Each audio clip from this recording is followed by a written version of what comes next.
Hi, I'm Owen. Hi, I'm Felix. Hi, I'm Dignified. And we are... All Geek Fam!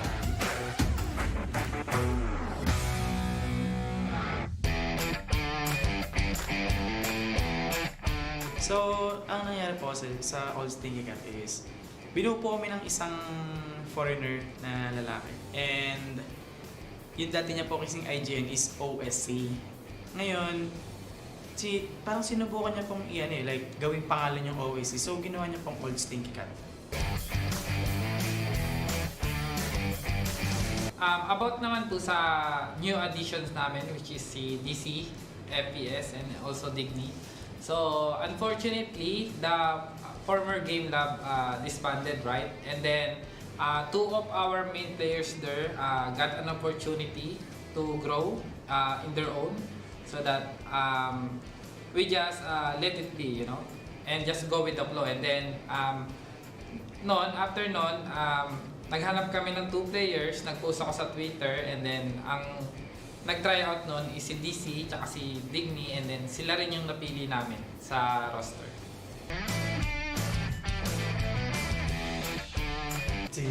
For us is NAOS and Oasis, because for the past years sila yung nag-dominate ng BCTPH scene. So for me, competing against them, parang nililift up nila yung competition dito sa Pinas. So, the more na mas nakakalaban, the more na mas nakakapag-adjust and nakakapag-adapt kami sa playstyle nila, the more na mas makakasabay kami kung paano sila lumaro sa dito sa high-level play of Valorant.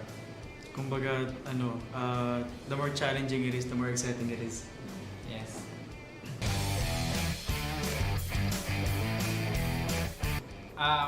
For me, so since the last year's stint, talagang nag-struggle kami sa consistency ng playstyle namin and ng team.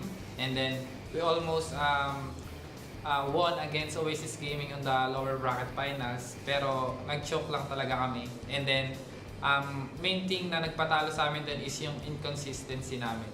So, now, with the new BCT season,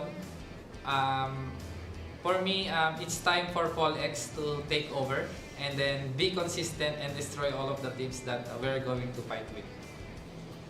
Oh, Parang atomic bomb yun. Oppenheimer. It's your time to be consistent. Amen. Let's go.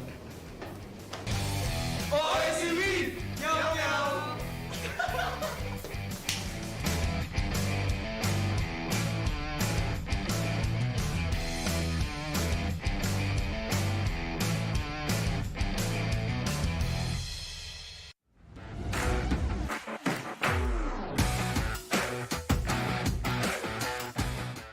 Hi, I'm Slatom999. I'm Blurred. I'm Exotic. I'm Rain Freeze. I'm V-Black. And we are Geek Fam PH.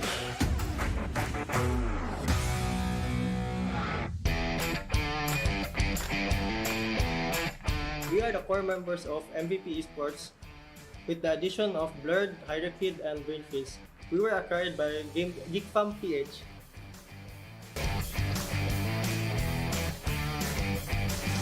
With the new roster, we required more firepower, so with the addition of Hydrakid and Learn, and me moving to the 6th role due to personal reasons, I think the team will be great.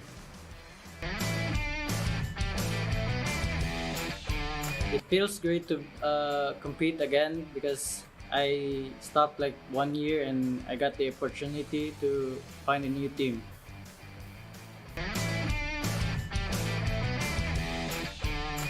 We look forward to compete against NAOS Esports because they are the defending champions here in the Philippines.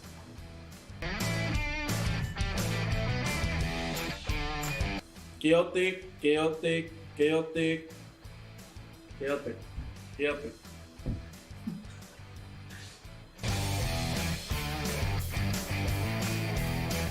For the first week, we had bad matches, and for us, taking over means doing better and hopefully winning our matches in the second week, And so, and so forth.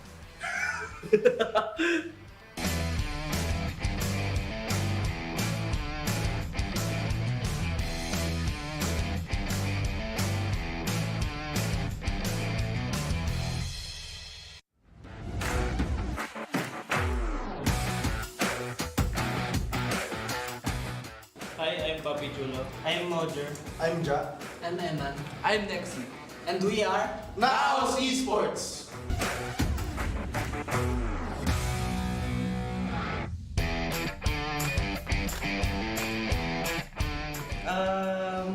Masaya kasi nakabalik din ako sa NAOS ngayong season and looking forward kami ngayong split 1 na manalo. Kahit bago lang.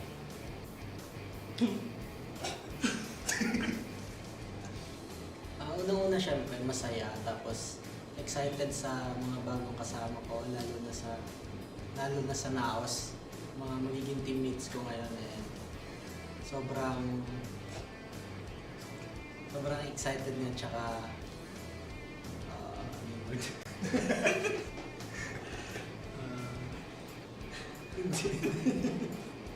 Parang confident kami na mananalo kami.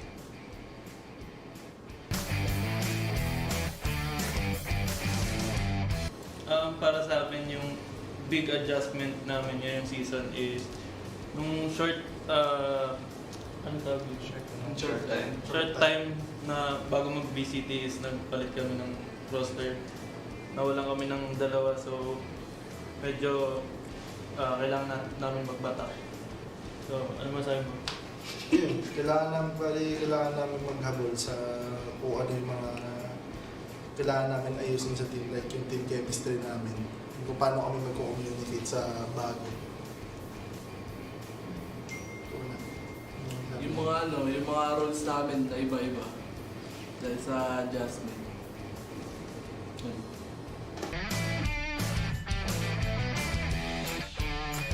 Galing sila Ching, The Boys, Jasta, sila Lloyd Dream. Diba may galing ka, no?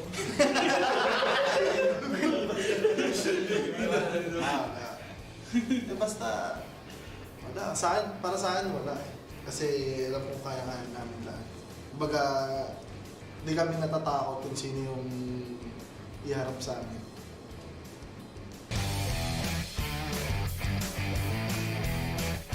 Yung meaning sa akin ng takeover is conquer, and yung gagawin namin ngayong split 1 na i-take over namin lahat ng team. Mag-ready kayo. Okay, magagabi, no? NAOS na tayo!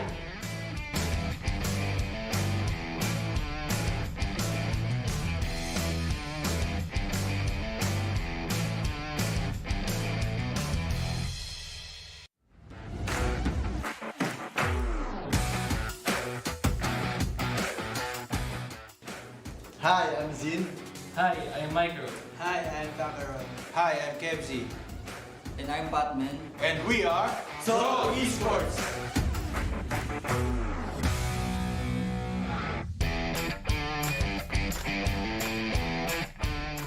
Ang nararamdaman ko lang po is nakaka-excite po na nagkakaroon po ulit ako or yung team ko na chance na magkaroon ulit po ng bagong title or achievements na sa ngayon nagsisimulang split 1 po. Siyempre, start na naman ng BCT, masaya po, na-excite kasi new roster na naman and nagkakaroon ng mga shuffles ngayon kung alam nyo lang. Yun, excited kami, sana makapasok kami ng finals.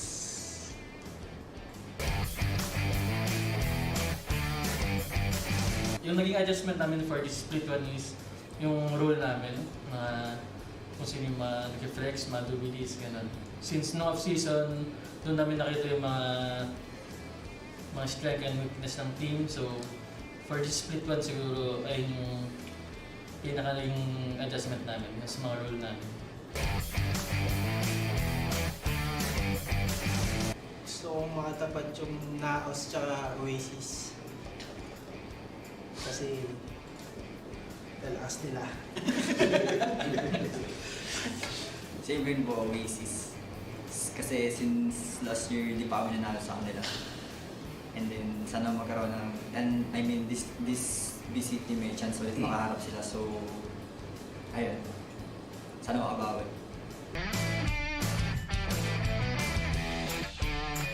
explosive.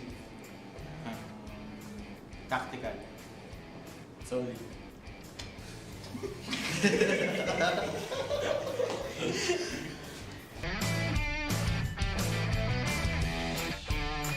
Sa mga sumusuporta sa amin, kahit konti man kayo, sobrang na-appreciate namin kayo. Kaya tuloy nyo lang yan, tapos papalala namin yung BCT para sa inyo.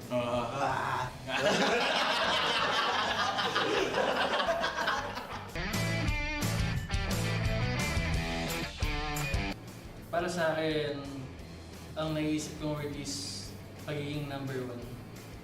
Kasi parang pag na-take over mo lahat ng yung buong VCT-PH, ibig sabihin parang ikaw yung best team sa PH. Siguro para sa akin, parang yung from nowhere takeover, parang since competitive game to, for me it means na you're not alone, na nagkakampi ka na even you're downfall or down bad ka na, meron ka diyang kakampi na mag-take over para sa'yo. Zoli!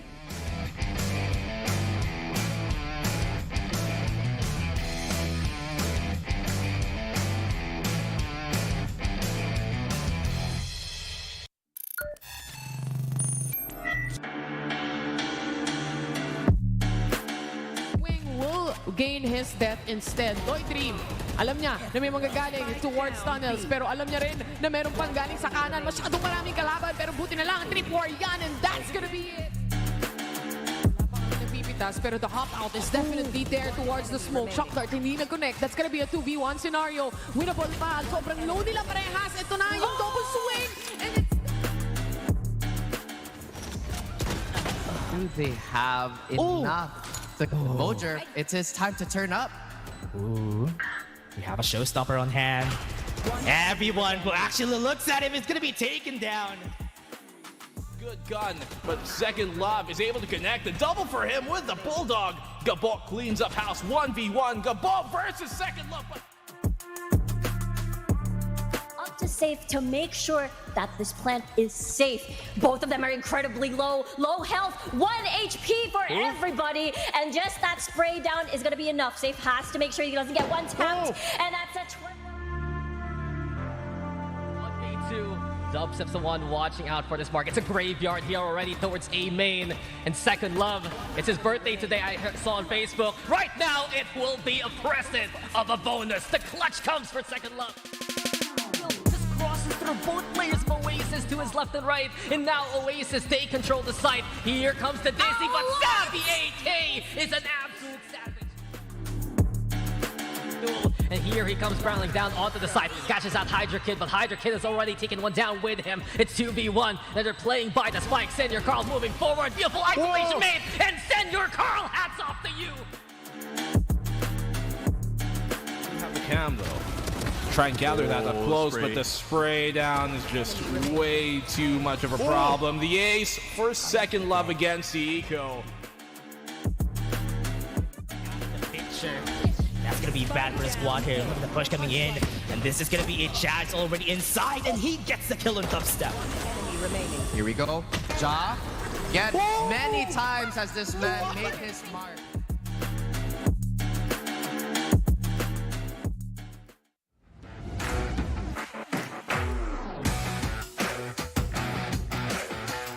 Hi guys, we are MPH.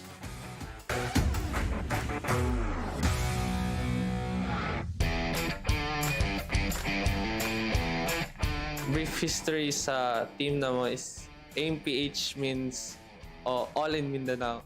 So each player kay nag-stage siya within Mindanao from Tagum, Davao, and nagsugod lang dito siya as comshop, and then naisipan nga magbuog team, community team until an esports team.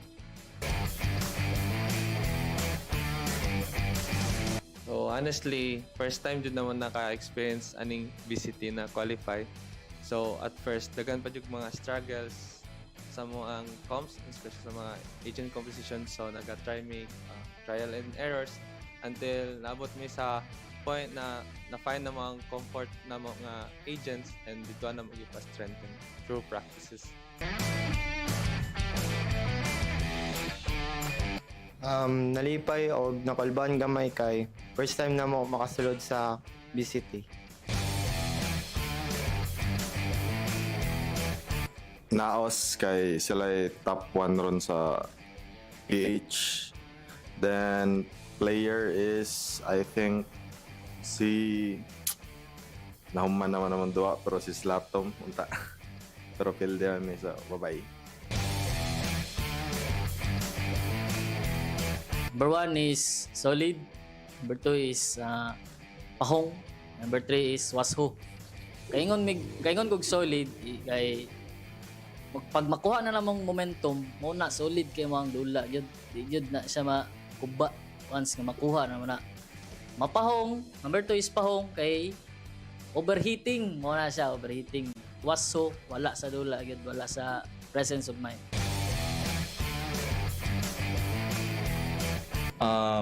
Daghang salamat sa walay untang na pagsuporta, especially sa mga Mindanaons na nagaroot sa mua na makaabot mi sa VCTPH.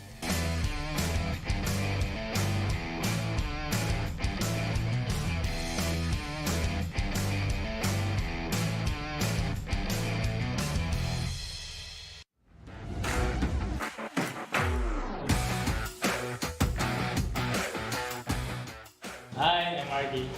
Hi, I'm Valorio. Hello, I'm Dubstep. Hi, I'm Javi 8K. Hi, I'm KDS. And we are Oasis Gaming.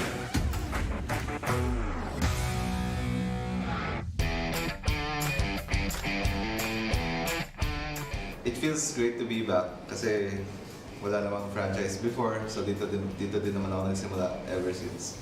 And honored din ako to be part of this team kasi what better team could you be part of, like competing in BC and PH. So ayun, nakaka-miss, very nostalgic, and hope we win.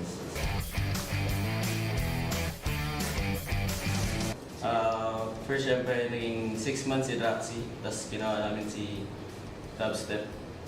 Tapos, noon natin namin siyang IGL, tapos syempre nag-adjust yung mga role namin. May nag-adjust from flex, naging duelist, mga ganun. Tapos siguro ngayon, try ulit namin na IGL si Javi, tapos back to center si JP.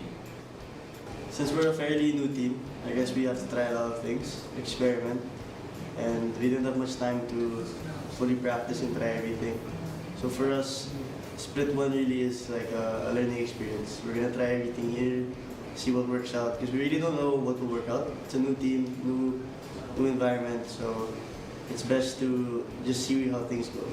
So split 1 will be our learning experience, and we will focus for split 2.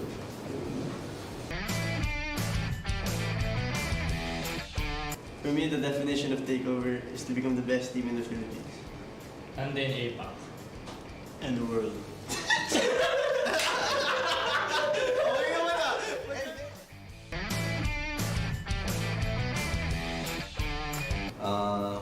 Thank you so much na nagsusupport sa amin sa season na ito kasi na-appreciate ko lalo na yung mga people who supported me ever since back then, tapos yung people who support Oasis Gaming as a team.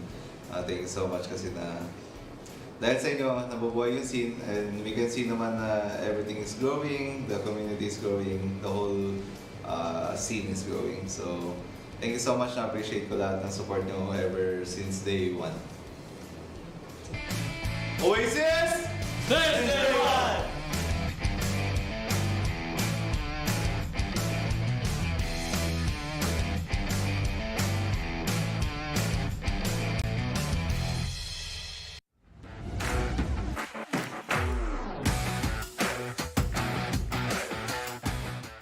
Hi, my name is Kel. Hi, I'm Astro. Hi, I'm Rabbit. I'm Senior Carl. I'm Ching. I'm Chani Boy. And I'm Gian Sanity. And we are First Mega Saber!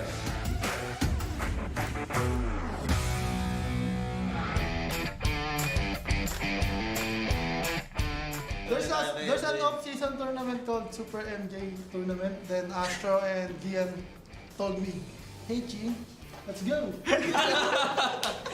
I told them, no, I no play. I never played 3 months, I retired. Gian said, "It's okay." I said, "Okay, let's go." Okay, let's go. Then after that, sabi ko, ano na eh. sorry. So after that, we need 2 more players. I told them that I'll try to get Senior Girl because he retired also. Yeah. Yes. Because of me, he retired. Yes, he's too And big. because of me, he's back. Yes. Right? Now, I invited him. He said, okay. So we need 1 more. Then Rabbit suggested Ken. And that's how we are from small family. The bias because we have 4 Bisaya on our team and 2 Taga-London. Taga-London, yeah. He's Well, so speaking we're English. mostly Bisaya, so we went for the bias, like the Bisayas. And it's also funny. Yeah, bro. Yes. Yeah, bro, because we're boys, we're brothers. Yeah, we're brothers, yeah. Brothers. Bias means brothers. Yeah, we're the Translation brothers. of bi is brother. It's the brothers, bro. Brothers.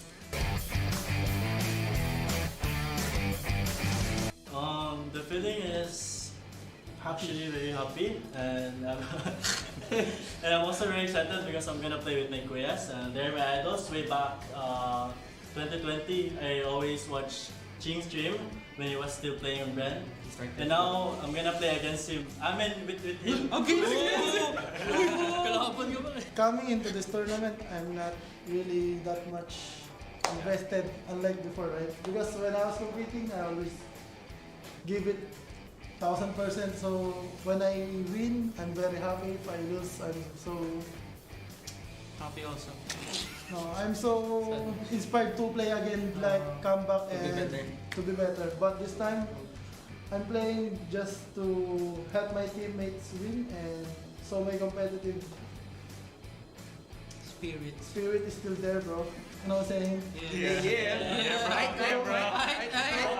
Right.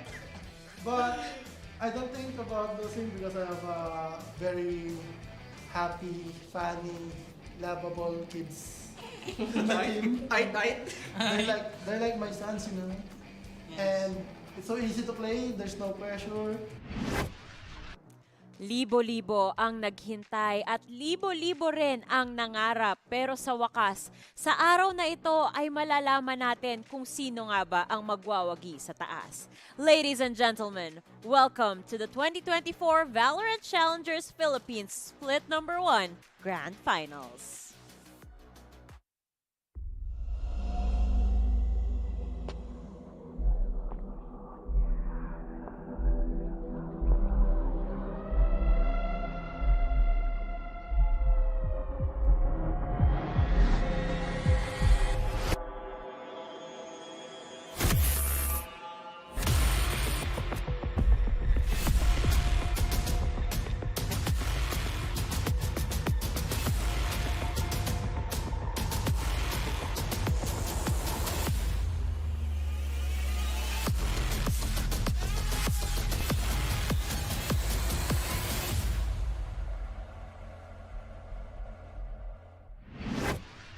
Eyes on the prize nga naman ang ating mga players mula sa intro video pa lang natin. At kung nakikita nyo sa likod ko ay ang trophy, ang minabatahan ng mga players natin ngayon ay nandito na at within reach na para sa kanila. Pero tulad nga ng sinabi ko, Grand Finals Day ito, ladies and gentlemen, which is gonna be the final hurdle for both of these teams. Ako nga pala si Likeable, ang inyong host for this panel segment. At ngayon, kasama ko ang napaka-dashing na gentleman, of course, si Dax at si Black and Blue. Dax, tuwang-tuwa ako sa attire mo ngayon. Meron ka bang ginagaya na mula sa talent pool natin? Kasi feeling ko inspired yung outfit mo eh. Siyempre, yung sino mismo ang taga-tunay na bang-bang, di ba? Si Kuya Wolf natin, alam naman, nakita natin ng group stage. So, nagsuto ko ng pantalon ko today. Nakita ko, uy, pang Wolf talaga to. Tapakuha talaga akong coat ngayon. And Siyempre, ako, may request sa akin si Black and Blue actually. ano yun? Na ibahin ko raw yung drip sa paa ko. So, eto na, si Patrick Shoes. Hindi masyadong halata, no? Pero, pang SpongeBob to boss eh. Kung hindi ito, baka yung yung umilaw pa, yung Lightning McQueen mo sa pocket. Feel ka bawal yung Crocs dito eh. Baka bawal, baka pagalitan pa tayo. Ako naman, ginaya ko dito si Fluffy O2 Gaming. Kasi, di ba madalas naka-Prada siya o kung ano mang mga fashion designer brand. Ako wala akong ganun kasi syempre, di ba, simpleng tao lang tayo. So, sinubukan ko na rin mag-cosplay ng isang Fluffy O2. Kaya nga may bling ko. Kaya may bling, ngayon ako nag-necklace. Alam mo, the other day, yung intro ko, yung cold open ko dito sa ating show, yung mga kababayan natin mula Luzon, Visayas, Mindanao, pati na rin sa buong mundo, yung binati ko. Kasi si Fluffy nasa Korea. Totoo. Binabati ko rin siya. Kasi Tita Mika, kakabalik lang galing Madrid. Di ba? Ang dami nating mga kababayan na nasa kung saan-saang parte ng mundo, pero nanonood pa rin sa Valorant Challengers Philippines, of course. At syempre, yung mga napapanood nila, hindi yan posible kung wala ang Mineski Global, the official tournament organizer of the 2024 Valorant Challengers Philippines, presented, of course, by the one,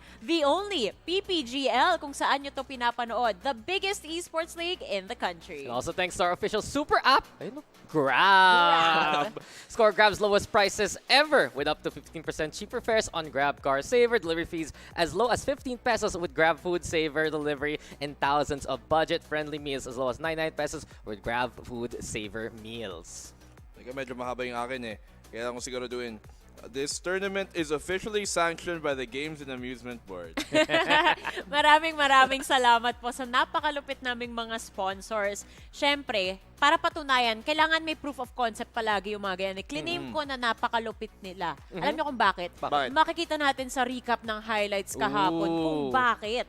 Kasi nagbakbakan itong mga teams na to, and sa sobrang brutal ng tournament format natin ngayon, Black and Blue, nalaglag pa nga itong Meow or Old Stinky Cat. The thing about Old Stinky Cat is, ilang beses na natin silang nakita dito na nakatalo ng mga teams na hindi natin nakalang magagawa nila.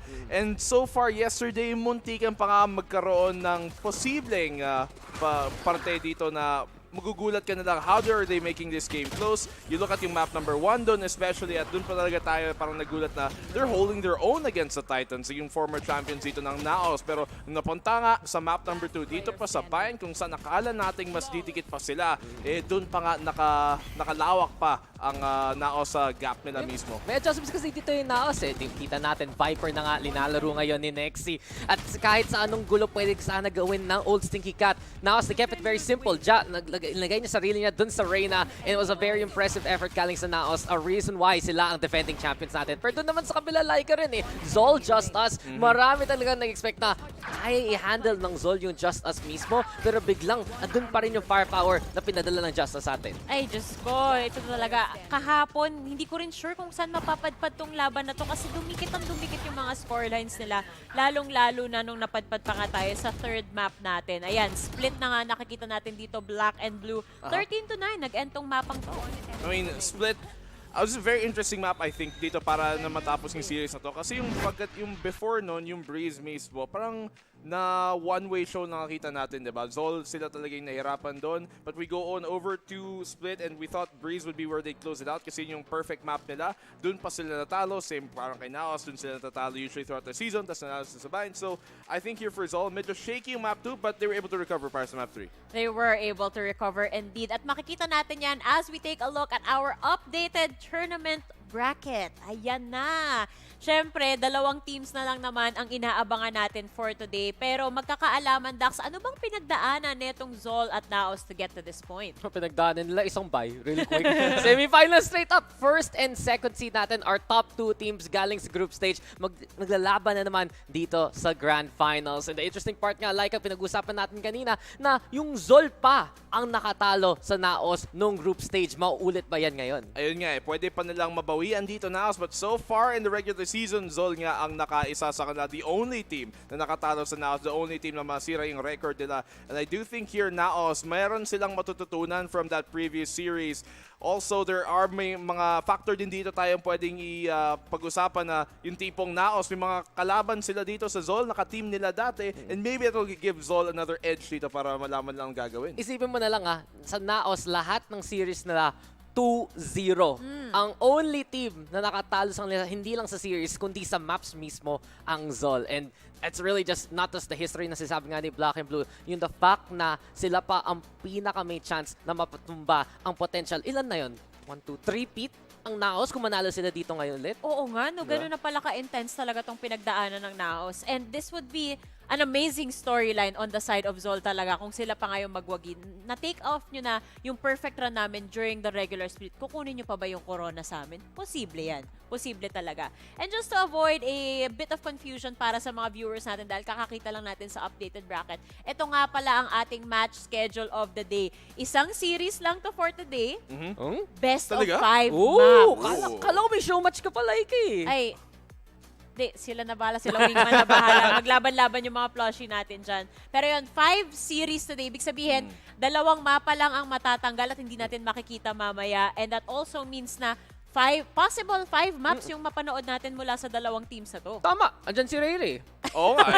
Go the distance. Diba? Sa Tagalog. Sa Tagalog. Nandyan din si Phil. Oo. Magugulat na lang kayo sino sa English. Ay, sino pa kaya? Yung Pacific talent ba? Hindi ko sure eh. Meron pa siyatang kasama Oo nga. Mahaba din ang buhok. Special surprise talaga. Si Raf! Oh, si Raf! Tama! Pinadala pa natin galing Cebu yun. Tama. Anyway, ayan na, nararamdaman nyo na ba? Like, nahahype na ba kayo? Ako, oo eh. Parang kinikilabutan. Hindi ko alam kung malamig lang sa studio. Super hype! In theme sa sapatos neto ni Dax. Hi guys. Ano yun? Are you ready, kids? Ay, Captain. Yeah! Isa pa. I can hear Yan, para you. sa mga viewers natin, in theme tayo sa sapatos ni Dax ngayon. Tama ba? Are you ready, kids ba yung line? Oo nga, yun yung intro. Okay, Tama naman. Are you ready, kids? Aye, Captain! I can't hear you! Aye, Captain! Oh! Who lives in a pineapple in breeze? Okay na. ZOL Esports!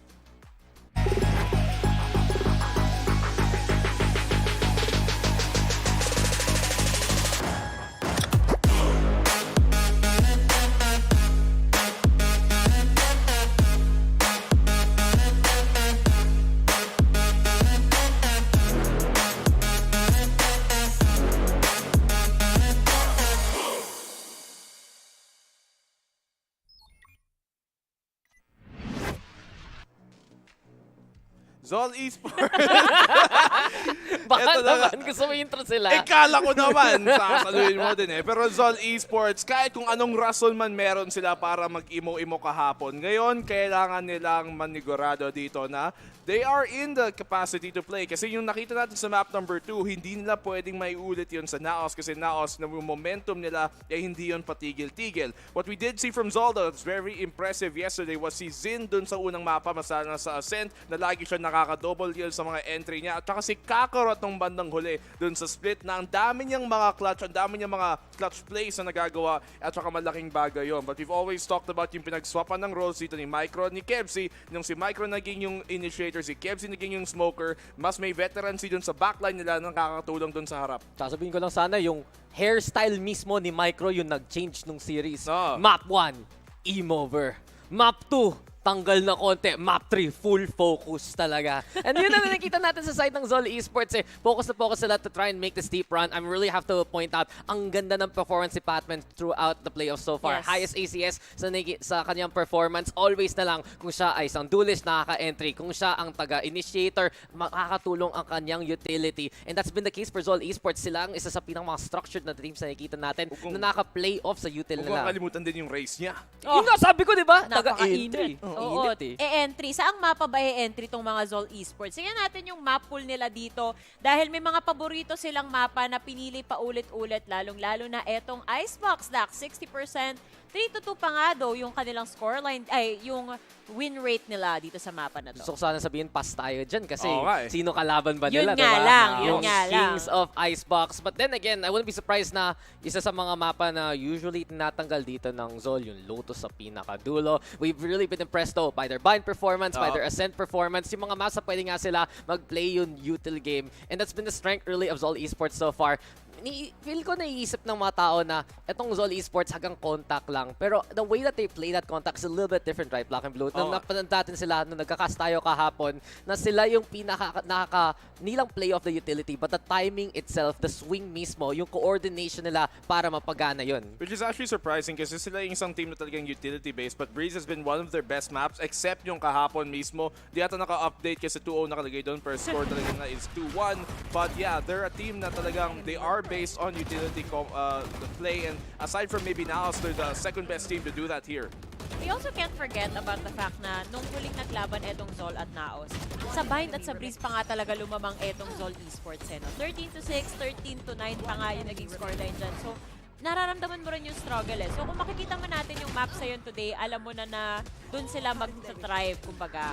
Pero heto, nakikita natin from the highlights yesterday na ang init talaga ni Zin dito, Dax. Bawat player actually from ZOL Esports, very balanced yung performance kahapon. Yeah, it's really such a team effort. Yung pinaka-binabantayan ko sa side ng ZOL, besides of course yung pwede gawin ni Batman, yung pop-off potential ngayon ni Kakarot. Na medyo tahimik yung start niya into the season. He was mostly for those kind of clutch plays, but when it came down to it, especially against Just Us, nung kalaban talaga nila yung mga likes of the second love Kakarot, he's able to just handle all that kind of pressure. And that can be said about ZOL Esports as a whole. Kung ano pwede mo itapon sa kanila, na-assess kagad nila ano kailangan nilang gawin para lang ma-hold down yung mga side. At saka intrinsic din yun sa style kasi nila sa atake. Medyo mabagal talaga yung laro nila minsan. And they need Kakarot dun sa kabilang side ng mapa habang naglalurk siya para makakuha ng passive space para kung mag-rotate man sila, may konting naka-abante na para sa kabila. Daming information kasi na pwedeng makuha din dyan eh. Pero speaking of Kakarot nga din, syempre na-interview ko na rin kasi siya in the past. And hindi ko ma-imagine tong tao na to na mag-break out of character. Kasi kapag nakausap mo siya, pag napanood mo siya, parang very zen siya. Tas very funny siya eh. Naturally funny na tao eh, no? So feeling ko, siya rin yung isa sa mga players na nakaka-boost ng moral netong team. Kakarot nga eh. Hindi, ano ba ibig sabihin nun? Sa ano? Sa Dragon Ball. Ay, hindi ko alam. Sorry. Nalalaman ng mga tao. Di ako nanonood ng Dragon Ball. For once, ako yung may alam sa anime. Hindi, old anime to eh. Yun yung panahon mo yun Hindi eh. yun anime, sa akin, cartoons. Cartoon mo yun. Yung pagka-uwi mo galing school, nood muna ako ng cartoons. Nagkakaalaman ng edad dito. Pagkagising sa umaga. Uy, cartoons. Hanggang Ghost Fighter lang ako, boss eh. Ay, naku, hindi nakapasok si La Eugene eh. Totoo actually. Yung Regan, naka-ready palagi eh. Pero, ang nakapasok of course do, ito na ngang team in question na kaya ba nilang panindigan yung corona? Tuluyan ba nilang maipaglalaban at makuha ang 3-peat nila? Yan ang tanong para sa NAOS Esports.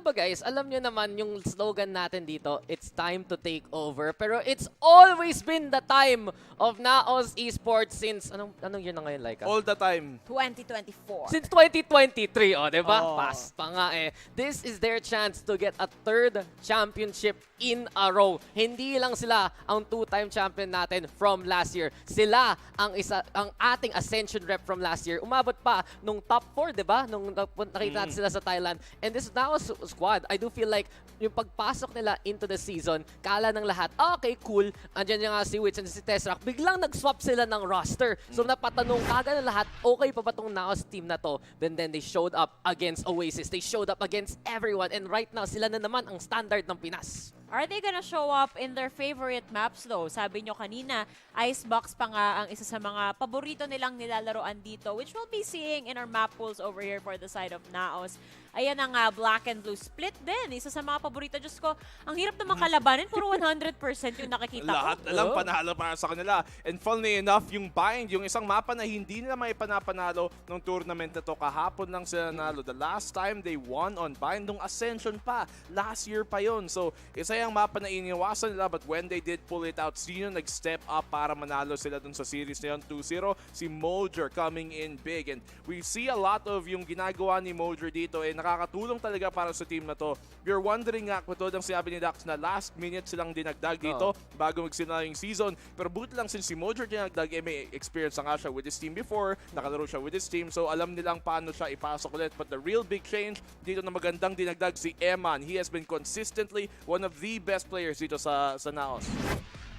Akala ko may dadagdag si Dax eh. Gusto mo naman tingnan yung highlights na Naika. Kasi isipin mo, ang NAOS Esports, yun nga, na dagdag sila ng players. But one, as Black and Blue has mentioned, Mojer is really a talent na nag-grow ng NAOS mismo. Nung nawala siya ng NAOS, medyo napatong, ba't nawawala ang isa sa, honestly, homegrown talent na galing lang sa ladder na Radiant, bigla na lang, okay, bumalik siya, and he's even better than ever. Top 2 highest rated players talaga si Mojer at si Ja. And on the other hand, them giving the reins of leadership papunta kay Eman na mayroon nga siya no BCT Pacific experience galing sa RRQ. This NAOS roster has gotten more and more, I'd say, refined, diba? Nang pansin talaga natin na ang ganda nila na mag-sync up. Ang ganda ng double duelist entry nila. Ang ganda ng lurks na napapagawa ni Nexi. And as of right now, it's really just that last-minute adjustment that they do on the fly. Some of the smartest players that we've had so far dito sa tournament na to, we have to say it, Ja, Papi, Chulo, kahit ano pwede mangyari, nagagawa nila ang pinakamaganda para sa NAOS. I also have to say na, yun nga, bukod sa team chemistry na meron sila, kitang-kita mo kung gaano ka-disiplinado tong team na to eh. Compare mo sa ibang mga teams dito na nakikita mo na may tendency to overheat. Wala pa ako nakikita, lalong-lalo na sa regular split na time, hindi ko to nakita na behavior sa NAOS. Parang habit na sa kanila yung patience game, yung hindi ko alam eh. Basta disiplinado talaga sila. Hindi sila yung para sumugod at mag-ego peak kumbaga sa ibang mga teams. Maingat na maingat tong mga to. And I think one of the things na nagko-contribute dito yung leadership ng isa sa mga head-to-head players natin. Actually, both of these head-to-head players are worth talking about kasi whether it's Ja or it's Patman, ang galing nilang i-lead etong team to the victory na kailangan talaga nila. To no surprise, honestly, I want to focus on how Ja played yesterday. And you know something na sobrang impressed kami ni Black and Blue nung napanood namin ng semifinals. May mga times na luging-lugi yung NAOS. Do you remember that split map from yesterday? Na galing pa sa Heaven ang NAOS. Galing pa sa Heaven si Ja. Eco round. Clear out nila yung mail. Isang rifle lang ang kailangan ng NAOS na thrifty pa nila yung old Stinky Cat. And sino ba gumagawa ng mga ganong klaseng picks? Si Ja. Ja has to be one of the most impressive players that we've had right now. Ang ganda ng Angel pool nila. Performances especially on Jet and Reyna. Wag na natin isipin yung Yoru na hindi masyadong gumana para sa kanila. Medyo sinubukan lang yan. We don't talk about Try lang yun. Try lang yun. Pero yung talaga maganda dito na sinusubukan data ng mga player is Patman. Because what we have seen from Patman is hindi lang siya naging stuck dun sa role na kinalakasan niya nung Nakage, nung SR Nakage siya dahil sa NCG. But he's also tried to shift to other roles at lahat ng mga nalaro niya okay eh. Kahit nag-anchor siya, okay yung ginagawa niya. Kahit nasa duelist siya, okay nga. Back to a split map again na nakita natin kahapon. May punto nga na parang lahat ng team niya nandun sa may A site, attacking side sila. Siya lang mag-isa sa mid, hinahatak niya yung buong depensa, nakafocus sa kanya kahit mag-isa lang siya at nanalo siya sa round dahil sa ginagawa niya. So, madaganda talaga ang instinct si Patman, especially sa isang player na young pa. Madami siya parang veteran moves sa ginagawa. Mga 4-5 times siya pinapick. It's like, uy guys, nandito ako. Pansinin niyo ako. Mapang-asar eh. Actually, sabi ni Coach Amix from NAOS Esports na for him, Patman is the most improved player na nakita niya this season. And agree tayo dyan. I don't think anybody has any contestions towards that. Again, ito nga yung pinakamalakas na nakita natin na roster or lineup na ginagawa ng ZOL Esports. And ito na yun. Ito na yung culmination ng mga improvements at yung adjustments na ginawa nila throughout the season. Pero bago pa tayo mapunta sa map, Vito, meron akong prepare na rapid-fire questions for the panel today. May quiz? May quiz tayo ngayon. Total, grand finals na natin to. Magkaalaman tayo kung ano kaya ang prediction ng mga panelists when it comes to some things that can happen throughout the series. So, I have some whiteboard over here. Okay. So, all you have to do is write NAOS or ZOL on the whiteboard. Okay. Tapos magka-countdown ako. So, may question ako dyan. So, first question. Who do you think will win the first pistol round?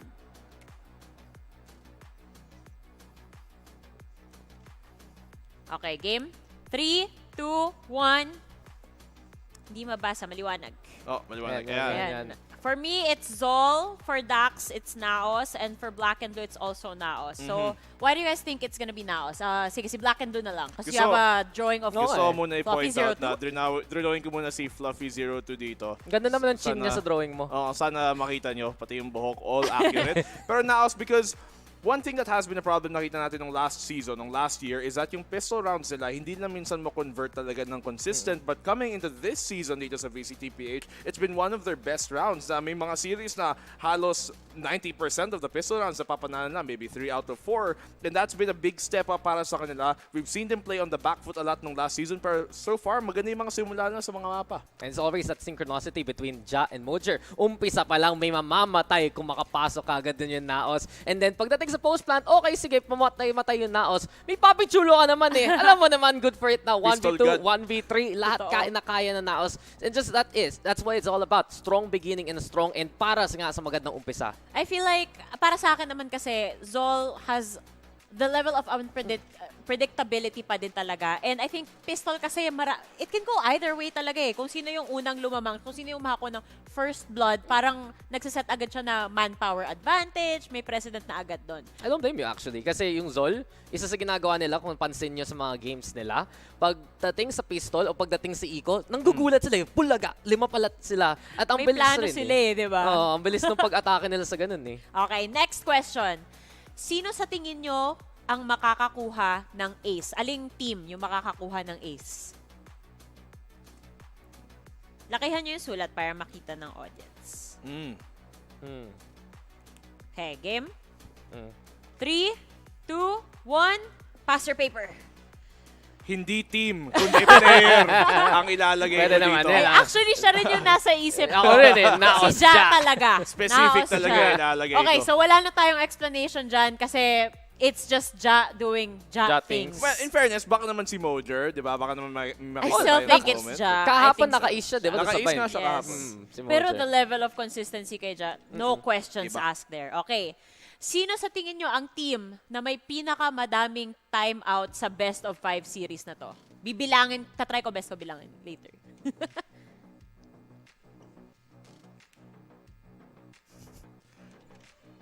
Alam nyo kung nasa options lang yung OSC, sila yung isasagot ko eh.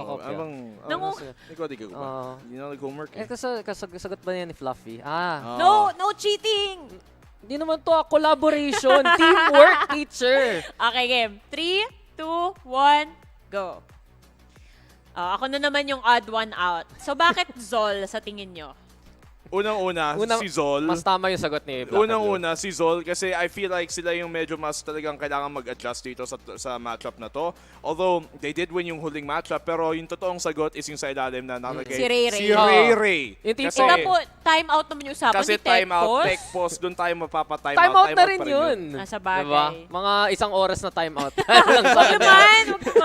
Ako NAOS kasi wala lang, baka lang trip lang ni Coach na, tara, time out Coach muna. Amix, time out muna tayo. Pero, Coach, time out muna. Pagdating sa ZOL kasi, yung kailangan nga nila gawin, pag nag-snowball na yung NAOS, sila yung makakase, sila yung makasasabi na, okay, ito para mas-stop lang yung momentum. And especially the fact na may mga veterano talaga sa roster na yan, alam nila para biglang pigilan yung NAOS kahit doon sa downtime eh.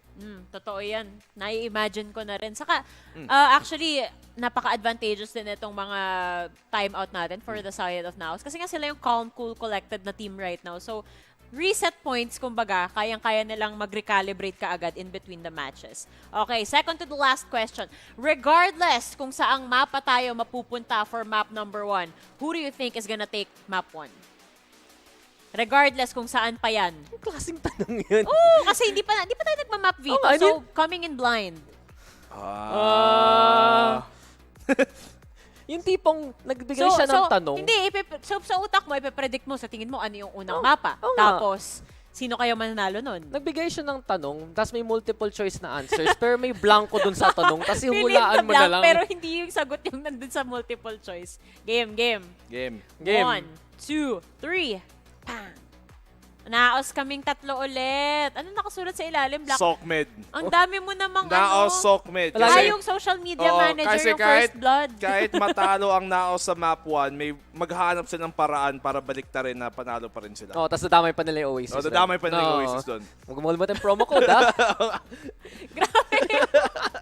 Kung naka-follow kayo sa mga social media pages, especially sa X platform or sa Twitter platform, kung ano man po yung tawag nyo doon, malalaman nyo yung pinag-uusapan namin. Magandang subaybayan yan. Yan ang buhay ng VALORANT Philippines ngayon, VCT Philippines. Okay, last question for our rapid fire segment. Sino sa tingin nyo ang team na magpipick or magbaban ng Sunset? Pwede ba tumingin ng notes real quick? Wala review.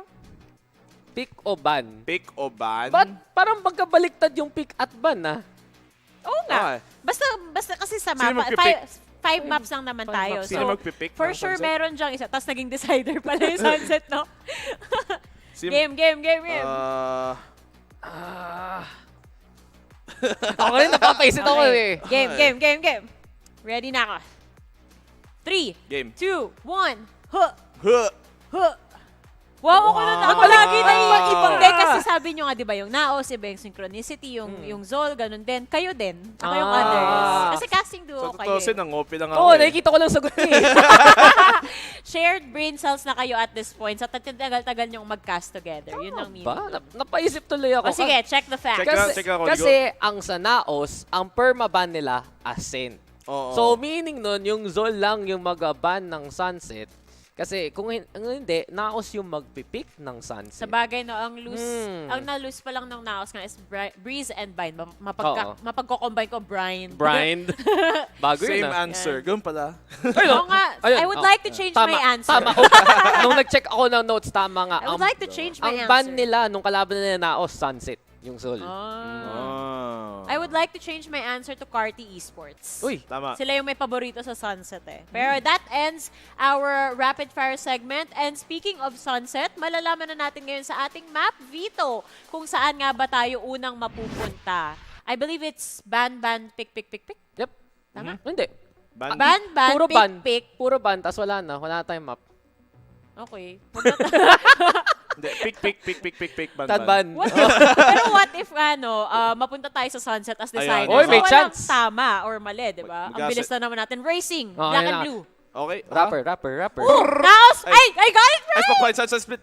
I got it right! NAOS picked Sunset. Congratulations, Laika. Ikaw pala ang may gold star ngayon. Pero yun nga, nakita ko agad, ano yung ba ng ZOL? It's like, uy, Lotus. Pipiliin talaga ng NAOS ang Sunset down the line. And I like this map draft right now for how NAOS has made it work. Icebox to start things off. Best map ng NAOS Esports. Tapos dadating tayo sa Sunset sa map number 3 na lagi na lang gusto sana tanggalin ng ZOL. Iba lang nila, pinag-iisipan nila yan. Ayaw nila katapatan ang NAOS sa Lotus eh. Pero nagtataka nga ako sa last map dyan yan. Kasi dun pinaiwan dito ng NAOS. In fairness, split yung map number 4 nila. So, kung matapos na ito, which is a good chance yung NAOS dito sa 4 maps today, pwede nilang hindi pa abutin ng Breeze, which has been the best map ng ZOL, except for yesterday. Pero, as you said, good start para sa kanila. Bind din nagpakita ng magandang kakayanan ang NAOS kahapon nung kinalaban nga nila doon yung Meow, and they've shown na kaya na nilang manalo dito sa mapa na to, dito sa tournament natin. But Sunset has also been a map na hindi pa natin na necessarily na-justify kung talagang kaya ba talaga ng ZOL dito i-take yung NAOS. They banned it katulad ng sabi mo nung regular season, and Split is also once again one of the best maps we've seen from NAOS. I think it's an interesting heat check rin coming into the series eh. Kung makuha ng NAOS yung bind, and from what we've seen so far, mas heavy-handed na approach ng NAOS sa mga klaseng map nung linabas nga nila yung Reyna against Old Stinky Cat. It might be na mas ma-handle rin ng NAOS yung Sunset. Bring that confidence from map number 2 to map number 3. But on the other hand, kung makuha ng ZOL yung back pick nila ng bind, they really have a good chance moving forward down the line. This is intense. Like, looking at it, ang intense niya. Hindi ko rin ma-foresee unless na lang ready na yung NAOS. Gusto nilang bawiin kung ano yung nawala sa kanila nung regular season. With the maps, of course, hindi ko alam actually kung saan ito mapupunta. So before we go on over to our predictions, bakit hindi natin alamin kung ano nga ba ang sinasabi ng ating mga players dito sa isa't isa? Kasi minessage ko sila. For the side of ZOL Esports, minessage ko si Patman. Patman, meron ka bang words of affirmation para sa NAOS Esports? At ang sabi niya, napaka-wholesome, Dax. Basahin mo nga. Good luck and have fun. Let's give our fans and viewers a good match. Ganyan ba magsalita si Patman?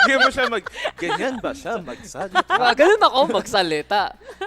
Sobrang quotable yan Oo nga. Sobrang wholesome. It's so wholesome. On the side of NAOS Esports naman, Black and Blue, si Emma naman, yung hiningan ko ng statement.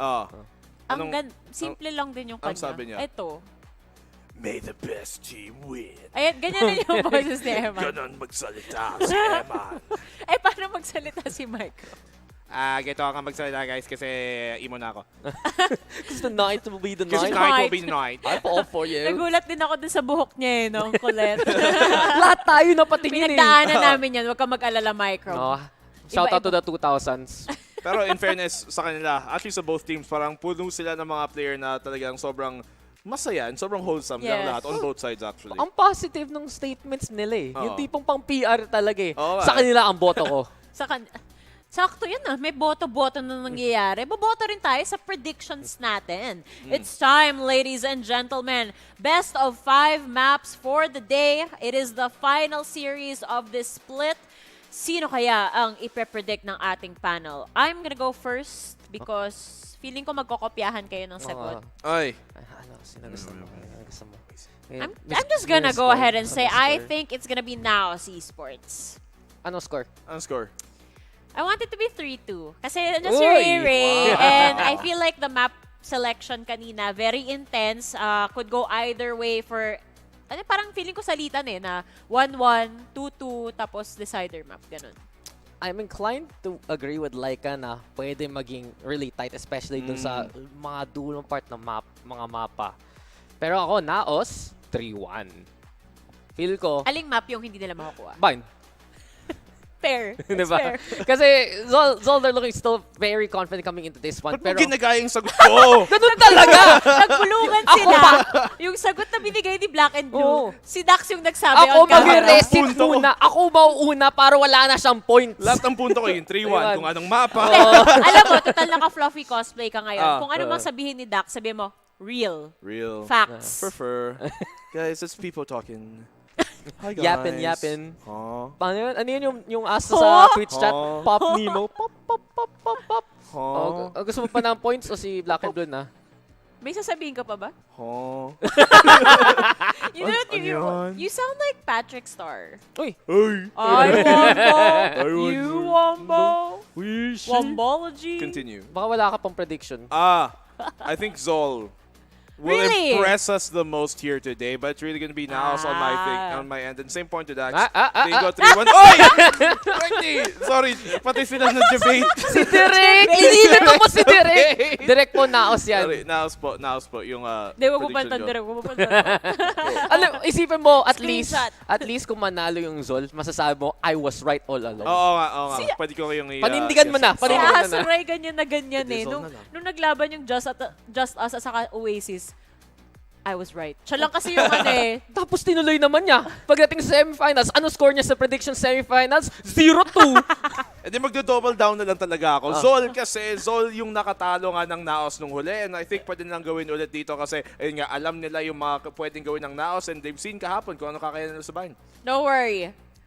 May bearing naman rin yung prediction mo. So, either or, it's gonna be a great series ahead. Pero ang magkukwento sa atin ng mga kaganapan ay napakagaling nating mga casters. Sa English side, makikita nyo si Asuray and si Raf. Tapos sa Tagalog side naman, ito na nga sila, Vil and Rere as well. Take it away.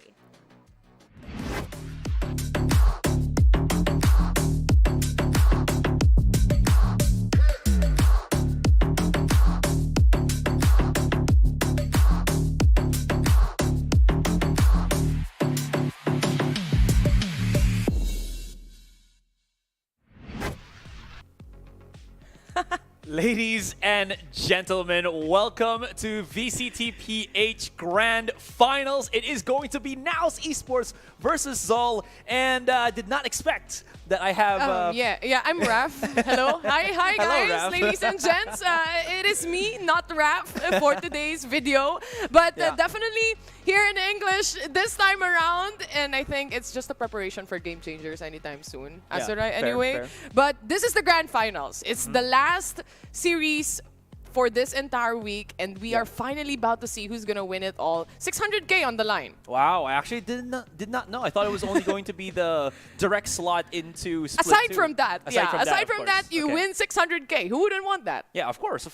And again, NAOS, as the panel was discussing, has been that continuous champion. Now looking at, I think, a 4-peat at this point, all the way from 2022. So this team has been nigh unstoppable. They were talking about Mojo and anything else, but now there's a new kid on the block. Someone that was just always at semifinals, never into the grand finals. ZOL Esports right in front of us, and we are waiting to get into our first agent select. We do know, though, that one team was able to beat NAOS Esports, and that's ZOL Esports the previous time. And this is their other chance, another opportunity for them to prove themselves as well. And nonetheless, it's a best of 5 anyway, so we have lots of maps to play here and lots of chances for them. But we're looking at the agent select right now, and we are looking at Micro using that Gecko for this map, which he has not used in the last, or in the couple of Icebox maps that they have actually played in the past with AMPH. It's actually been somewhat more similar to the NAOS comp. So there's something else that I think ZOL Esports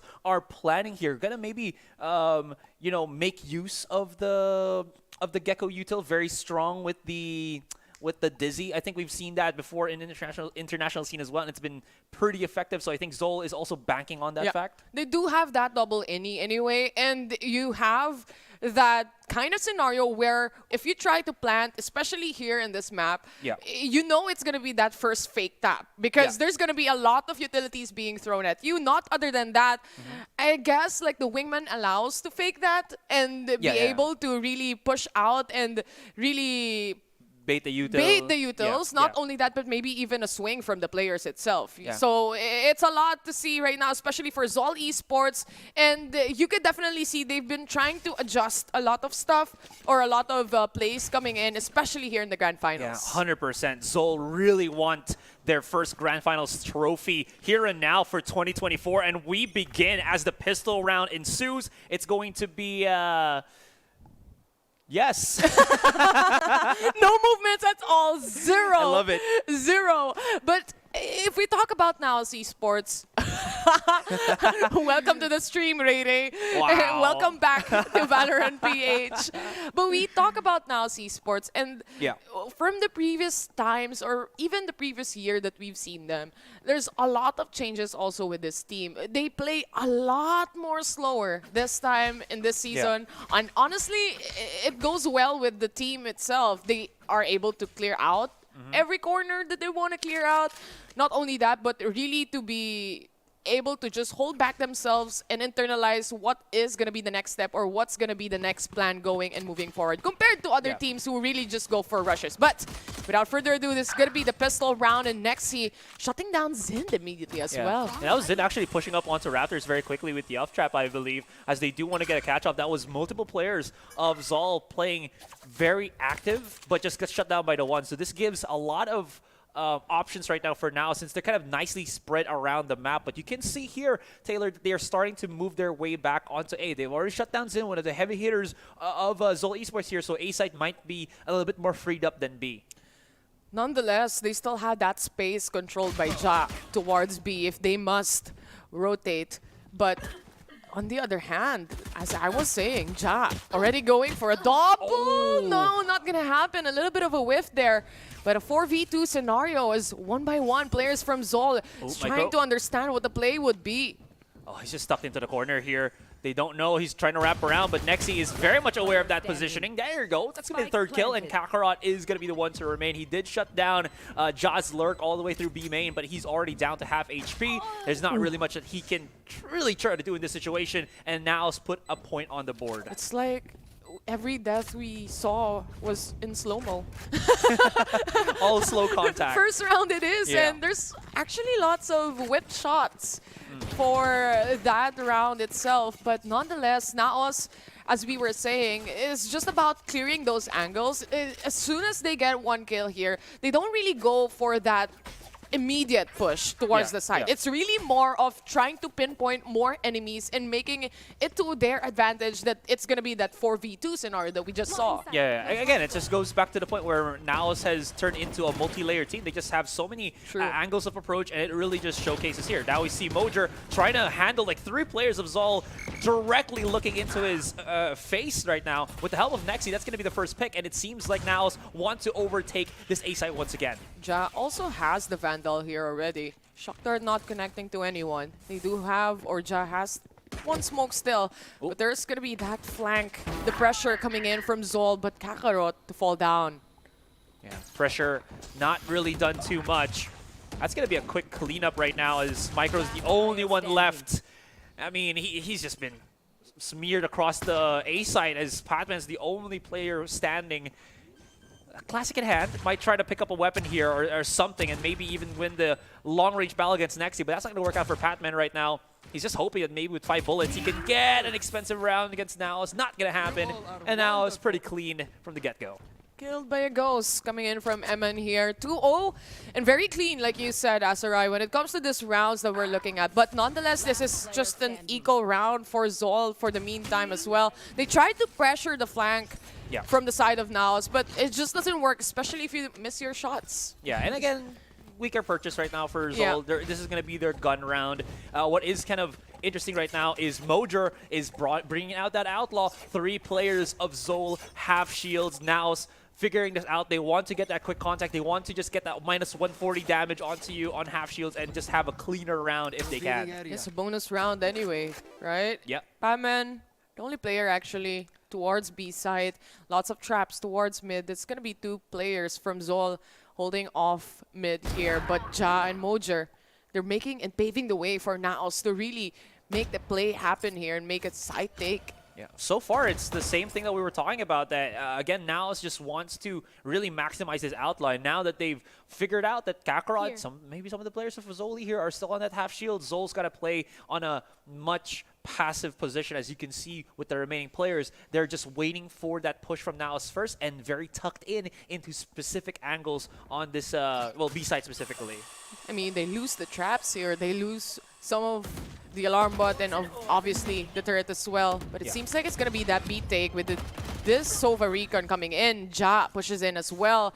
Having to go down and Micro to hold down the fort. They do have the Mosh to try and cancel out any plans to actually plant a spike. But it's still a 4v3 and anything can still happen actually. Yeah, and we've seen this from NAOS as well, that they love to go for those like 20-second executes and just burn as much time as possible to force out these kind of weird out rotations from ZOL as they clear up the site. And again, it still doesn't end. NAOS keep claiming this round after round against ZOL. I mean, it's an icebox map as well. You know that every duel that you want to take here on Icebox will eliminate perhaps a point of contention when it comes to the players and the teams here. And especially with NAOS clearing up mid, first of all, and clearing out those eliminating Kakarot immediately, this opens up a lot of things for this map. And with NAOS just picking up kills from Mojer, getting Ja, and Nexi holding down mid rotations as well. It's just looking very clean for NAOS. Speaking of very clean for NAOS, a little bit messy there as the double swing comes out. Mojer chasing him down with the judge. Has to be a little bit afraid as every single player of ZOL in B main is already looking dead in his sights. Thankfully, Emon's here to IGL, dig him out of his grave. Dust settles, and it's actually NAOS with a man disadvantage right now as they try to at least push forward. Shock darts being thrown out, and they are getting delayed as much as possible here from the remaining players of ZOL. They do have mid for the side of ZOL. They're still holding down B side, and it seems like with how NAOS is positioning themselves right now, they want to try get mid as well. Papi Chulo holding off lurks here. And with a 4v3 and the lesser gun advantage as well, ZOL will be using that trash. Try to find anyone from NAOS' side, but information gathered it's definitely there. They have the recon. They have also some utilities to cancel out plants. Yeah, they're using the paint shells just to create a little bit of space right now to open up the site. As we did see the wingman being thrown, Zin with the wide swing, and that leaves Papichulo in a very, very sticky situation. 3 versus 1 around the corner. Zin is trying to clear things up. Papi is getting back into his wall, but not allowed by Kevzi, and ZOL answer back. I was just talking about how clean NAOS plays out their angles here and those kills coming in, but that immediate shutdown from Patman really created and paved that way, or paved that round for the side of ZOL Esports. And we saw Patman in the head-to-head anyway, right? And we know the capabilities of this player, especially when he's on the Sheriff. He has clean shots, and clean shots as he takes it towards NAOS' side. This will open up a lot of things for ZOL and maybe even gain back their confidence moving forward. These are conversions that ZOL need 100%. You're absolutely right. Patman, as the panel was mentioning, one of the most improved players right now in VCTPH, and it does goes to show. So now they got themselves back in terms of that economy. It's looking really good in terms of just having something to set up against that force push that NAOS likes to do. And you do see the, I don't want to say hesitation, but at least the cautiousness right now of NAOS in approaching those contacts. Jaw's not going hyper-aggressive anymore. He's slowing down a little bit here with Mojo and B-Main, and then the other players of NAOS just going to spread around the map looking for starting picks. Even the drone itself is pulled away from all the way to spawn, just to make sure there's no one close or no one passed through Nexi as well. With the drone being set up by ZOL Esports, they're probably just gonna hide through this. It's really more of that play for picks. And like we said also, NAOS plays a lot of that last 20 seconds remaining before they actually entry to the site itself. But that could also have a cons to itself, especially when the other team is able to delay you. With Mojer having a showstopper, we might be seeing this being pulled out. Early recon dart right now for Kevzi. Recon dart for Eman is actually still available. This is going to be quite important, as you mentioned. Showstopper is going to be used in tandem with that. Here comes the push. They already get the contact on the Zin. Back of the side. That's going to be Kevzi down. Showstopper connects. The rocket is good. Micro does get the refrag, but this is going to be a plant right now for NAOS. Can they stop it with the mosh pit? Not going to happen. And trade for trade comes in. 3 versus 2. Patman gets felled, and now Micro is alone. He tucks himself at the back of Raptors, does a little bit of damage, could be good, but he has to go for the reload. 36 HP, shock darts being thrown in his general direction, and he is just pinned down, cannot get away, and that's Emma clutching it out with a 3K. Now it's just swarming through the site itself, and again, the power of that showstopper, especially towards that entry to the site, when you have this amount of time to actually go in, plus the mosh not connecting completely to the one planting the spike as well. Yeah. The pressure was definitely on the side of NAOS to plant it, but at the same time, when you try to fight off players coming in, especially someone who has ultimates and not other than that, not connecting your utilities, it's going to be a difficult path. It's going to be a difficult road. And definitely ZOL, they have to catch up onto this. It's a broken bye for them for the meantime. I mean, just considering how... Oh, Zin? He doesn't know. He doesn't know that Joss already sneaked in all the way through jail there. Oh, nah, he didn't even predict it. Anyways, there's going to be the throw onto the Hunter's Fury. The chase happens. Can anybody from ZOL clean up house on this A side? It looks like it's not going to be a not anything. Kakarot does get a consolation prize, but the site's already taken. It's already besmirched here by NAOS. Plant is already there as well. It's going to be a difficult retake scenario for ZOL, honestly. Even a little bit impossible for now, unless they get 2 essential pickoffs here. You have so much. 2 snake bites, 2 shock darts still available. Mojer probably playing with Nexi together or alongside him as well, just to swing out with this. So it's really difficult to find the pickoffs that they must, or they try to look forward here. You see them moving forward. They know they have to fight it first. But nonetheless, NAOS cleans up the round into 5-1. And this is what I've been kind of wanting to also add up here. You know how NAOS's comp is flashless, literally nothing to, blind players of ZOL? They're still somehow able to manage to catch, let's say, Zind on that forward push. And I think it's just because of how well NAOS are able to just throw all of their starting utilities in such a way that Zin has to choose whether to swing this, to be aware of the recon dart there, and so on and so forth. And it's actually allowing those kind of peaks like we saw from last round with Ja just getting that pick and Zin being unaware of it. And I do think that also when it comes to NAOS, this is probably their best map, right? Yeah. In the entirety of the map pool that we have. As far as I know, they are unbeaten in this map yet for this split. So you already know that they would have certain angles. They play cleanly when it comes to this map as well. And during that start with Zin, what you were talking about, he was detected by the recon itself, and he still chose to be there. Yeah. You know, that's on him already. And he had to. he had to fight. Unfortunately, though, he didn't recognize the position of Ja on the other corner, on the other side. With that, after the timeout, we're seeing an operator being invested in as well. Yeah, Zin, he has to go the opposite direction here. He's only one kill. He needs to kind of change up the approach, right? But I think NAOS is actually reading this quite well, knowing that Zin's probably going to be having an operator in hand. They go the opposite direction of where Zin is, straight onto mid. Ja's already coming in, but Kakarot intercepts. That's going to be the one for the trades. Hunter's Fury pinning down Papichulo. That's going to be spike dropped. And right now, NAOS, they thought that they were a bit smart on the play. Could have been, but ZOL Esports respond and react so quickly. This is why they play slow. This exact reason. 3v1, make it a 2v1 rather. As Mojer is the only player remaining here. He still has to pick up the spike. He does that, but then an operator in crossplay and Zin to shut him down. They tuck away the score, not only that, but also saving the operator. Oh man, that was beautiful response from ZOL Esports. They literally just, again, saw NAOS was pushing in. Ja was very much, again, so hyper-focused on that B site that we saw, yeah, exactly, Kakarot, easy picks. And then they just could not get through, especially with the Hunter's Fury being thrown out so well-placed by Kebzi. Zin also showing out that he has the operator. It doesn't matter, he just gets that extra pick. And like we said, they don't have any flash utility here coming in from now. So that fast stakes that they wanted to do here, it just wouldn't work out unless you really have that trade-offs. I mean, Papichulo was there, but again, one of your duelists is already down the drain. Mojer is holding off on the upper advantage and really holding that position quite well.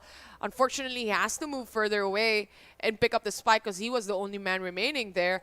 But nonetheless, it seems like when NAOS plays or tries to play a little faster, it just doesn't work. They have this specific composition that would really work out if it's about the pickoffs, because they honestly have the better aim so far with the rounds that we've seen here. Yeah, I'm going to go the other direction. I think NAOS, you know, they feel that they can make it happen. The thing is, ZOL is just so familiar with that kind of playstyle, right? They faced against Just Us yesterday that plays this exact speed of approach. Well, we'll see how it happens once again, as NAOS is sort of doing the same thing here on mid as Kakarot. Not this time, buddy, not this time.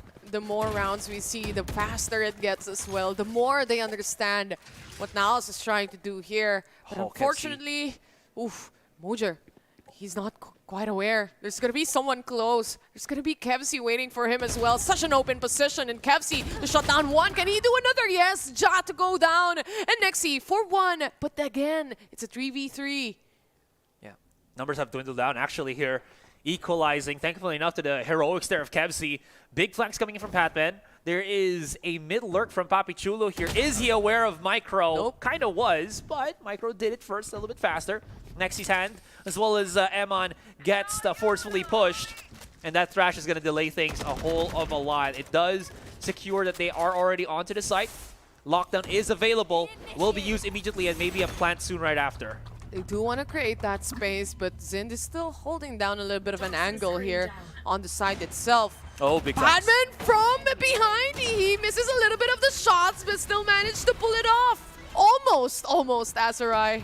They wanted to plant default, not safe, actually. Not thinking interesting. I mean, you had the lockdown. They were pretty much confident, probably, that there's not going to be anyone around. Yeah, fair enough, right? I mean, you can't always have eyes at the back of your head. It's gonna happen here.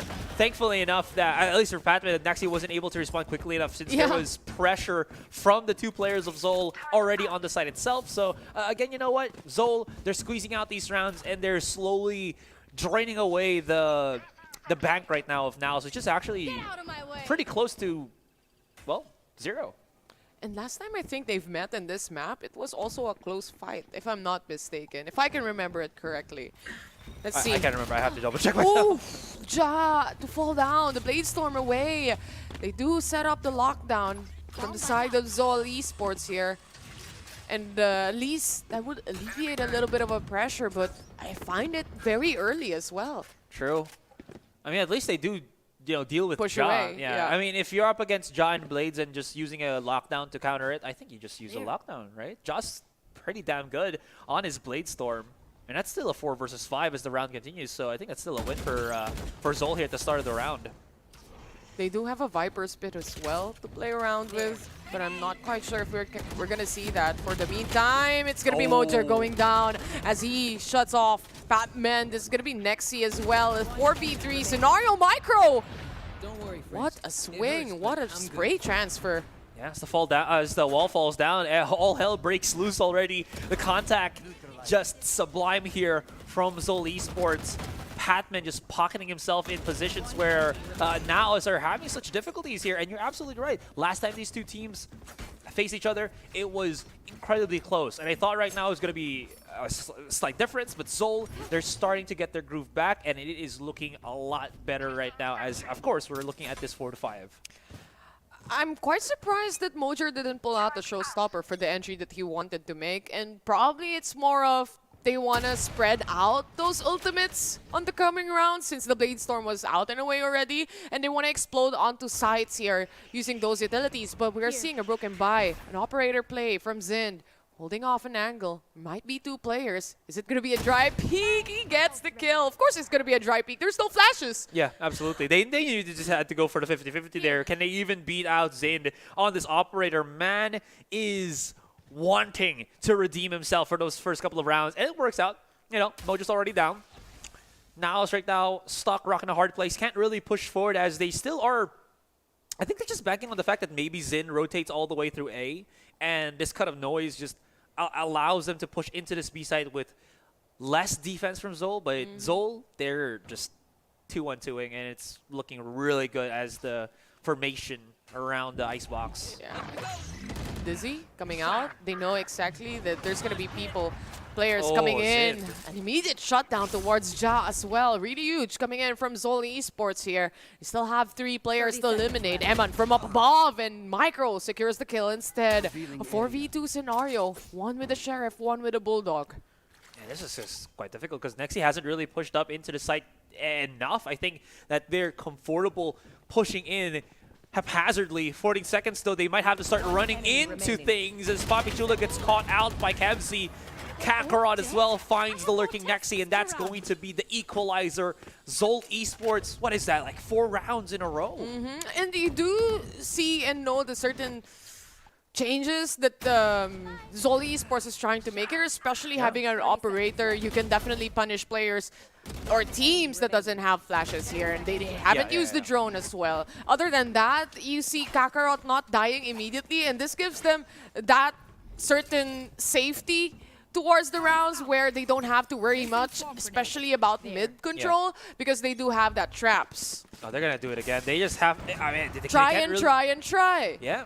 Insanity is doing the same thing over and over again, but I mean, if the approach is different, maybe there's something that's going to change up here for NAOS. They already used the drone to clear things up as well as the Boobot. They're making sure as much as possible here, Taylor, that ZOL Esports doesn't have any form of control back yellow whatsoever. They really want to go hard and heavy into this B side. Unfortunately, well, it hasn't cleared up second floor on B, and you can see that Zin just looking at his barrel down onto B main. And no one's even from ZOL. No one's even wanting to go for the duels, for that initiating fight as well in the early rounds that we're looking at. Yeah. They really want to play this safely, and so far it's been working out greatly in their favor as well.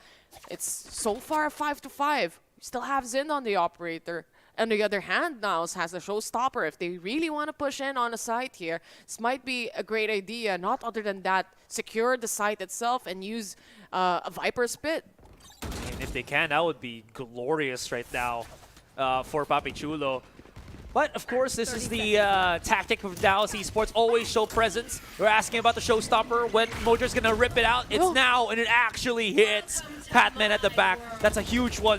Micro tries to get through some kills as the Viper Spit is thrown his way. Rest of ZOL Esports now flooding back into the site. The double swing from NAOS catches Micro. And this is a step in the right direction from NAOS as they will be able to plant that spike down. Timing. Kakarot with a good timing, and Ja to fall down. Eman very low on the HP here, and 1 kill away, or 1 hit away. Mojo, on the other hand, destroys the alarm. All else considered, Kakarot might be able to punish some of the players here, but then it's the angle disadvantage so far. The Viper Spit giving them a lot of trouble here. They still have a turret to set on, and Nexi to secure one, but Kakarot from above. Still, now in a 3v1 scenario, he's stuck in this position. Oh! Okay. He just drops into the side, hoping that, again, time has I'm tired of this. Time has already ran out, and his patience probably also has. Tries to just dive right in to the Viper Spit. Unfortunately, cannot get anything else other than that. NAOS Esports just was able to tuck themselves a whole lot better, and unfortunately, ZOL couldn't really pop shots through the pit and luckily get a pick, so that's unfortunate. I mean, he was giving enough pressure here on the flank, but unfortunately, the teammates that he had weren't really successful on the take towards the site itself. So without that kind of, or with that kind of pressure, I mean, it's just not enough. You have to really get the site as well. On the other hand, a little bit faster, a push and pull towards B main. You know, the hard thing about here for NAOS is they have to, again, approach things without much of that, again, solid flashing that we're kind of experiencing here, but it's just sheer experience for them. It is working out. Kakarot, though, he's been a menace, tries to pocket himself through the Hunter's Fury of his own teammate, but Nexi pretty much aware. Lockdown activated, of course, by the man himself, as it will clear up a little bit. Still, they're a bit afraid of pushing forward. That wall's about to drop down as well, so a plant on the spike might be a bit foolish here. As Zin, he's got enough draft. He wants to go for the contact, but cannot get on the first blade. Spotted out. Paint shells towards the back end of the site.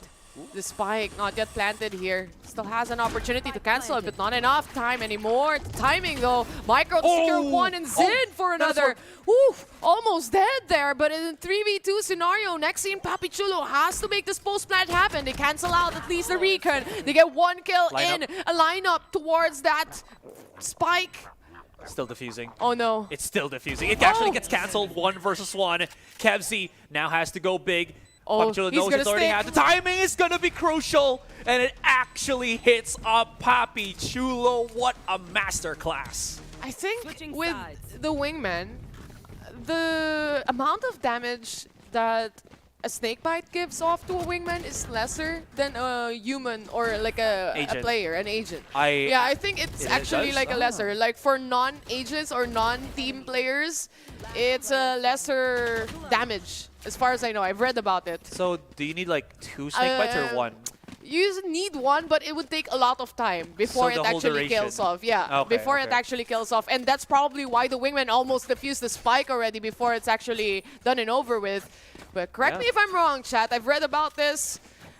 There's some certain changes that this has been happening with Viper recently. A lot of changes, actually. But we close off the first half into a 7-5. That's pretty close. Yeah, that's absolutely good here for ZOL Esports. Of course, every advantage that you can take, you should. Now still has that 2 round ahead of ZOL right now. Speaking of ZOL, the whole enchilada now working their way towards B site. Turret gonna be somewhere pocketed or just inside kitchen here. There's a bit of a noise being done by Eman on mid. He's trying to just let his presence be known. Oh, and look, Kevzi, someone's deep here. that's 1. He doesn't know about the second. Does he want to go for the fight? Oh, no. Oh, no. The trap was set and it works out. It works out. He didn't have a clue that there's going to be 2 people deep enough there. Kakarot on the other hand and he's aware now with very low HP. 8, and he doesn't get the kill as well towards Nexi. This opens up things for NAOS, but it's a 4v3 and the spike is planted. And I want to see NAOS's like overview map when they're doing like their team talks. Like, you gotta go here, and they gotta go here with those crossfires. Any case, plant has been done. Zin, oh my god, he actually just tries to whip out his pistol there, or excuse me, his knife, just to get a bit of reposition. 2 versus 1, and Mojer picks up 2. Patman coming around the corner, but of course he had to push forward. That defuse from Mojer, not going to be good in that position, and NAOS claim the second pistol. It's a lot of skirmishes towards the map here, from all the way to A main, all the way to kitchen. It was just about who has a better positioning here and who can surprise who. But at the same time, NAOS, they were able to really utilize some of, or majority of their utilities here. I mean, you have the Boombot pushing back Patman away. You also have Ja and Mojo really securing that spot towards A site, especially with the drone being set upon them by KevZ without any clue. So at least they were able to punish and really go for that aggressive push here on the defense. Not quite sure if that will be the same story moving forward. So this is how you actually make a non-flash comp work. You fight. Yeah, you just have those close corners, right? And then Kakarot just gets a headshot onto Ja, invalidating everything I've said. So far, though, the rounds that we've seen here, it seems like Ja is a primary target from the side of ZOL. Yeah, absolutely. I mean, Man has just been always on point. I think if we had like an award for best player in VCT, Ja's name would be somewhere up there. probably the first, honestly, on my book. Mojer, though, he's had enough. You know, his captain, his heart has been ripped to shreds, so he's gonna do the same thing against ZOL Esports. Zin repositions, maybe allowing Padman to actually push a little bit deeper into the site. Alarm bot not activating. Nexi's dead. Nexi's dead. They do find space towards mid and other remaining players all the way to B main. But Padman, he knows there's someone there. But Ja, very low, or rather Papi Chulo, very low on the HP as well. He still has a Spectre here for a quick burst. But then on B, it's just a little bit of a trap. It's just these contacts for ZOL that's looking so annoying to try to deal with. Timing for Mojo's going to be good, but he's all alone right now as Emon gets picked off. 1 versus 2. Where is that annoying spike planted? I think it's on 2F. No more abilities available. Has to push through the smoke, and Patman is just ready for it. They're just everywhere. Anywhere that the Mojo looks around, there's going to be someone. He still had pretty good map awareness, though, on that round. He was still able to kill off Micro from mid. He was able to clean up at least some of the players here from ZOL Esports. But then again, ZOL was just everywhere around the map here. They were able to control mid, first of all, because Nexi died off. They were able to also have good control towards B main. And with how the plant or how the spike is planted, you really have to cross through the paths here. You really have to cross through the walls. I agree, 100%. It's just so difficult, right? But ZOL is somehow managing to do it by way of what we mentioned yesterday in the panel. This team just loves that kind of contact play. They already have such talented players that can make it happen, and it's a risky thing to make do, but you know what? If they can keep managing to do that, it's going to be a thorn for NAOS. It's only 2 rounds that is the deficit that we have here. So of course, ZOL gonna make do with what they have. Zin already pushing up deep into the back of the site. That might be costly as Micro is very low. Somehow manages to go dance around the bullets. Next, he finally gets the catch off of him. Patman coming around to the swing. Ja's already taken down, severely injured, but Mojer plays it pretty well as the showstopper comes in to the fray. Enough's enough, as they say. KevZ, on the other hand, secures 1. So much kills coming in from this Sheriffs, but in the end, an expensive round, but still a round for the side of ZOL. Yeah, it's nasty, it's rough, it's rugged, but it still works out. The thing is, even if ZOL actually lost that, they would have money to play in for this next round. This is the bonus round that was taken away from NAOS, the thrifty round that was taken away for NAOS here. So that round absolutely huge. You saw that 1 versus 1? Next, he had to break down the turret first with his Sheriff. Kakarot just knowing about it. He played the 2 versus 1 quite well, and that's going to be the 7 to 8, as you mentioned. Trash is available for now as well. Micro can or will be able to use that if ever much needed as well. And it seems like they're really creating that space, especially taking control and utilizing that Dizzy since they can pick it up anyway. Yeah, just, you know, again, cut a noise right now for, well, never mind. No cutting noise. What do you mean? Just get out the orb. It's fine. You give Kevc some Hunter's Fury, he's going to do a Vash impersonation for you. It also seems like no one's really punishing that orb control anyway from the previous round, so why not, right? Oh, Amon out with a Fury. I like how players of NAOS all at second floor because they know the Thrash was coming in, but it doesn't matter as Zin is locked in. Good shots coming in, especially from Zind here. Nexi to hop out. Oh, Not enough to get the kill. And Micro secures it instead. A 4v2 with Mojer and Ja. If there's the mods, there's Jamoj. Kevc to get 1. And last one remaining now. It's going to be Mojer. Trash not going to be able to spot him out. He's all the way from 2F, but this gives him a tough spot to choose from. Jamoj. Wait, who's the mods then? The mods, us. Yeah, no, I get... Jamoj? Yeah, who's the mod? Oh, mod. Mojer. Ah, okay. I'm so Nice. slow on the uptake. I'm so sorry. It's my fault. And in this round, it was no one's fault as to why NAOS lost. That was just Zin so locked in. He was... True. He was 2 kills like 10 rounds ago. Now he's 9, but... The big thing about that is these are impact rounds too, so man is doing work with these entry frags. He's been having a good time here in this map as well. Oh yeah.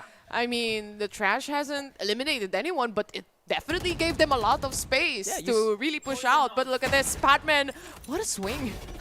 So he knew, he was aware. He's so aware, and right now, ZOL Esports, they got this game.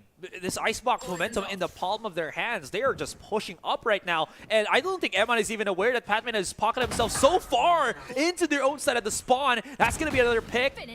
Next, he finally gets the shutdown onto Patman, but at what cost? May he find Kakarot on mid here. That's doubling up on the lurk position. Not going to happen just yet, but the numbers favoring ZOL right now. They got better options. As you can see, they're dictating the pace. Kakarot is slowly getting that information back and trying to listen in into where NAOS are trying to move at their side of the spawn.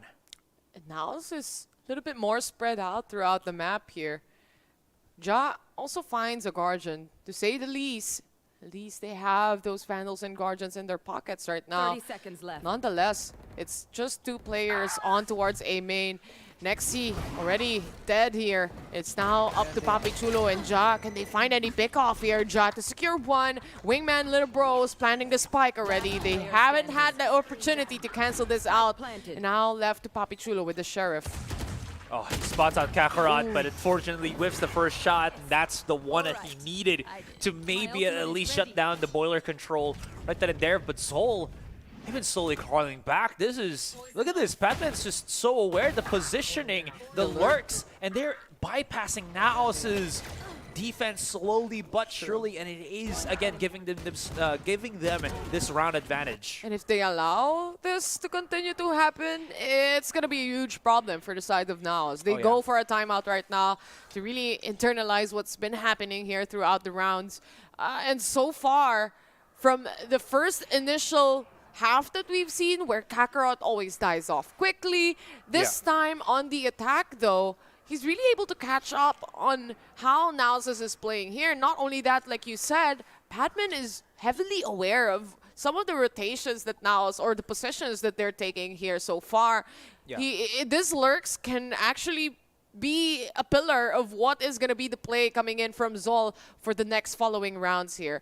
And I think NAOS is starting to realize that as well. It hurts here for NAOS that, again, we're going back to the point that they just don't really have an answer to these dry contacts that ZOL has been doing. It's literally just ZOL doing that. I'm trying to actually like bring out Kakarot's stats from this entire tournament, and he's somewhere middle of the pack. Dude is not you know, up there with the other like duelist players. Of course, he's not on a duelist, but his impact in this particular game is so felt. He is firing on all cylinders right now, and it is hurting NAOS considerably. Definitely. Lockdown available for the side of ZOL, as well as the Viper Spit as well.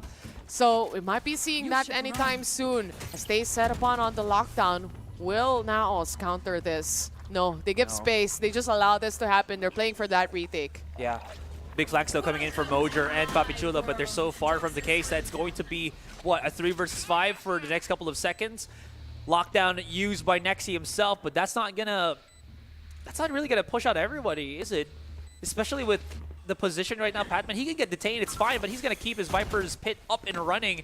No, not even. I love this. They actually doubled up, and that's not gonna do anything. Jack comes in for the contact first, and this is gonna be looking a little bit difficult, but the leader comes in for the swing. It works out. Papi Chulo rocking a hard place, has to convert, not gonna happen. 2 versus 3. Emon now having to deal with the Hunter's Fury coming all around from Kevzi. Pushes up, has to just go sacrificial into this as his teammate starts to defuse. Nexi can't really do it as the heat is too much, and that is ZOL Esports pushing us to double digits. Good hold coming in from ZOL Esports here. 10-8 now, Asterai. They were really able to capitalize on the Hunter's Fury here to really give out space. You see how a little bit of a delay was set on that Hunter's Fury just to make sure that there's going to be people pushing, yeah, but at the end of the day, it will eliminate anyone who wants to defuse the spike. And not other than that, it's the last 2 players remaining anyway. For ZOL Esports, they are basically separating all their utilities here and moving forward with a lot of utilities to play around with for the next following rounds. Even with the Blade Storm right now and a Trash still available. They cannot convert these Sheriffs as well as ZOL has been. I don't know how this is going to work out. Zin as well as Ja, as you mentioned, have thrown out their Blade Storms. I mean, it has to be Ja, right? To make something happen here. He has the Blade Storms. It must be him for now. Yeah. I mean, he's gotten 2 kills in that last round. He was looking hot, but the rest of now is really lagging behind at this point, and cannot believe that ZOL is just, again, anchoring them down. There comes the use onto the Dizzy. Infinite use if you can keep picking up that that ability. As Ja just comes in, quiet as can be, but a Viper, he strikes. And that opens things up maybe, but then Kevzi's short, swift retribution, 2 kills already. And that's going to be a site open up here by ZOL. Clean shots coming in from the side of ZOL. Zind positions himself. He's just creating this chaos space towards A side. But players from NAOS not yet reacting to this. Batman again with the lurk. Eman, on the other hand, he spots one, but not going to be able to hit the shots here. As Papi Chulo is the only player remaining for the side of NAOS. I'm not quite sure if he can really defuse the spike here, but he can definitely do damage when it comes to the money. Yeah, you and Vil called him smoke criminal, but he's got no smokes available for him to use up until he gets mid into the side. He just has to go for that quick little contact. He's good on the first, but he's good on the second. Good. Come up big for the third. Not gonna happen as Zin finally shuts him up. That was looking a little bit scary here for ZOL, but you know what? Too many players for Patman to deal with. Sorry, Papi Chulo to deal with. Papi Chulo, though, we've seen him time and time again actually make clutches happen. Yeah. Throughout the season, throughout the split. But at the end of the day, he only had the Sheriff with 4 players to eliminate. It's quite a difficult task, I must say. Yeah. Plus the pressure of defusing the spike. So there's really a lot on the plate here of NAOS. But look at this. Ja, investing on the operator is very important for the team right now. If he can actually make how Zin made it happen a while ago. He's about to peek. He's about to go for the swing, and Zin was so aware of it. They just waited like 2 players on mid. He had to make didn't even realize there was someone above there. Yeah, but that's the downside of like using a operator too zoomed in. Your barrel's a little bit longer, so if you try to peek out a little bit compared to a rifle, it's gonna get spotted a tad bit earlier here. Hurts NAOS right now as they have been just silenced to 8. Micro staying it up. There's going to be the Dizzy activated. They're piercing through mid. They do have Emon holding on, but just cannot do anything. And the last bastion on that A side, Nexi, has already been silenced. And it's Mojo and Papichulo to remain. Mojo falls down. And it's all, once again, into Poppy's hands. Everyone's just on point for the side of ZOL. This might be a match point anytime soon, but look at this. Papichulo, this time, not a sheriff, but instead, it's gonna be that Phantom with an iron buddy. I love it. You know what? Oh no! Weeman spotted him out! Oh, no stun though. 11 bullets remaining for him. 3 players to eliminate. Time's dwindling away, ticking away. And as Padman shuts him down, it's now a match point for the side of ZOL. What's happening here, Asarai? Ja hasn't been performing much lately for the past few rounds we've seen. I think it's the syndrome that Ja, not just Ja, but I think NAOS in general puts themselves in. Once the game plan doesn't start working out, they go for these risky heroics to try to bring the momentum in. You know, I think Ja as the leader, feeling that he should just try to create that space or create that mental space that, guys, I gotta pick off, let's calm down, get back to the group that we were in. We had like so many rounds in the first half, let's bring that back, but it's not working against ZOL here, who has such a steel composition. True. And how they've been approaching these fights, and now they're looking for the last round to get us this first map. At least for the time being, now still has some cash to really buy off Vandals here, but at the same time, Ja doesn't have any armors at all. So really a difficult place to be in when it comes to NAOS, but look at this, inside the smoke, that's gonna be Padman caught off guard down below. They weren't aware that Ja was there as well. Kakarot to fall down, trash available for ZOL Esports, but they have to create the space one by one. They are being shut down. And finally, NAOS is able to find that timing that ZOL has been just so good in these, I don't know, like 7 rounds in a row. It's been insane. Honestly, what is that? Like, we ended 5-7, so now it's only got 1 round in the second half. That really does hurt, but they're kind of bouncing back to maybe their second one, if ever. Yeah, it's only down into Kebsy's hands. Spike is nowhere to be seen. Okay. As he was making a little bit of waves, but you know what? It's Papichulo shutting him down. 12-9, not too bad, but they cannot make any mistakes. If in any point in time he gets the kills there, he still has to pick up the spike way back towards spawn. So it's really a difficult take. But nonetheless, this is exactly what NAOS wants right now. This is exactly what they need. But for ZOL, since we've already mentioned that for this second half that we've seen, they've won, pistol, another round itself. But other than that, nothing else. And this just allows ZOL to have a little bit of a space to make mistakes. Like, they lose this round, but I mean, they still have money for the next few rounds here. I mean, 2 rounds maybe. They have so much, I think, buffer to just play There's around so much with. utilities as well online. Yeah, I mean, even if they wanted to, they could probably even just maybe take 1 more round just to make sure that they can even everything out. But this is the perfect time for them to strike. You're absolutely right. This is still NAOS behind, but we're nearing that finish point, at least for map number 1. We'll have to see how that goes. Eman finally has 100 Sphere. I don't think he was able to counter any of the lockdowns that Kakarot has thrown out. So maybe with this one, that's going to be good. And the reason why I point this out is it's going to be quite important for NAOS to not feel so restricted in their own sight once that lockdown comes into play. They have a Viper's Pit though, so might be able to see that being popped somewhere in B, probably. And Eman still has a Hunter's Fury as well, but I'm a little bit scared for NAOS right now, since it seems like after that timeout, ZOL's planning something here, something cheeky perhaps. Ja up above, 410 it is, trying to find an angle if anyone hops out.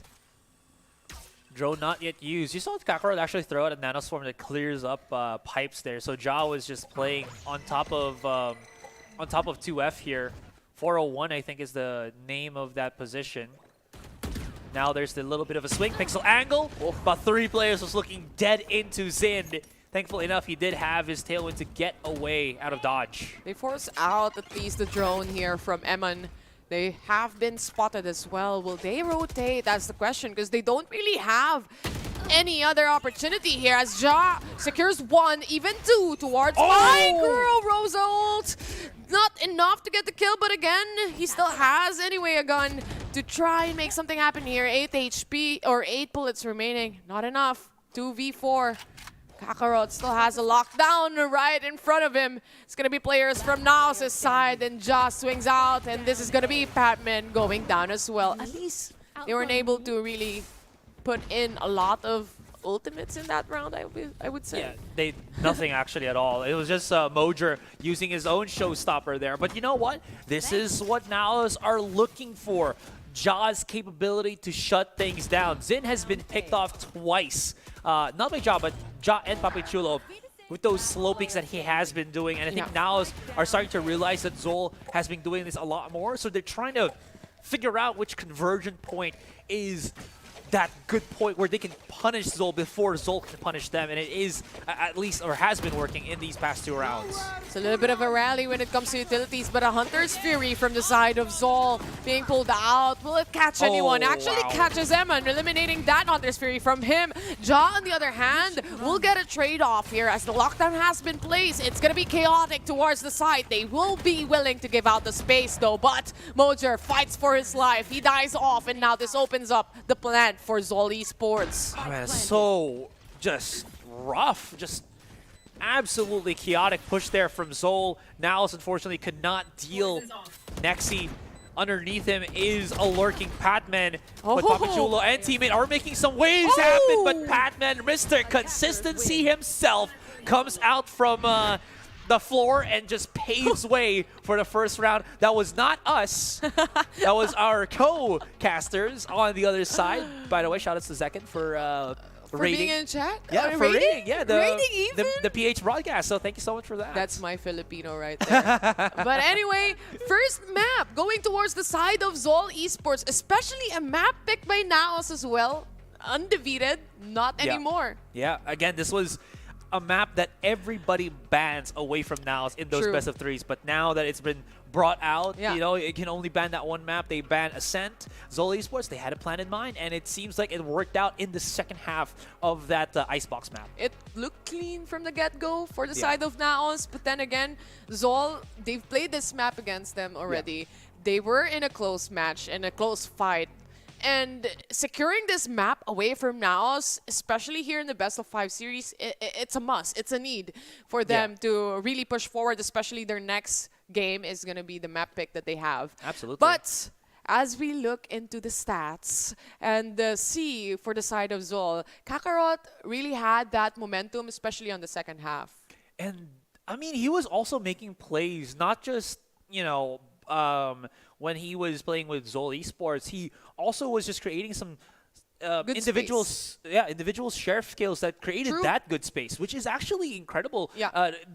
Again, just identifying how NAOS was controlling a good chunk of that map, and then once Kakarot was doing this, it started to crumble down ever so slowly. Again, we ended that second half 5-7, but somehow it ended 13-10. So NAOS just not able to really overcome the pain that has been Kakarot. And if you could see the stats that we just witnessed a while ago on your screens, it's 15 kills, 15 first kills towards the NAOS side. So you could definitely see they're really finding the pickoffs here. They just couldn't close off the round. It seems like ZOL Esports was just everywhere around this map as well. Really crisp shots coming in from the members of ZOL. You have Micro, for example, having the trash available every other round or maybe after 3 rounds itself. And they are just able to utilize this and capitalize this trash, Hunter's Fury, to even the Nano Swarm of Kakarot to really create that space for that post plant or even a space to just plant the spike. And you know what's kind of interesting here as well? Is there was a lot of emphasis on ZOL Esports in that mid control. I don't think we ever saw NAOS really had the same perplexity to actually do any kind of mid control, whether it was first or second half. And ZOL, I think, realized that too. So we saw a lot of, what was it, Patman, we saw a lot of Papichulo, speaking of the man, he's right there in front of us, that was doing set mid control. And I think this really ruined NAOS's approach to the approach in this fight. Delivering the win with grab, none other than Patman, Mr. Consistency himself, and his lurks as well throughout last few rounds that we've seen hurt a lot for the side of NAOS. They just couldn't react anymore. They were wondering where the next player might be and perhaps guessing where the next player might be. But nonetheless, it's already a statement enough that ZOL Esports taking this map number 1, I think we're in for a treat today. Yeah, and we definitely are. Again, this is a grand finals, a best of 5. We've only had one map down, and I cannot wait to see what the clapback will be here for ZOL Esports. Anyways, guys, we're going to go on a break. When we come back, again, it's going to be map number 2 here between NAOS and ZOL Esports. Grand finals, VCTPH. We'll see you in a bit.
Welcome back, ladies and gents, and everyone in between. This is VCTPH, the grand finals.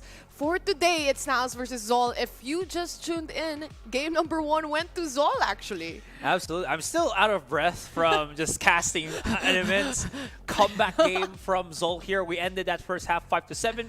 Very close. With ZOL being 5, and then somehow we transmuted that into 13-10 with NAOS just falling short. Again, Ja was not feeling his heat.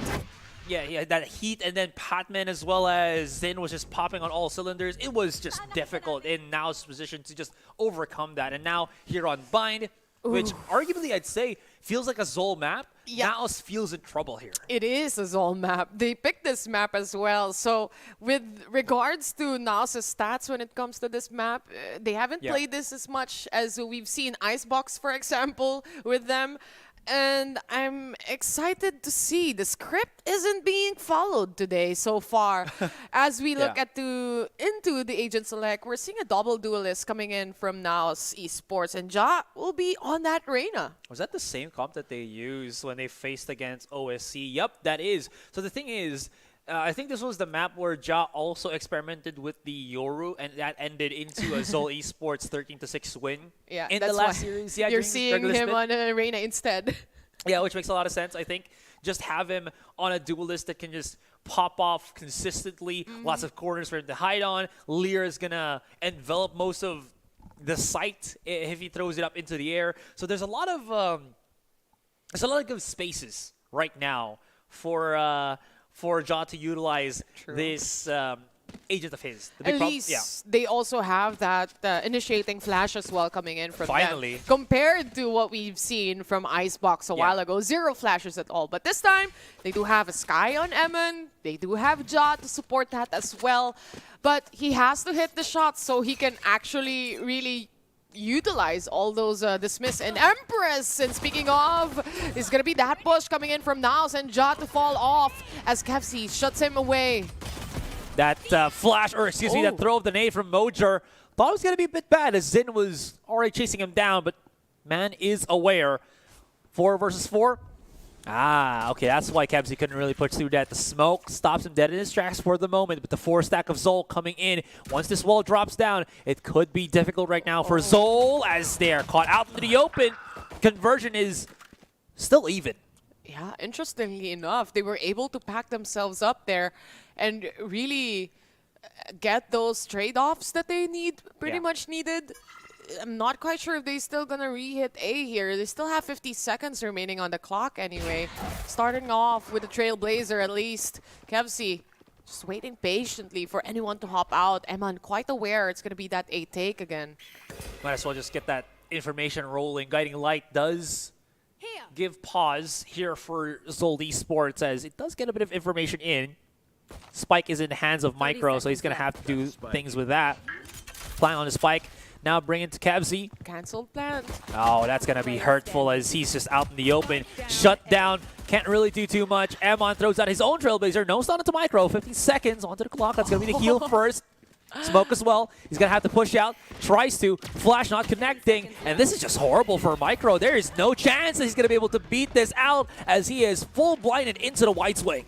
Nasty shots coming in. Not other than that, they still have Emin having an overheal here as well. And overgrowth rather. And this was able to at least heal up Nexi again to fight off. And with the Spike being dropped like that, they were able to still save up 1 snake bite, 1 utility to really cancel out any plants here or any possible plants coming in from ZOL Esports. Not the cleanest round we've seen so far, but it works, it works. Yeah, I mean, I don't think we're ever going to be seeing a clean round anymore from these two since ZOL is just so good at forcing NAOS out of that methodical, you know, NAOS-esque approach. By the book, yep. Yep, absolutely. Speaking of which, though, ZOL's going to try to do the same thing once again with the push, and that's Nexi down!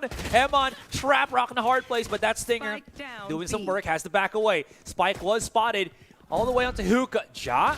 This could actually be bad for him as it TPs. You even see that Zin was lurking right behind. He could have even TP'd right behind him if he was unsuccessful with that first kill. Still have smoke to play around with. Zind All the way from Lamps, ZOL Esports yet again everywhere. Oh, the timing. You go around the map, they're just there. Still control towards Showers from NAOS' side, I must say. And this can be deadly if they want to take A and not aware of that or not being able to pick up on that. But nonetheless, for the time being, it's a little bit of silence for both of the teams here. It's just more about reading each other at this point. Yeah. I think it's also just ZOL working off of the information Zin was able to do. The TP from Kakarot so he could pick up the Bulldog. But the thing is, that does leave his teammates just a tad bit alone. Thankfully enough, because of the smoke, that's enough separation that NAOS couldn't really punish the man disadvantage. But even then, NAOS is still like 2 players on the B side, so they're going to have to enforce Mojer here. So I take back what I said. It's going to be a full-blown retake here for NAOS. Not looking too good when everything is falling neatly into place for ZOL. Oh, timing though. Kevc might have a good lurk here towards NAOS' side. Mojer has been holding that a while ago. Poppy was able to pick up on 1. This is the kill from the lurk. He goes away. Eman very low on the HP. He still tries to fight for his life, but that's going to be a thrifty round coming in from ZOL. 1-1. Never count out the end. Wow, they're really answering NAOS' every move they take here. Yeah, and one of those moves might have been the incorrect one as well. I kind of get that Jaw wanted to go for the pinch to help out Emon, but you saw how quickly ZOL was just able to reprimand him on that. Kakarot still at the leaderboard here, Taylor, as he's still so hot on that Sheriff. Yeah. Again, Sheriff, don't get rusty. Kakarot, they make so well together. Maybe we have another nickname that we have to go for this, but we have to maybe get another game or so before I start to add that to the list. I mean, he was playing for NAOS before, right? Yes. So way back then. way the back. first iteration the of first NAOS. iteration You're of NAOS. Yeah. So this is already a big feat to himself, but at the same time, losing the supposedly by round from NAOS' side must hurt for the time being. But let's see what they can do and how can they react to this, because it seems like ZOL really has good timings against them. Foolish. Damn. Okay. I mean, you're right on the money there. That is just instinct for instinct right now. Even for the Kakarot. lurks too, right? Yeah. Again, they're just so aware of what's happening here. What a thorn on the side of NAOS right now, right? And they're just on the weaker weapons. Sheriff's in a couple of the players' hands. Emon's going to go for the swing. Actually works out because Nexi is there for the crossfire. Flashes come in, and it's actually becoming a pretty expensive round. Nexi's all loaned up into the side. He's getting wallbang inside the tube. He's done some damage here, forces out the neural theft from Kakarot, and the 2 players of NAOS here playing inside hookah as the second tap of the neural theft does give away their spot. 1 with the classic, 1 with the Sheriff. Papi Kakarot. Chulo. Aware, might be someone close. Kevc waiting. Whoa! Very low in HP, like you said.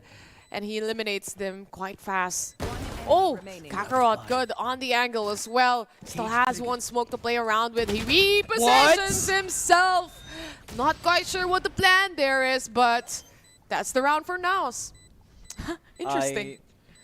What would have you done basically in this moment at this right time? I feel like Kakarot was thinking, okay, I'm just gonna try and fake going down and then go back up again onto hookah.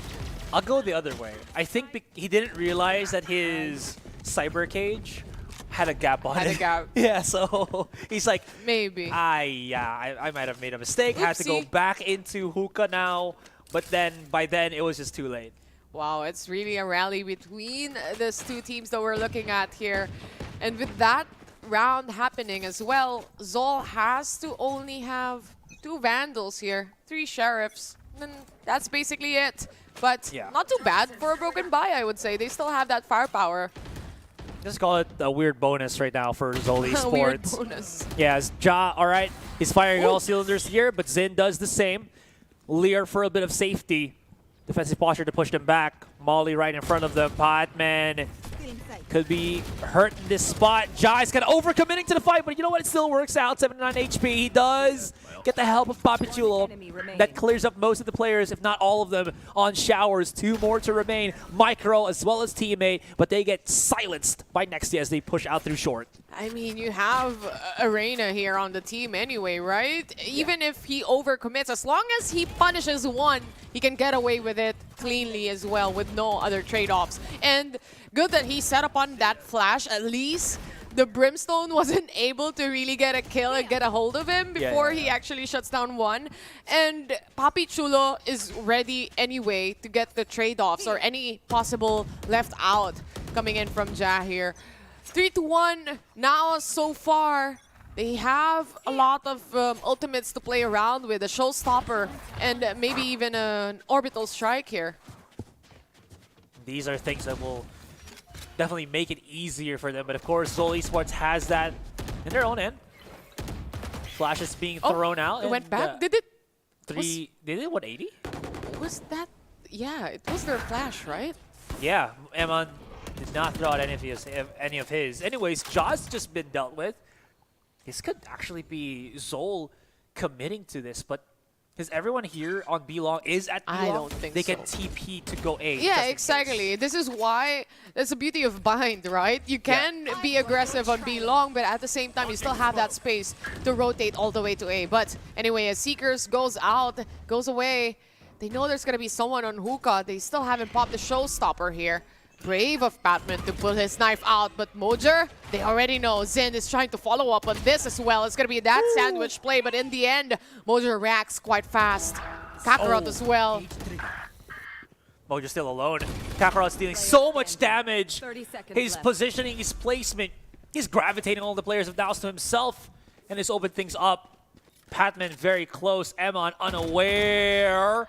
Somehow whiffs the shot, and that gives Emon some more leeway to start pushing himself up into that B side. The problem is here, there's so many angles that he has to try to deal with. TP's already come out from Micro. So many players right in front of his face. Tries to go for a wide swing on Kakarot. Is going to fail. That's going to be ZOL with the answer back. Now, what you got? 3-2. I mean, at some point, Mojer was just stuck on showers. Zin was just trying to follow him. There's going to be some players already on the site itself. There's just a lot to conceptualize, especially that the Cypher plus the Viper combo was able to take up space on A short, and the rest of the players can just, again, TP all the way to showers as well if they want to really make that sandwich play happen. And it actually happened. Now, with ZOL picking up the pace here, NAOS has to buy off some half shields for some of the players. I really, like Patman's words on that interview that we had from him yesterday. He said that even after practice, he still would practice. Even after training, he would still train. Damn. Man was eating, breathing VCT continuously. And it shows. Yeah, even though he died here, every other round before that, he's done pretty good. Oh, this cancels the plant at least for the time being, and from behind the lurks, the flanks coming in. Eman to shut down one, quickly trading Elise for one of their players, but Eman, will he move back? Will he fight? He still does some damage here while Ja is paving the way at least for some of the players to go kill and die off. 3v2. Oh, timing. Oh! No way Ja whiffs that. Kevzi, the TP actually successful. Oh, but Eman is here. Yeah, he's already waiting at B long. This might be a good position for him, actually. Orbital strike used at the precipice. Kevzi falls down into Amon's plays. Micro uses the box, but thankfully enough, Papichulo is close enough to get that refrag working in. Yeah, they wouldn't have expected Eman to still be in B long after everything that's happened in A site as well.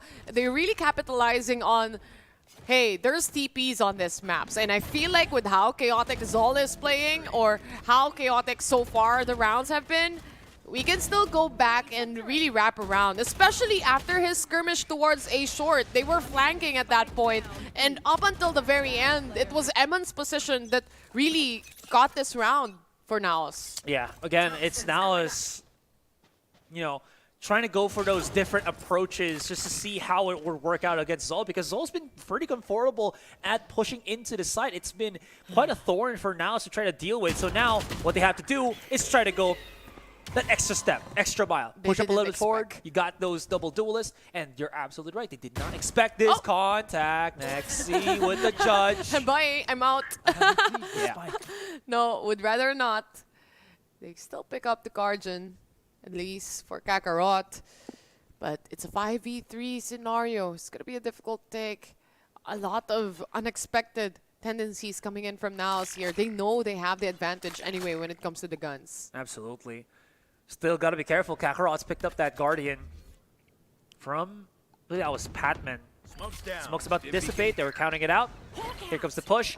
Micro helps out with a little bit of flash here on Showers. It actually tags Jaw down significantly right now. And he's going to be playing this 1 versus 1 for the moment. If he can get the kill, that's the heal. If Micro gets the kill, that's going to be bad. Thankfully enough, he's got the rifle in hand.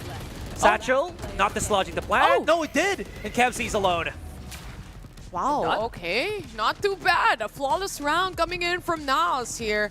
I mean, it was a little bit scary in Jaw's position with a little bit of a whiff and also with the little HP remaining. Again, that's the beauty of having Arena, right? You have that overheal. And again, with NAOS, and as long as you hit the shots in, ZOL is definitely going to be having a hard time, especially with Batman not realizing that they might have pushed up after that tag towards him.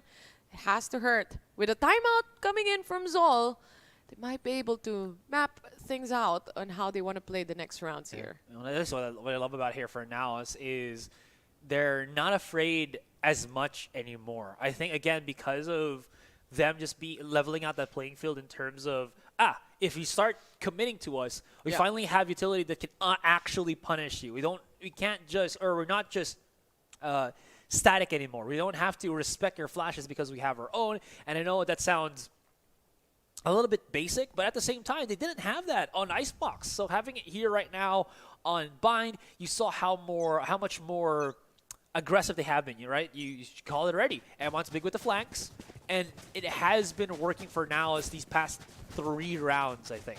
It makes sense because the composition that they have anyway on the defense itself, they don't have any sentinels here. They can't go aggressive, especially you have Viper walls being set on a site, and every time you try to pass through, then it's going to be a decay. So they've been really gauging on this.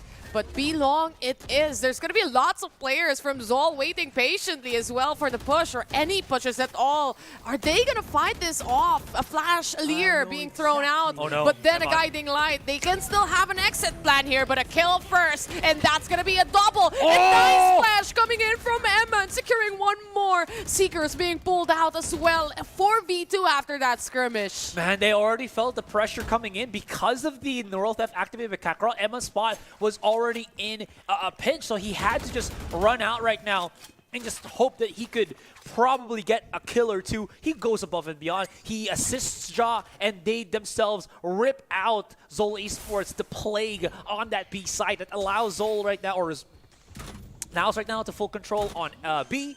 But ZOL, of course, backs away quickly enough that they'll be able to plant A here. The problem is, it's going to be a numbers disadvantage on this retake. Still possible, though, if they can really get good positions here as well. They have tripwires on lamps, if I'm not mistaken. They have a cam set up as well, so they would have that advantage, to say the least. But can they get the kill? As Kakarot shuts down one, it's about 3 players that they have to still find here. Nexi already trying to hop out onto the pocket. They want to clear out lamps here. Jaw to get one already, and now with Kakarot low in the HP, it's going to be NAOS' round. Imagine if Ja actually made a mistake and Dixie also fell through his dismiss. That would have been a big mistake. Anyways, NAOS really answering back on that B contact. Again, it works out so well for them. Mojer's double satchel out did fail, as you see here in the replay, but the follow right afterward, Ja and Amon, the combination working well. Kevzy was such an open spot as well without any reaction. They probably didn't expect that Emma was there. That's why. I think he's probably setting up a smoke or looking at the minimap or something. Yeah, for sure. Anything related to that, but nonetheless, you might be expecting more of that aggressive pushes coming in from NAOS. Again, when it comes to the guns, it's a big disadvantage here for ZOL right now. They only have one Bulldog, and that's on Kakarot. And that jump peak as well will hurt them. But they get the kill onto Mojer. Oh, this is bad. That does make Ja a little bit vulnerable, but his flank shuts down Zin very quickly. Uses, again, his reposition to go away. Kakarot's just holding inside the smoke for the moment as he just, again does not want to overstep his bounds, but as that smoke dissipates, Papachula takes his head clean off.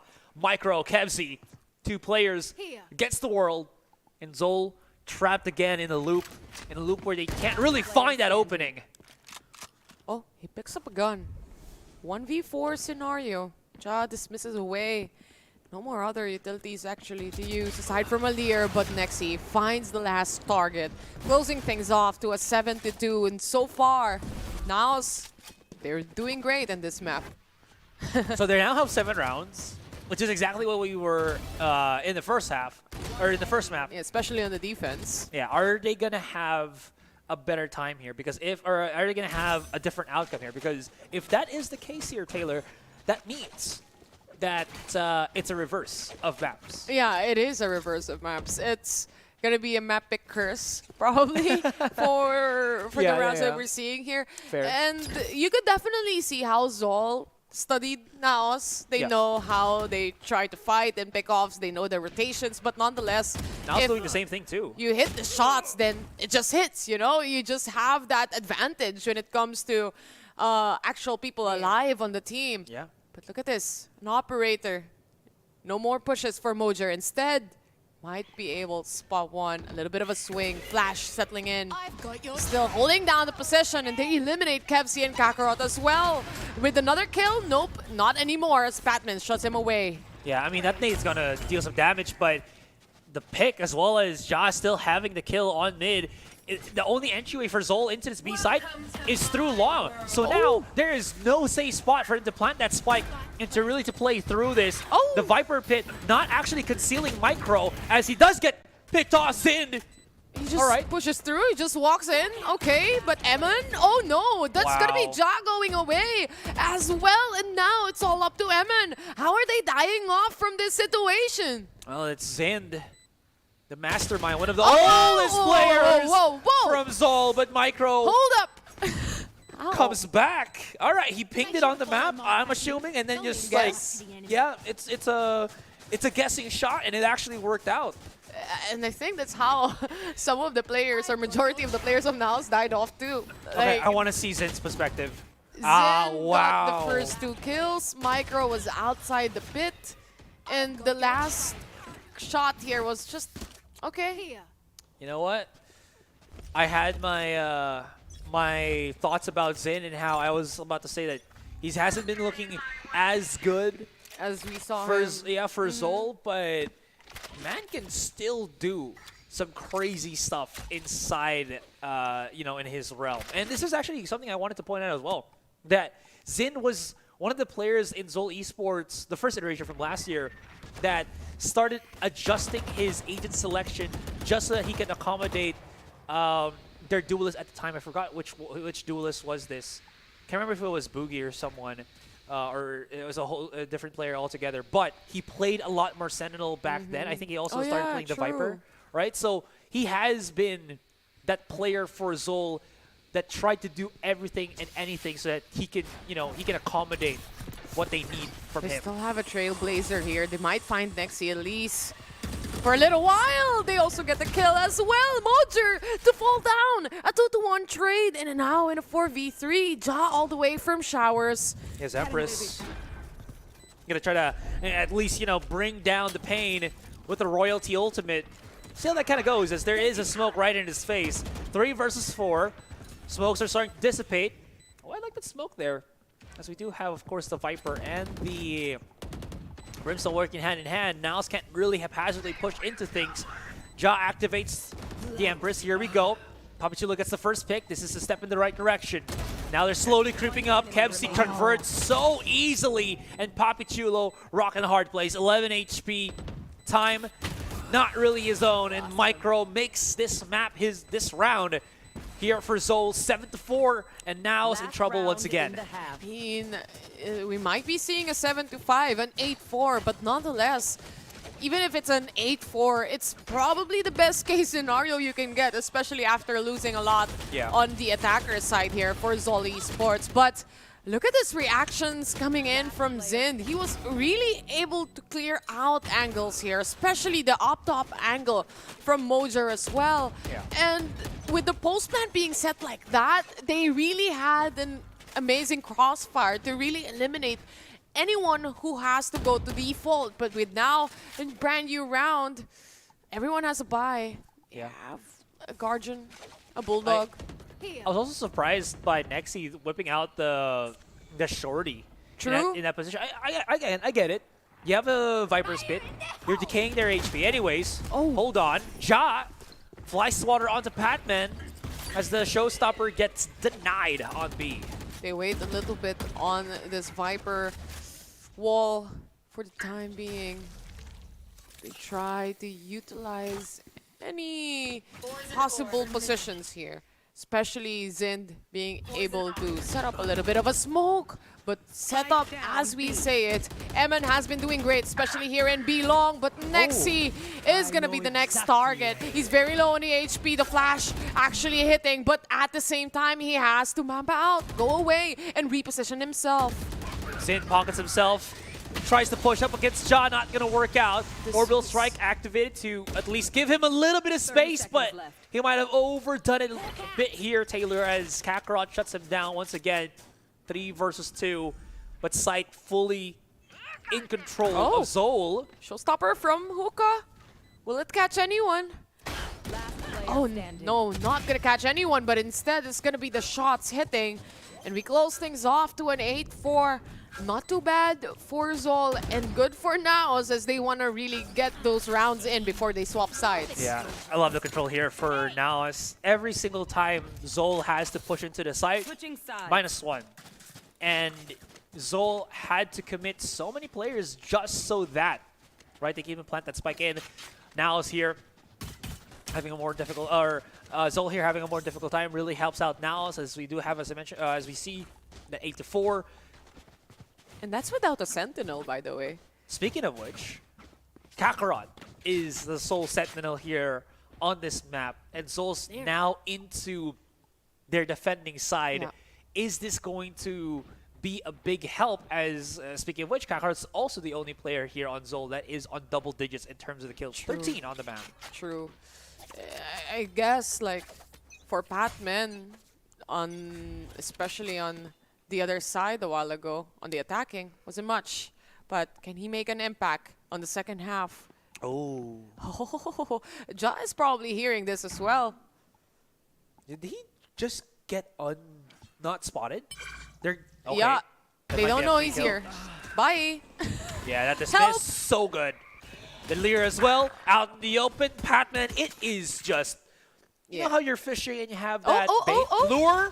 It could actually work out, but Mo just is too quick.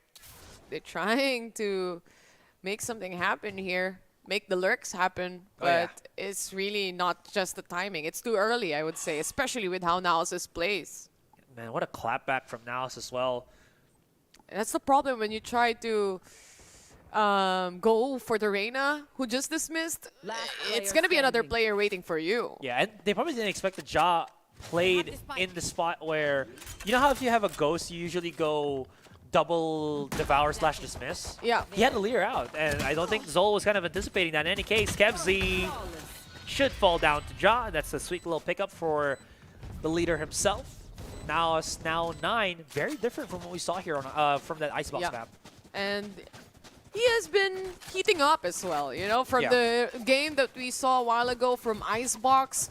He wasn't the Ja that we usually know and we usually adore, where he goes really crazy on the kills, but it seems like having him on Arena as well, he has more space to really reposition himself, make use of the Lears to not only get the kills, but also just to check if there's going to be someone shooting that Lear, then there must be people on B-Long or wherever he is. You have to expect as well that you cannot keep that consistent domination, that rate of domination up, right? Especially in such a game as this, but somehow Ja is managing, as you mentioned, because of that Reyna.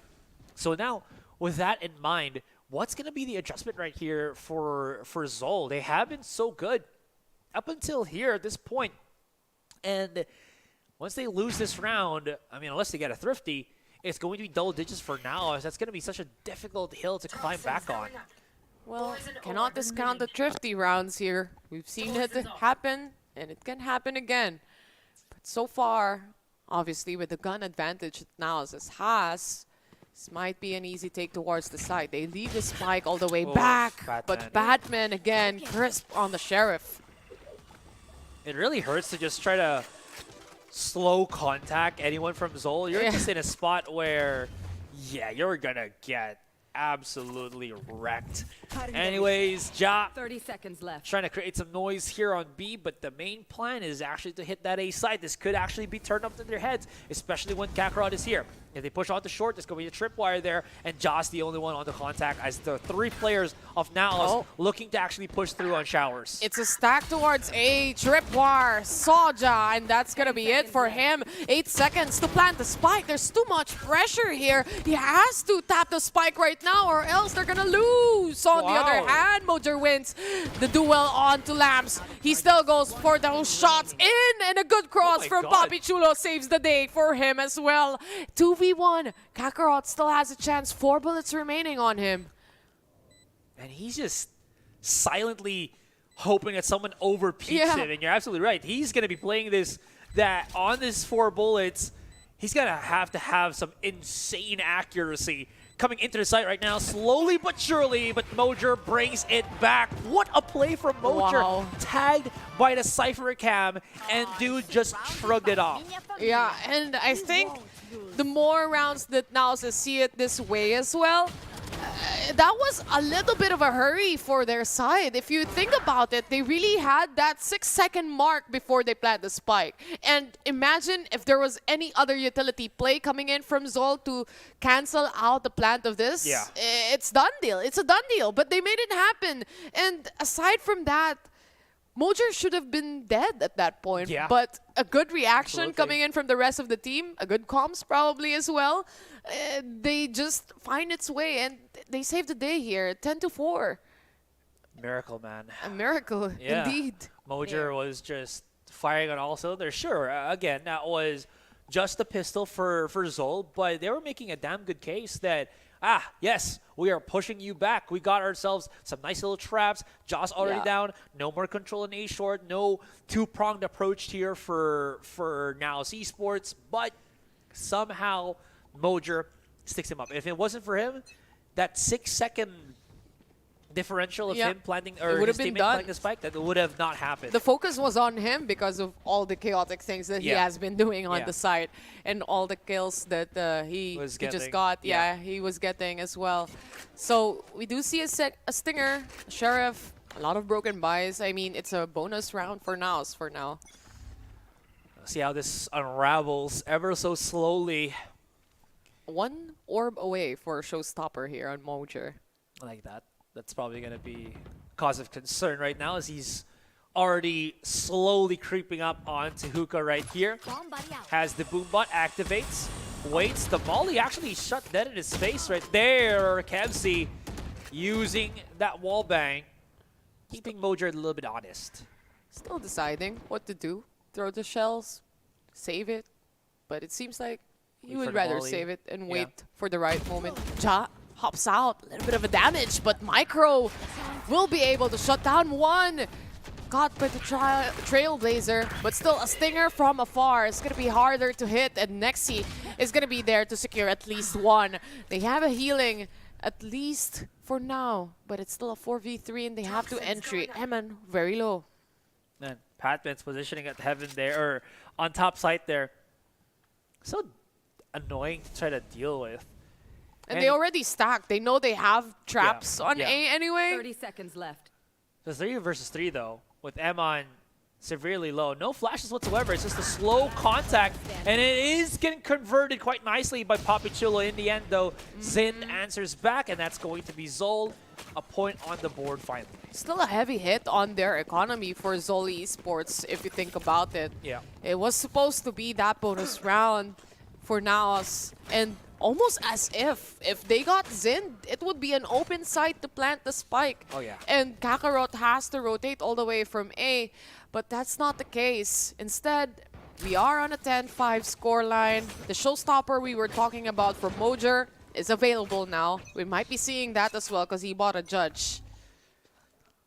Fast push, satchel in play.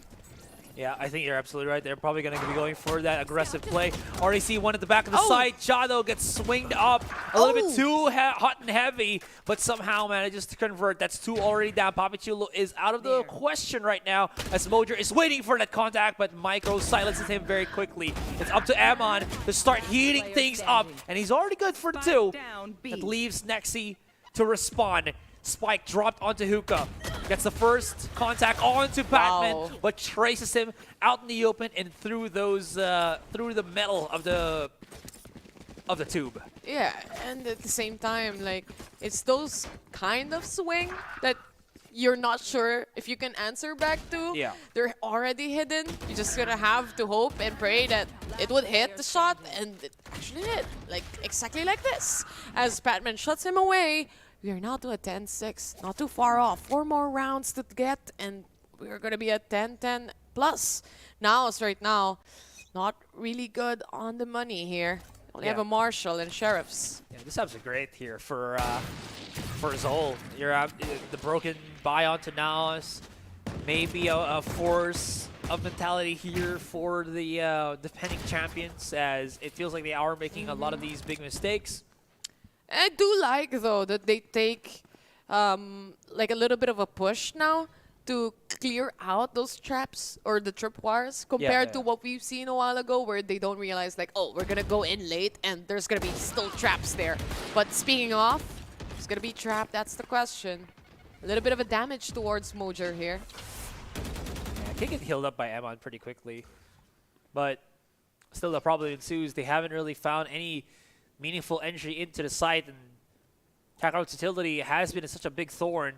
Flash used there by Micro to clear out some information onto Octa, and Ja actually hits Kakarot pretty damn heavily here on this A site. Oh, that whiff is going to cost him dearly, but Nexi gets the refrag in the end. I think Spike was also spotted right now, so that could call the rotation here. That's 25 seconds. Not going to happen, so it's still going to be just Micro onto the side itself. Chases it down, but it's too many players to try to deal with. Perfect opportunity to pull out a showstopper then, and Kakarot caught by the lurk. Batman left alone. He still gets 1 here. Satchel out. 30 HP remaining onto him with the Leer being thrown on his plate. They know exactly where he's going to be. 11-6 as NAOS closes things off. Drifty.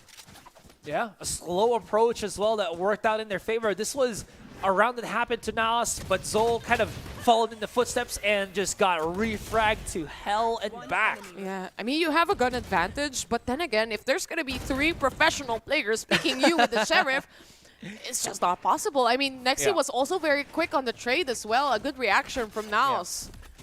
And you saw, I think that was like Mojer that swung into elbow. That gave enough time as well for the rest of NAOS to follow him up, because the attention of the B player there was just dead set on getting Mojer. In any case, step in the right direction, but Ja really just at the receiving end of some nasty, aggressive peaks here from ZOL. I think he was gauging that some of the players might be here on A-Link as well to help him out, you know, take a look onto Hookah, but didn't realize that they've all pushed up. Again, ZOL is on a gun disadvantage anyway, right? So they really have to make do of the distance when it comes to the teams or the opponents that they have. Batman, look at him. He's already acting like an attacker here.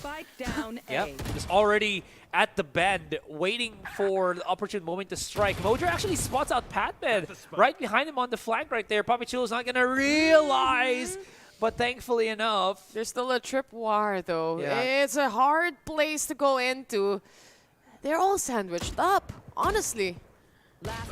Trying to get into the site, but Spike down A. that's going to now be left into Mojer's hands. 1 more round to go, but now this is just so far from the situation, and that's going to be Zin silencing it down. It's been some slow rounds right now, Taylor, but ZOL has been creeping back slowly. These slow peaks, these prods and presses. First time we actually see Patman pushing up this far into mid, and Ja was very much unaware, or rather just not experienced to it in this series. And it was a low buy as well. They were really able to be aggressive outside hookah, pushed away the enemies or the NAOS side, and this allowed them to really have a good angle against Ja on B long. And that started everything. From there on, they were able to just pick up and lurk around the map and get those kills and make sure that there's no space in between. Very opposite of is it? Oh, Patman actually gets refrag. Emon still wants more. Micro backs away. Emon's picked up his falling comrades, Marshall in hand. He wants to get that retribution. Not going to happen this time, but maybe a step in the right direction. Can actually double up with John, just heal the boy back up to full. Well, now still has some wiggle room to breathe with here. 1 minute left into the clock. Just holding on to their angles, holding on to their utility play. Seekers. Molly possibly deny any possible entry from NAOS' side. And Seeker finds some of the players here from NAOS, but not much intel exactly where deep they are anyway. They're still far off from the site, but this tripwire might give an idea towards ZOL. 30 seconds. Well, it hasn't been activated here though, so that's going to be something. Oh, this tripwire in the site is just absolutely sickening. That is long. Anybody who pushes through that probably is going to go down, especially if they can't see it or spot it. Think an orbital strike just to kind of delay things right now as Kevzi unloads 10 seconds at the back of the site. This is going to be quite the hairy situation right now. Who's going to be the planner? It's going to be Emon. Where is he actually planning? This is just so difficult. Did he even have time to plant the spike? No. No. Wow. Not enough time. I mean, he tapped the spike on the 6-second mark, and that's all you needed, right? If you deny this kind of plant scenario, there's not going to be another chance, as the time is just not enough. And I feel like this is where the cons of being late to the party is, and the cons of really having some slow plays when it comes to that 10-second mark.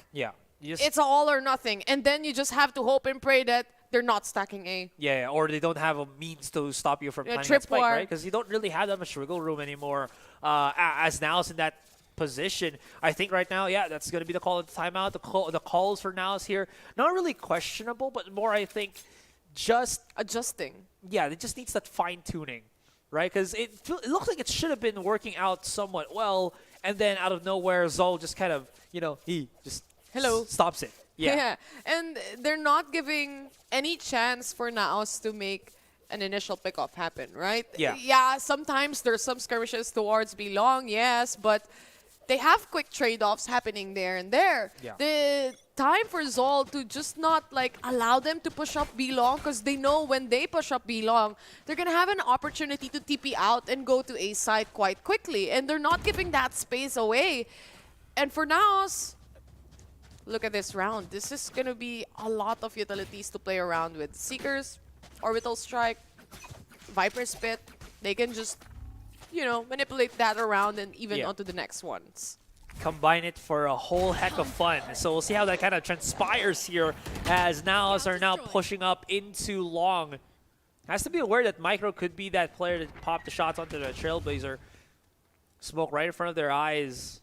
And NAOS might have to fall back for now. Just a bit of a cut noise right now, and Modred's alone by himself.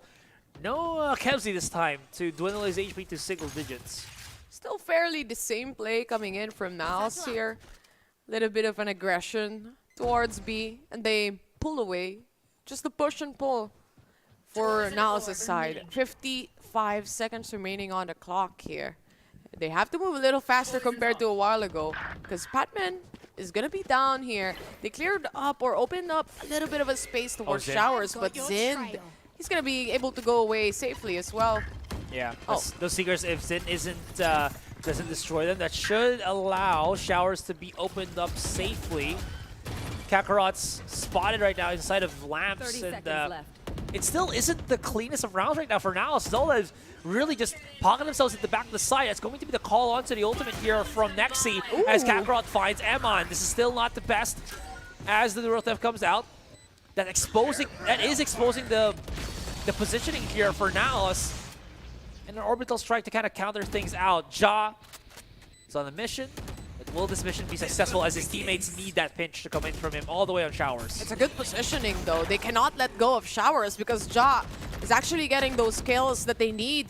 4v3 scenario. They know there's going to be one Showers and Ja just paving the way while the rest of the members of ZOL try to clear up anyone that they can see, but they can't really see anyone. Yeah, map point already here. Map pickers. NAOS, the reverse pick. Yeah. Picks, excuse me.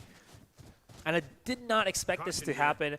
Again, we were talking about how this was the last time that they spotted each other. It was a very dominant 13-6 by ZOL. Yeah. But the thing is, NAOS also had a match yesterday against, sorry, that was, I think, was it Just Us? Oh, sorry, OSC. OSC. That wanted to play, I believe, on Bind, and NAOS was the one that came out victorious on this one. Hello! Patman chasing it down, has to respect the snake bite, and that ultimate's not going to get any pick whatsoever. Yeah, and he was gauging on that as well because he has a stinger, but it just made all the enemies move further away from him as well. Ja, on the other hand, doing great so far with the lurks and all his positionings as well. Alleviating some of the pressure points for NAOS' side. Eman with the dog finds one, but that's just an info gathering tactic for now. They move further back, reposition themselves. And I do like the change though for NAOS. You see them going in on the site much earlier compared to what we've seen a while ago, and this gave a lot of space to put out some utilities, answer to some as well. They're not making any close calls anymore. You know, not baiting too their risky time. anymore. Exactly. They have time to adjust. If they cook a little bit too long, then you know what, the end product's gonna get burnt for those that cook or bake. Just look at them, just waiting to play their utilities anyway. And speaking of utilities, Lear is about to get thrown out here, but there's a trap, there's a trip, and they can't push through it. That is just a well-placed maneuver for the both teams. Oh, this is just looking too bad, but hold on. Nexi's fighting back. Kakarot only has a stinger in hand. Has to push through. 11 seconds on that clock, and they have to plant the spike now. But thankfully enough, Papachulo, a very good vanguard here for NAOS. It's even numbers, but now they are the ones that are going to be playing this post plant. 3v3. They still have a smoke here on Nexi as well. Not going to be placed on anyone. And this flash would hit him, and he has to move further away. Still safe, but NAOS is trying to find the last remaining player here. Kevsi, 7 bullets remain. He knows there's going to be one on Hookah. The other, unsure. 5 bullets. He has to hit every shot, and the double swing settles the deal. NAOS takes game number 2. Look at how hyped they are. You already knew that NAOS, I think, was unhappy with how their Icebox map has been. So that, and you usually see when NAOS wins, they're like, yay, just like this. But then now they're like standing up and they're just like banging each other's hands together. You know how important that second map was for NAOS there. It was very important because just in case ZOL takes that away, it's going to be just one map away on winning the Grand Finals, by the way. But absolutely. map pickers, perhaps, when it comes to this Grand Finals that we've seen. I do like to point out, though, positioning from Ja just gave an icky feeling towards ZOL Esports here throughout. It felt like he had always Showers control. He takes the pick, he just pulls away if there's too much contention onto that, and then he goes, when it's B, the Hookah control is there. So there's just a lot of angle to cover, plus Ja is just minimizing that. I like how you mentioned that, because if you see how he was kind of performing in that second map, it feels like a little bit lukewarm. But the thing is, it's probably because he wanted to gravitate that attention to himself. I was going to say that he felt like he died way too many times, but maybe he was just because the Observer was focusing a lot more on Ja. But he was doing a lot with that 21-13, 291 ACS. Sometimes it's not about the kills, right? It's about like how you grab the attention of the team just to really create the space for other players like Mojer, Eman, and Nexi to push out on another part of the map here. 13-8 as we close off Bind here. Kakarot still from the get-go up until the very end as well for ZOL Esports has been on the top of that kill scoreboard. And it does feel like some of the players like Micro wasn't able to perform much when it comes to this map, or they didn't really have that space. Yeah, absolutely. And look at this first kills. I was actually about to say 14. 14, right, for ZOL. Here's a kind of interesting metric as well. On that Icebox map that we had, and probably similar here on Bind, Ja versus ZOL. That's usually the first kill metric. Yeah. It's not even mostly not any of the players of NAOS. It's always Ja that either dies or gets a pick first, and then everyone else from ZOL has to deal first with Ja, which is so interesting considering how, again, spread out NAOS have been, and they haven't been playing, the same thing over and over again. They've been very dynamic with their setups, and that's how it's just kind of turned out, which is, again, just kind of mind-boggling to me. Yeah, I do commend how Nexi played as well on this map. Every single time one player gets eliminated, he was actually hitting the shots to make the trade happen. Even if he's just holding on to a Sheriff here, he still managed to pull off some quick shots or quick trade-offs. And that's exactly what NAOS needed at that point. In this kind of scenarios as well, some rounds we've seen ZOL have good lurks against NAOS, but on the other part, like on the end part of it or end part of things, it felt like they're more on the back seat and really like playing around NAOS and just reacting to it as well. I think that's just the condensed playstyle of NAOS as well. Delivering the win with grab, of course, is the leader himself, Ja, able to secure himself his secure that win.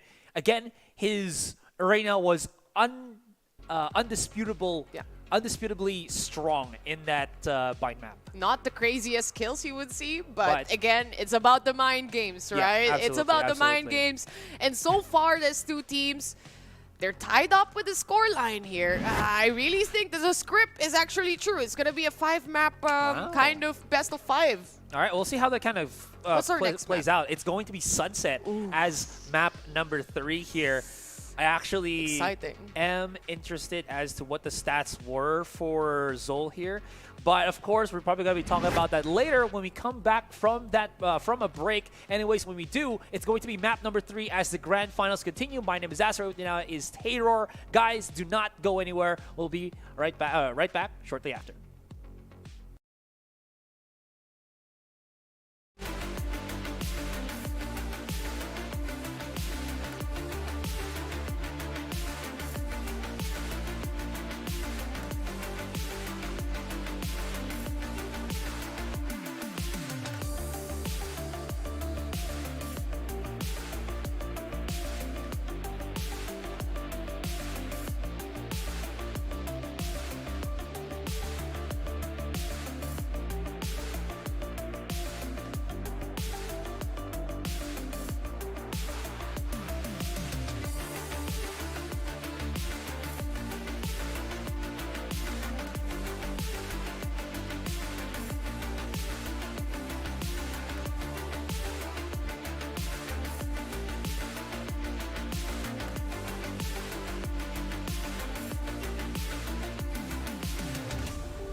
Ladies and gentlemen, welcome back.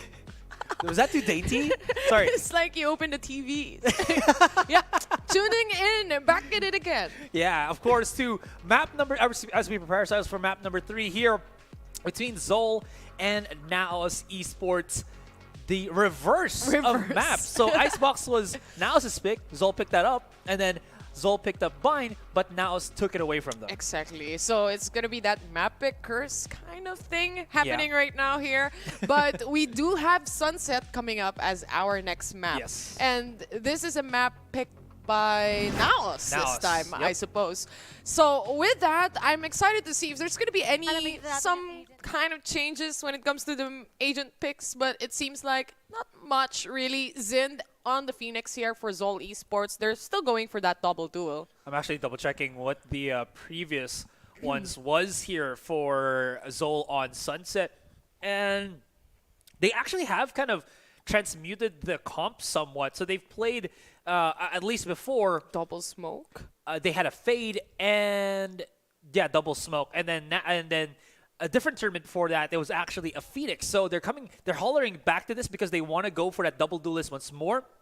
Bring Zin back into the fold, into a more punishing agent on that Phoenix, which I really do like, but I do have to point this out as well. At least the only Sunset map that ZOL has won, they did, but that was against Geek Fam. Oh, so just that pointing was it out. far off before already then. And at the same time, for ZOL Esports, I mean, I guess at least they got the second map, if ever they're not really in favor for this one. Without further ado, though, we start off with a pistol, setting up the tone, setting up the pace as Mojer is already on tiles. They don't know this. They haven't seen this. Paranoia also connecting perfectly, but Micro secures one kill. A quick trade from Emin. And as Mojer loses the bullets, Kakarot shuts him down. Yeah, so many injured players here for ZOL, but still, of course, active weapons in their hands. Tripwire does get a little bit of a pick, or a little bit of damage, but no follow-up whatsoever. So Nexi and Emon very much caught rock in a hard place here. What's the answer? What's the clap back? As Nexi tries to get that elevated position.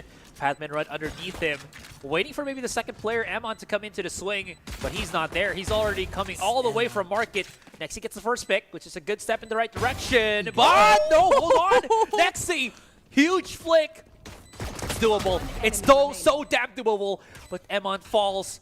And this is not helping out his case. Time is so close right now. That Spike is ever taunting Nexi to get into the site itself. The tripwire is right in his face. Can't really break it. And he still has to do with the up front and right in the back. Cannot really deal with that as Micro picks up the third. Nexi was doing so much, but it just fell short. Very disciplined coming in from the last two remaining players of ZOL Esports, though. They know they have the advantage with that crossfire position. Not other than that, Nexi doesn't really have any other utilities to play around with, not even to force out anyone from B main, especially the Cypher for the other side was already almost dead as well. But the flicks, man, I would have already assumed like the placement of Fatman there even, or despite having low HP, I knew he was gonna get it, but it's just the flicks. It's just, again, don't forget these players are here because of just how well individually they are, and Nexi has proven how much of a clutch player he truly has been. But of course, fortunately, too much of a hill to die on. Kakarot being chased down. They might want to at least go hard onto this kill. Nade being thrown already by Patman there, excuse me, not Patman, but Mojer there to answer. Maybe as a fadeaway for the kill. Not going to happen. A little bit of damage done. And unfortunately, they cannot pick it up. That was a good step for NAOS, but ZOL, they're starting to maybe make a big tidal wave swing into A side. It's just a push and a pull yet again. But they do stack A for this time being, and the read might be right for them, as some of the players of ZOL already trying to climb in and crawl into the site here. Emon low on HP, but it's just the bait coming in from this traps from the Cypher and even the Cam. Successfully taking one down. This opens up a little bit of a space, but Zin just coming in blind here as Emon goes down. ZOL still to take away the round. Only one casualty. Yeah, just the one lone dude that got picked off. ZOL starting us off very, very strong. They're really utilizing some pretty set plays as well. As you saw, Zin had a lineup with his hot hands that engulfed the back to corner spot on a site. So there is some preparation that ZOL have gotten, not just, you know, that harsh contact play that we see from the Phoenix, which actually works well in the, I think, the player personality of Xin. In any case, speaking of Xin, I thought he was going to be near his ultimate there, but no, Micro's been the one that was just hogging all of the kills. Anyways, bonus round for ZOL, first gun round for NAOS here. Breaking the doors, just making more progress towards the map, making sure everyone has something to look after. And it seems like ZOL just wants to push NB here. They want to clear out, especially Nexi. Still on the back ends of the side, successfully takes one down, but the Stinger also answers back as Xin takes one away. This is going to be the Owl drone. Will they push in, though, together or alongside with this? Papi Chulo all the way from Boba. 7 bullets remaining onto Xin. He's a little bit stuck on this position, and Mojer secures the kill with the paint shells. Micro, low on HP. Yeah, that's the most trying to dissipate them. Oh, Satchel? Is that going to get a kill there if it's fully charged? Well, yep, that's going to be Mojer making it sure. 2 versus 3. Kakarot and Kevzi, they have the lineup through the smoke. They can still ping it. Someone has to start tapping it, but Kevzi's doing so much. Jazz alone. And he's only just really dropped the smoke onto the spike out in the open. Slowly creeping right in, but played like a fiddle by Kevzi. And ZOL, this is just their game. It's just 3-0 right now. Such a good reset coming in from Kevzi as well. And those initial kills through the smoke just cleared out other angles for ZOL, making it a little harder for NAOS. That was a bonus round win for ZOL for the time being. And NAOS was supposed to be their first bye round, but it seems like they have to stick to the Sheriffs for the meantime. And it's Nexi actually gaining up the advantage here on the scoreboard as well. Yeah, sorta, right? But you don't really want Nexi to be in that spot, especially when everyone else from NAOS isn't really getting that value that we're kind of hoping for. Patman's got a nade in hand. Jaw's already been spotted. Does he have a paranoia to maybe assist Mojer here? Definitely not, as Mojer kind of answers back ever so slightly. But he is just being, again, flushed out of his teeny tiny hole. Xin comes in. Curveball bullies the rest of NAOS, and this is just working so well for ZOL right now. NAOS is in dire straits. That's Ja with the first pick, but I mean, he's already fallen down. Only Nexi to remain. Xin, the walking initiator, as he tries to find all the enemies here. And a good flash out, perhaps, as well, to clear out the angles. Nexi, only with the Sheriff, not going to be enough. ZOL closes things off to a 4-0, with only, yet again, one casualty onto Xin. Again, it's such strong bullying power here for ZOL. Forget the fact that NAOS is on the weaker weapons. The amount of just follow-through that ZOL has, right? We get that first contact. Sure, we're going to throw our shock darts, our hot hands, and then once they come into these corners, Zind, curveball. Another corner, another curveball. And now it just cannot respond to these domino effect of utilities here from ZOL Esports. Especially if you're going to get stuck in that corner through elbow, right? Yeah. You have to have some sort of way to actually be able to pull away yourself from that position. But Mojer, I mean, the hot hands was there already. The shock dart connected perfectly as well. There's just no opportunity to get away from it. And, I mean, they were on a lower buy anyway, right? And like you said, ZOL is also that type of team that so far, as much as they can bully you out of this kind of scenarios as well, they will keep on doing it until you get tired of it and actually answer back. I was about to say, you know, yesterday, I'm not sure if you're going to agree with this, that I felt like ZOL was the better version of Just Us. And I asked this to Patman. It is. He actually said a different thing, that Just Us plays such a different game to them. It just looks similar to us. And I am seeing I guess the differences in a way that ZOL, even though it looks hella chaotic, there is a method to that madness. And we are seeing that right now against NAOS. It's what they call the controlled chaos. And yeah, fair enough. They know what they're doing. That's the thing, right? Yeah. And they have protocols set upon it as well. Yeah. In kinds of scenario compared to what we were saying, like Just Us, where they really just try to react with whatever's happening. Just throw the ball and see where it goes. Exactly. You see where it goes. But ZOL has that protocols on what to do next. Seems like the run it back is already available. This can clear out some spots for ZOL. And I just wanted to add, look at how active NAOS have been playing right now. Yeah, sure, it's a bit slow, but they're more proactive in trying to get that contact, trying to get a clear picture as, we're pushing on mid right now. You see how far Mojer is on B main. That means that there's something fishy that's going to happen onto A very quickly. Surely it's going to be A. They're very deep enough already. And Papi Chulo to shut down the run it back already. Can they find the kills that they need here? They have the flank as well. And they're heavily aware already for the side of ZOL. Yeah. And look at this, how prepared Zind is. Throws out the curveball already. Does he have a second one for the punish? No, but he does have the wall of his own teammate and his own. This delays things even further. Activation onto the Hunter's Fury. Zin is stopping there in the tracks. How is Styles going to enter into this site? Papi Chulo gets the first pick with the operator. That's a step in the right direction. They still aren't able to answer back, but now they are. Micro's the only one to remain. And from just that question into a straight answer, NAOS finds it at their first point in this game. This play wouldn't work if they didn't actually get a kill here onto a site, first of all. That flank was very essential for them to hold throughout the round that we were seeing a while ago. It was that hold that didn't allow ZOL to really have Micro and Zin go on site and try to trade off their teammates as well. And this gave them space to just retake and make sure the retake happens. Especially they pulled out a showstopper there. And Papi Chulo also got a kill on the operator. They saved this up for the next round. First round for NAOS, and they're trying to get back to the game here. Yeah, and again, the answer as well is to use their bits of their utility to force back ZOL as much as possible. Maybe even to funnel them into a space where they want to fight ZOL Esports. Maybe it's here on market. Great paranoia comes out from Ja there as he stops out 3. One-way smoke coming in. Actually gets the first punish. Close contact with Patman, but he does get the refrag in the end. Activates into the neural theft. Heroics for Emma not going to work out. And Mojer is alone with an operator. He might have to be forced back as Kakarot is just about to go for the swing. Papi Chulo gets the first pick. 3 versus 3. And the round continues.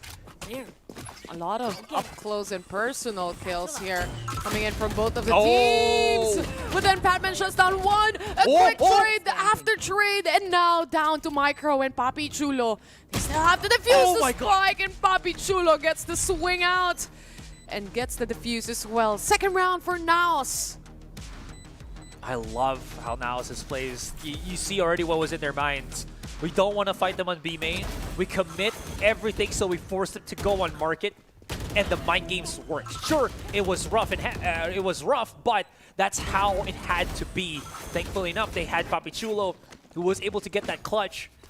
But these are just absolutely bloody rounds from both teams. No one is going to start building good economy in this one because everyone is dying left and right. With that kind of trade-offs, it's also just a matter of who wins the 1v1, right? Who wins the shots and actually diffuses the spike.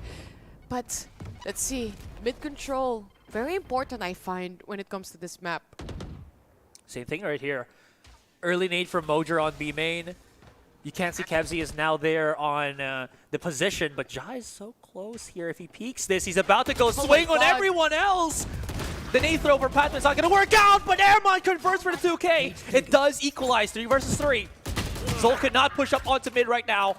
It is a little bit difficult, but somehow they managed to get some kills as Kakarot answers back. The clapback is real. Mojer somehow managing to reposition himself on market. Operator not going to be connecting, and this is looking so difficult for them. Tries to stop the plant, but not going to work out. Nexi alone, 1 versus 3. Drone going to expose his positioning on Boba, even gets the tag on, and this allows Kevzi to get in closer. He's aware of this, but Nexi can't really push himself into the site. So difficult without any utilities to use whatsoever. Oh, the recon as well. It's just all about delaying the cam. There's just so much info that ZOL can play around with this two players. But the first kill settling in! The spray transfer almost Almost there with 4 bullets remaining. He has to tap the spike, force out the hop out, but at the same time, it's just going to be a bait here, Asarai. I don't think that Nexi would be able to defuse this spike any longer. Wow. Almost. That was scary. Imagine if that spray was actually connecting towards that B main. That would have been great, but Kakarot played it so well. Already knew that Nexi was on a hot hand. Still knew that Nexi had to tap the spike. And since he was at the corner coming out from, let's call it drop, he still had to get closer to the spike itself and could not. So still played. Again, so close yet so far away. These rounds have been absolutely brutal, but ZOL looking to be the Berserkers in this battle, in this clash. Showstopper out for Batman. Looking for anyone to kill here on the side, but there seems to be no one. And it's a clear opening for ZOL Esports to plan it right now.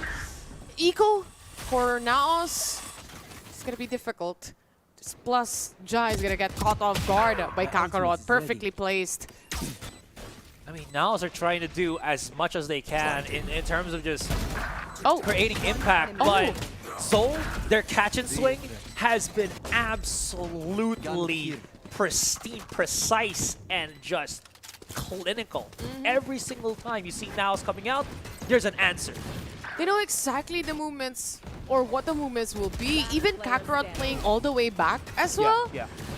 And you've seen him time and time again just play around on probably close to B main or close to B long or maybe even tiles. But this time around, he really felt that the read would be there's going to be someone lurking again. Because time and time again, NAOS has been doing that as well. Lots of ultimates to be played out here on NAOS' side on the buy round. Viper's been activated on B main as well, so at least that's a quote-unquote secure spot. Well, we also have a camera from Nexi on market just to get that convergence.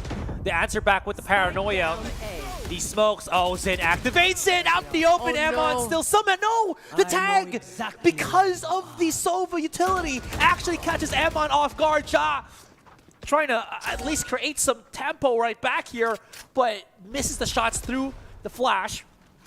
Knows how to shot steps to get back, but he's incurred the ire of ZOL. He played into the pop shot through the smoke. Next, he's trying to get in closer. That wall separates him just a little bit, but the flashes from Jin suts him down. Into the corner he goes. Nexi swings, but gets hit by the shock dart. Electrocuted he will be as Papi Chulo is left into a clutch situation, 3 versus 1. I don't think you can survive that much utilities. But Papi Chulo still has 1 snake bite here. 3 remaining players with Micro low on HP. Doable if someone peeks, but again, it starts off with a snake bite to force out at least Batman, but doesn't hit him actually. Yeah, no. Swing out, a double swing, a bait and switch. That would finish the deal for the side of ZOL Esports, closing things off to a 7-2. And NAOS is crumbling here to that pressure, that interaction that we saw at the start of A main. It looked like it could have been good. They had Ja with the paranoia. It actually blinded a good chunk, if not all of the players of ZOL Esports on A main. And Eman was able to pick up on a kill. Yeah, but the problem is they just couldn't really get that convergence. They tried to escape, but the pathways was just too long. Eman gets tagged by Micro's utility. He gets shot through the smoke. Zin had the routed back, so even if he got the pick off onto Zin, that didn't really matter because that was the ultimate. So it's really so rough to be in NAOS in spot right now.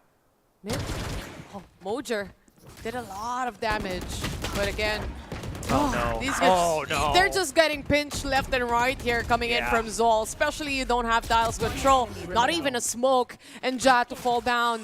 But Nexi, the only player remaining here, Kakarot is already waiting for him to hop out. They know the pin, the tag, 8-2, a flawless round for ZOL Esports. This is going horribly wrong for NAOS.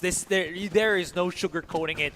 They are trying to respond, but I'll call it the Just Us rush. All right. Have we seen them do a timeout? Yes, once, I believe. I feel like there should be a timeout called at this point. Second one, right? Yeah, second one at this point. I mean, they still haven't used a bunch of their ultimates as well because honestly, ZOL is not giving them the space to do so. The aggression just works out heavily. And they try to keep answering these shots back, but it just doesn't connect. What's even worse about this is, you know how because ZOL is on the attacking side, naturally they will passively pass the ult charge? Yeah. They're just feeding that to Zin multiple times right now. Obviously. Right? And he has 6 charges on his Phoenix ult, so exactly. he can keep using this multiple times already. Ja tries to be a trickster, but this Loki gets hammered down by Zin. It's always the trade-offs. You have to care about the trade-offs. The trip, yeah, I think, was destroyed. One trip was destroyed, but for ZOL, 55 seconds remaining on a clock. That's still a lot of time, and a stack towards a site as NAOS is waiting for any push. I think they really want to contend on these shots that they want to take. I mean, this is good. If NAOS stay on the A side, they have the Hunter's Fury and the A lot. Showstopper to deny a possible plant. So ZOL, I think if they're smart, they're going to try to attack the site right here, so they have some time to wiggle around on. Kevzi 30 seconds realizes the location, forces himself out. Next, he's going to get the first pick onto Zin. And this is actually looking a lot more solid right now for NAOS.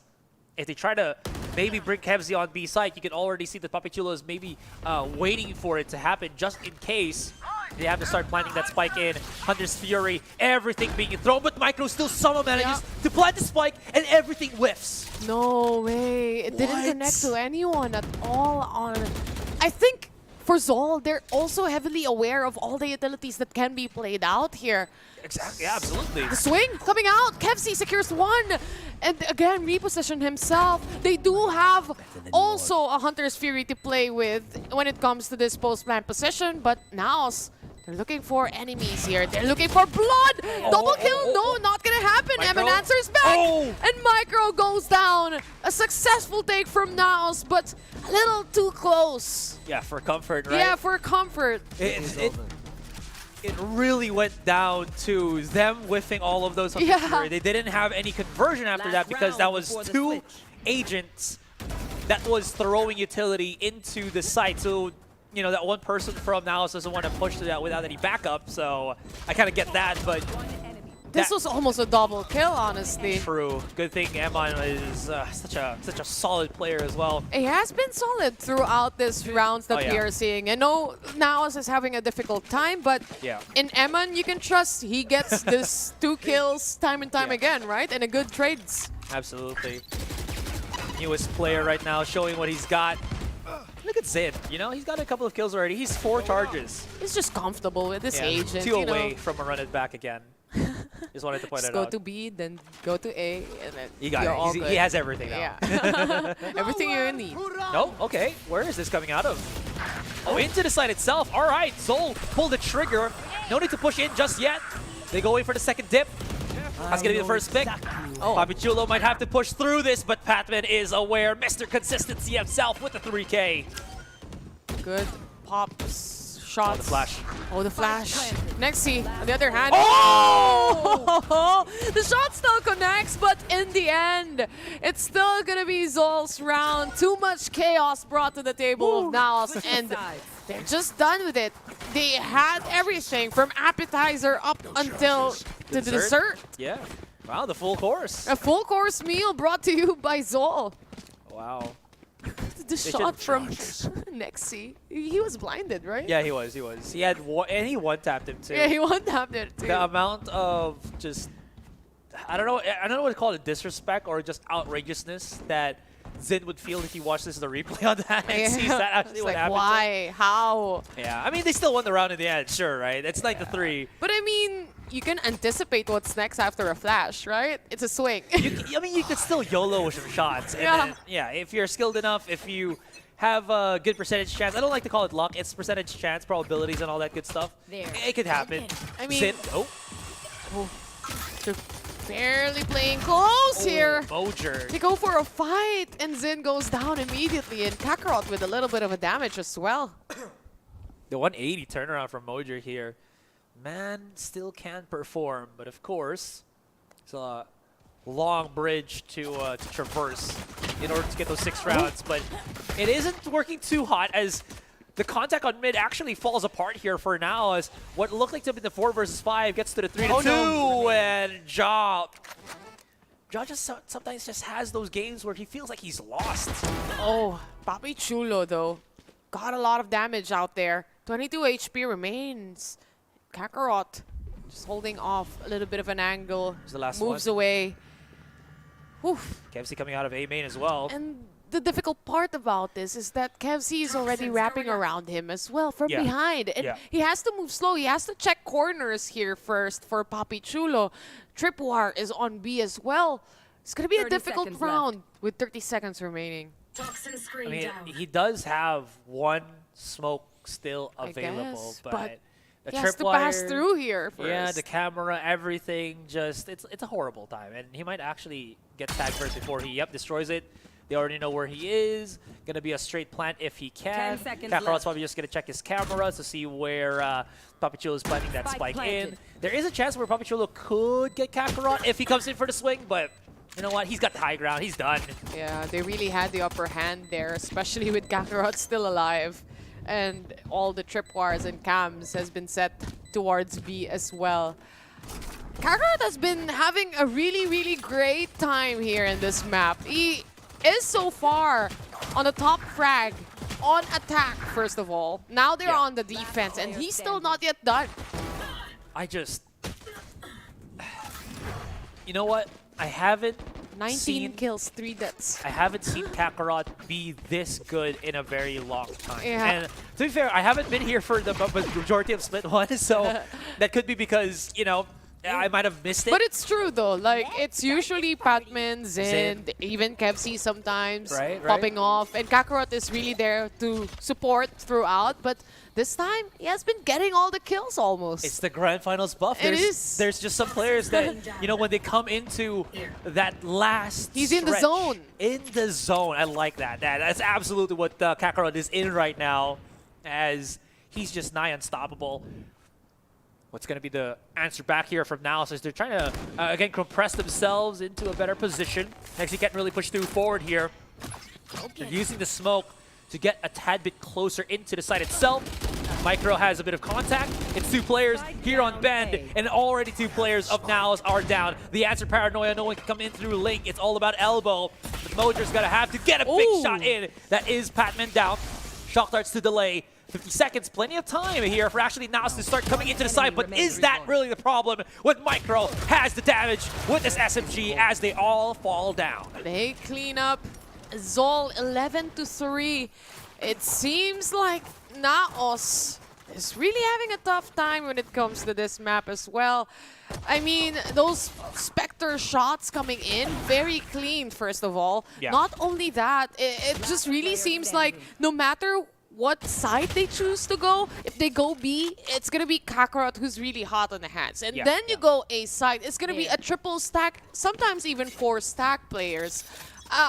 It just seems like Kakarot can hold B alone, just by himself, not a problem. And this opens up so much for ZOL, right, in terms of how they can start rotating. Yeah, absolutely. Look at this. Kakarot's by himself, 4 players of ZOL hovering on the A main contact already. They have, of course, a combination with Zin on that curveball, and ZOL Esports is trying to maximize that. Here's the problem right now for now is I think they just can't figure out a way to deal with this. And even though Zin's not in front of them or in the vicinity where they're fighting at, they still have to, you still see them be very cautious in approaching the fights in that particular way. They are so afraid of this. The smoke to actually separate, there's a little bit of flash, and the confidence again for ZOL here, but somehow NAOS is managing to finally use that against them. You know, impaled on their own sword, ZOL will be, as 2 players now remain in this round.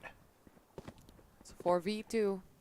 Nexi, it's been doing great so far, especially for NAOS. So it's a need, it's a must, especially here in the grand finals. Eman still has full utilities aside from 1 shock dart missing. But at the same time, still has a recon to play, just looking for all the traps possibly. They destroy 1 on the back ends of the site. This might be a clear angle to take for NAOS' side, especially they have the man advantage. Lots of eyes just looking at Markin just in case someone actually peeks out. Kakarot. Oh, Patman actually brings, or rather picks up a rifle himself. 4 players of NAOS are just congested with each other. They are just making sure that Oh, they already know where Patman would be. Yeah. He was tagged by a Cypher cam here. Good placement for the cam, perhaps for the meantime. It's all about getting those kills in. Might be able to have a chance here if he really goes aggressive and A main. Yeah, B main. Yeah, big time throw from Nexi coming in from Market. Does get the catch onto Patman here. But moving forward, ZOL still has a monstrous lead. 7 rounds. Exactly. And for NAOS, there's no more room for mistakes at all. One more round away, it's a match point. It's just getting more difficult each and every round they play around here. But yeah. I do think, though, for NAOS, it's very difficult to get that momentum, especially when you just keep losing round after round. It's a buy and then it's a save. It's a buy and it's a save. There's just no momentum in it, even when it comes to the economy. That is a dunk and then some. Zind is chasing down Papi Chulo. That's going to actually bite him in the ass. That's going to be a bit too much for him to handle. 1-1 though for the moment. The commitment, though, actually allows ZOL to get so much mid-control. As you see Kevzi just kind of pocket himself through this tripwire. I wonder if Papichulo is aware of this. They're about to just go into contact with each other. Barely misses as Papichulo, or excuse me, Kevzi has to set up that smoke in the A site. But now as I say this, NAOS might actually have some good control right now as a bit of time has passed. Also decide to still rotate here, but it doesn't seem likely so far. With Patman, with 2 HP remaining onto him as well, this might be an easy take for NAOS. Let's see if they can do it, as Nexi is controlling mid right now. They're still trying to look for any pick-offs possible. Try eliminate. They got through. Kakarot not aware. They passed through already. They're all watching mid, but no one's really watching mid. Yep. It's NAOS full control. The separation is there, and the double tag onto the neural theft, of course, gives away the position. It's all down to Micro, but I mean, he's just dead in the water here. There's so many angles, so many crossfires. 3 players looking dead in his spot. Can he even squeeze one in? That is a big fat no, as Nexi denies 5-11. NAOS is stemming the bleeding here and stopping ZOL from controlling any more of this game like they have already. Yeah, it's just gonna be really difficult, especially moving forward as well. They wouldn't have a showstopper any longer, right? Yeah. You have some big utilities that was pulled out in this round just to make sure you get that first elimination process. But then again, ZOL will be on the safe round here. And they still have that bigger of an advantage, plus some orbs away from getting big ults, such as the showstopper again, and also some Viper's Pit. But look at this, Ja, to fall down again.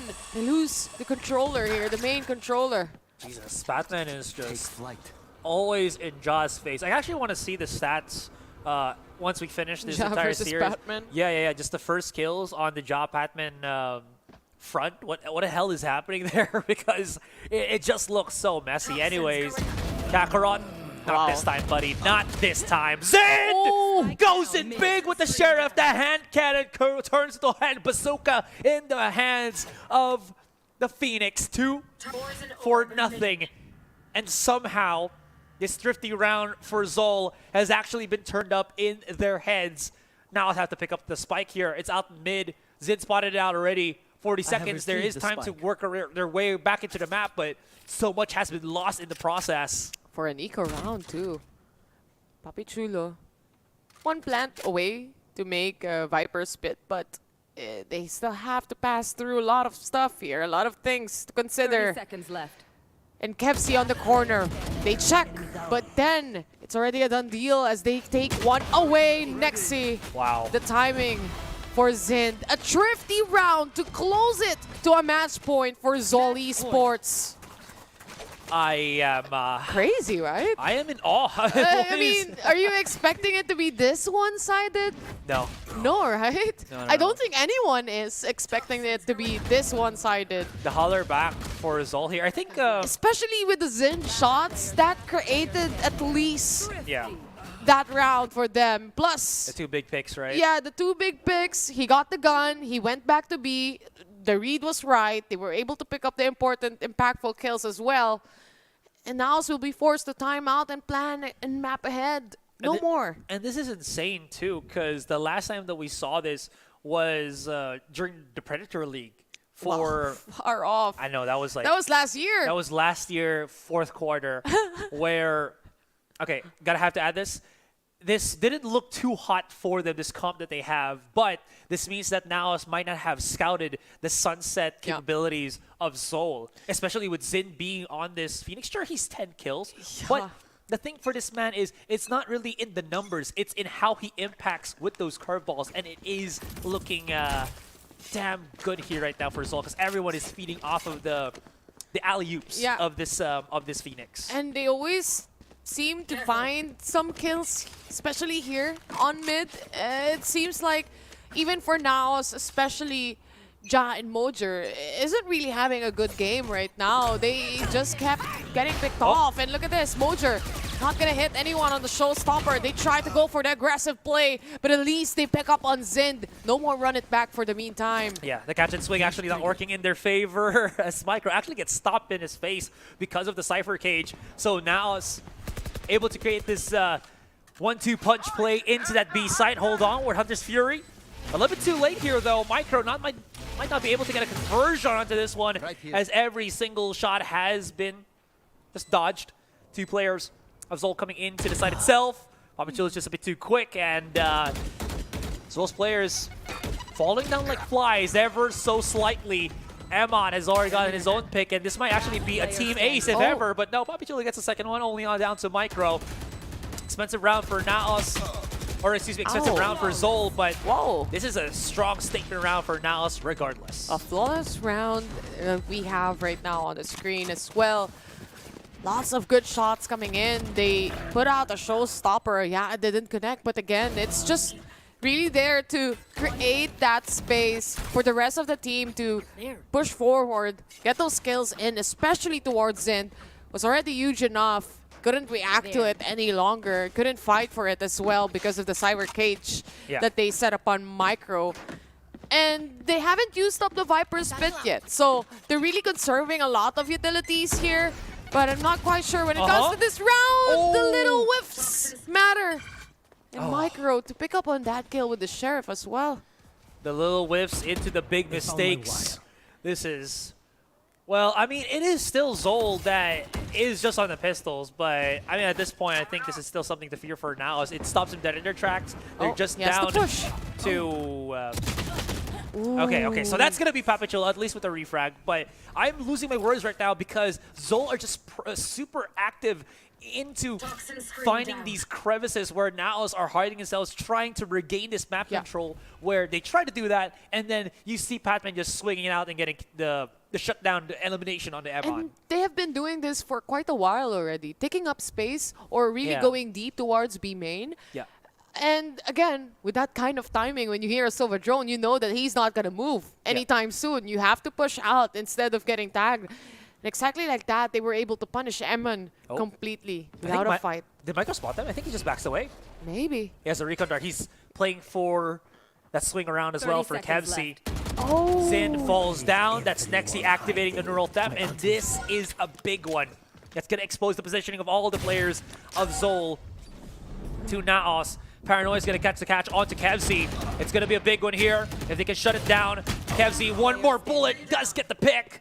And we're all down to Kakarot. Here he is, the Sheriff Man, the Miracle Man. Not going to work out as he tries to throw his hat into the table itself. Not going to work, and that's going to be NAOS slowly climbing back the ladder. Every single round, I'm going to start saying that they are slowly climbing it because it is, but there's still 5 more rounds to go. It is still 5 more rounds to go. Plus, they also used up the Neural Theft as well, so that's already out of the equation for now. Actually, I think it did. I saw the ult orbs. It's back to 0 again. Sucks. So, yeah, it is what it is, right? Time out for ZOL Esports. That was their eco round. Anyway, they still have, that's the thing, right? They have lots of points here. They are on a certain advantage as well against NAOS. So they do have a little bit of a space to make mistakes. Like, make something happen out of it and plan again on adjusting on how they want to play against NAOS here. Because so far, after that NAOS timeout, they've fairly done quite well in answering back those kinds of plays coming in from ZOL. I think it's a combination as well of absolutely that, you know, the adjustment from NAOS and ZOL kind of overreaching. At some point, I think ZOL has reached the point where they're overcompensating Too for confident something. as well Too sometimes. confident on the plays. Yeah, we saw It's like, yeah, I'm going to peek it. I can get the kill. we saw the aggressive swing outs from Patman. It's being shut down. And I think this has been a loop here for ZOL, so this timeout needs to kind of pull it back a little bit, reel it in, Chill, you know, chill. chill Calm down. down. Exactly, take They a breath. haven't run it back for the next, so maybe they're going to push again. Fair. Mojo coming into swing of things. Paranoia actually gets the catch. Zin. Oh my god. Oh, curveball though. But he doesn't actually check it. He doesn't push through that, especially when there's so many players of NAOS here. It's so the Zin, timeout. It's the timeout. Zin still has his mind. He hasn't lost it yet. He's not insane, at least with how he plays. Or excuse me, he's not insane in making bad plays. He's insane at making good plays. It's okay. You don't have to explain yourself. Thank you. We get it. We get it. Look at this. Dig myself out a hole. They tried to crawl out towards Styles here. Drone doesn't spot Papi Chulo. He's still safe in this corner, tucked away in a little corner. Maybe gets actually a good lurk around ZOL Esports here.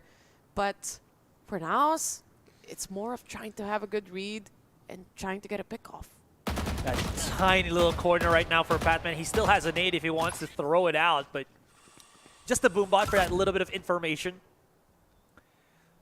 The move right now of NAOS I really do like because it is allowing them to 30 seconds left. slowly, again, dictate the pace of how the rounds are been. And they also went back to mid just to make sure that ZOL won't do those ZOL shenanigans. So they're compressing ZOL to play just into this A side. Oh, run it back. Being used up, but he was tagged by the Recon actually. A good kill from Patman. Showstopper out, doesn't hit, and Mojer still survives just for the time being, but KFC will be able to keep him out. 4v3 scenario now. Emma still has that. Hunter's Fury, will this be it? Oh, this is so bad. This is so bad. Next, he's going to have to hold an angle here because Emma's going to be alone by himself as multiple players of ZOL are coming in. Nexi through the wall, and Sin pinches him. That's going to be it. And ZOL Esports, they get themselves series advantage. One more game to go, and they'll be the grand finalists here at Split 1. That's crazy. ZOL Esports. The emo buff is real. They're taking it back. They won.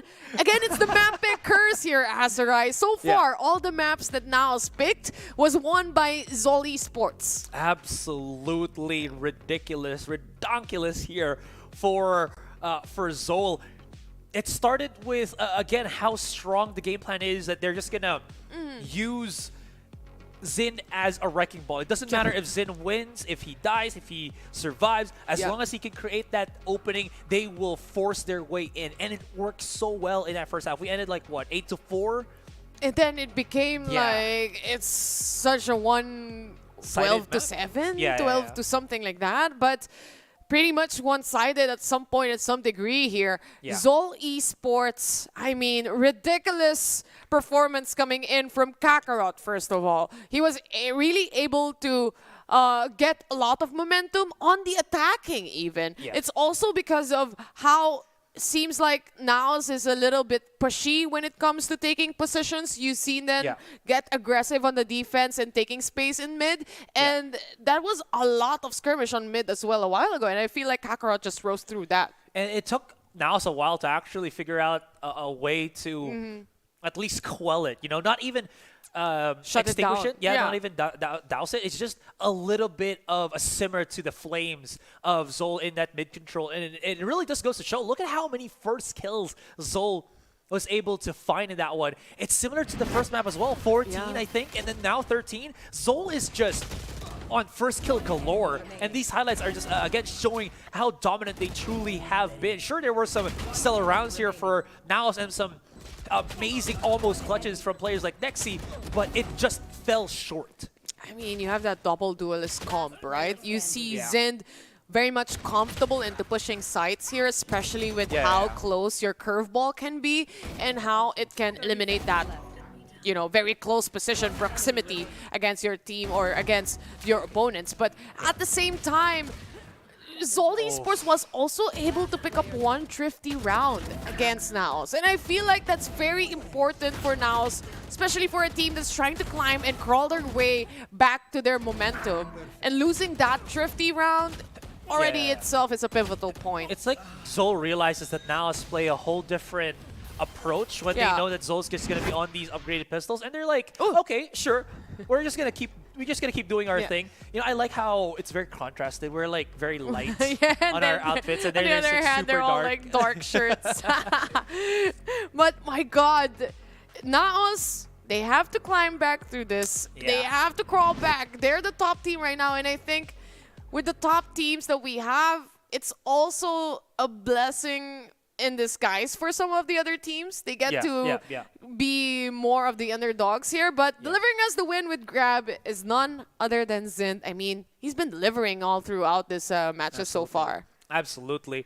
And I just got to add, if there's any chance right now for NAOS to mount a comeback, it has to be this next map, because our two remaining maps is Split and Breeze, which, I mean, sure, everybody says NAOS has their best plays on Icebox, but I go the other way. I think their best plays on Split here. Oh, really? Yeah. So there's a chance right now for NAOS to maybe swing the tempo around, but I gotta say, ZOL have been in this state where I think they just laser focus on figuring out the NAOS counter. Everyone is in the zone, honestly. Like, they've been reacting quite well against NAOS. I mean, NAOS is a team where they have really good trades, right? But ZOL Esports seems like they're just around the corner getting these pickoffs as well. So really a good answer towards NAOS' side. And I feel like for this next map, it all boils down to, do you have that pressure like against you? Can you actually step up to the plate here? Because honestly, Ja and Mojer has been shut down from the previous games. True. There have been so many answers right now. And at least here, you could say that at some point,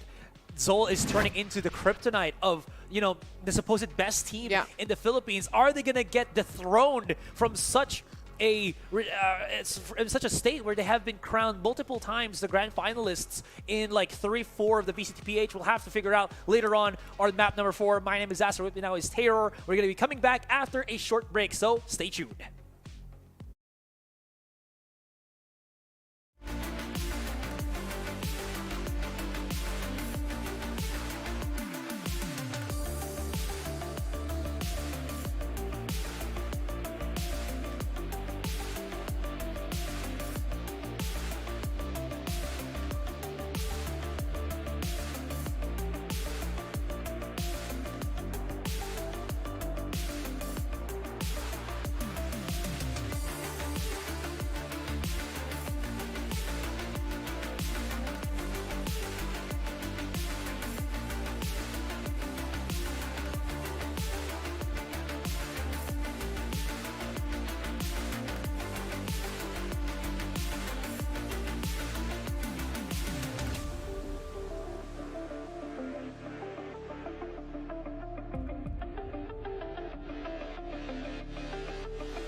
grabe, we're halfway into the series na asan na host natin? Teka, mo-order pa ako sa Grab Parang, hindi pa, asan yung host? Teka, tumatawag yung driver.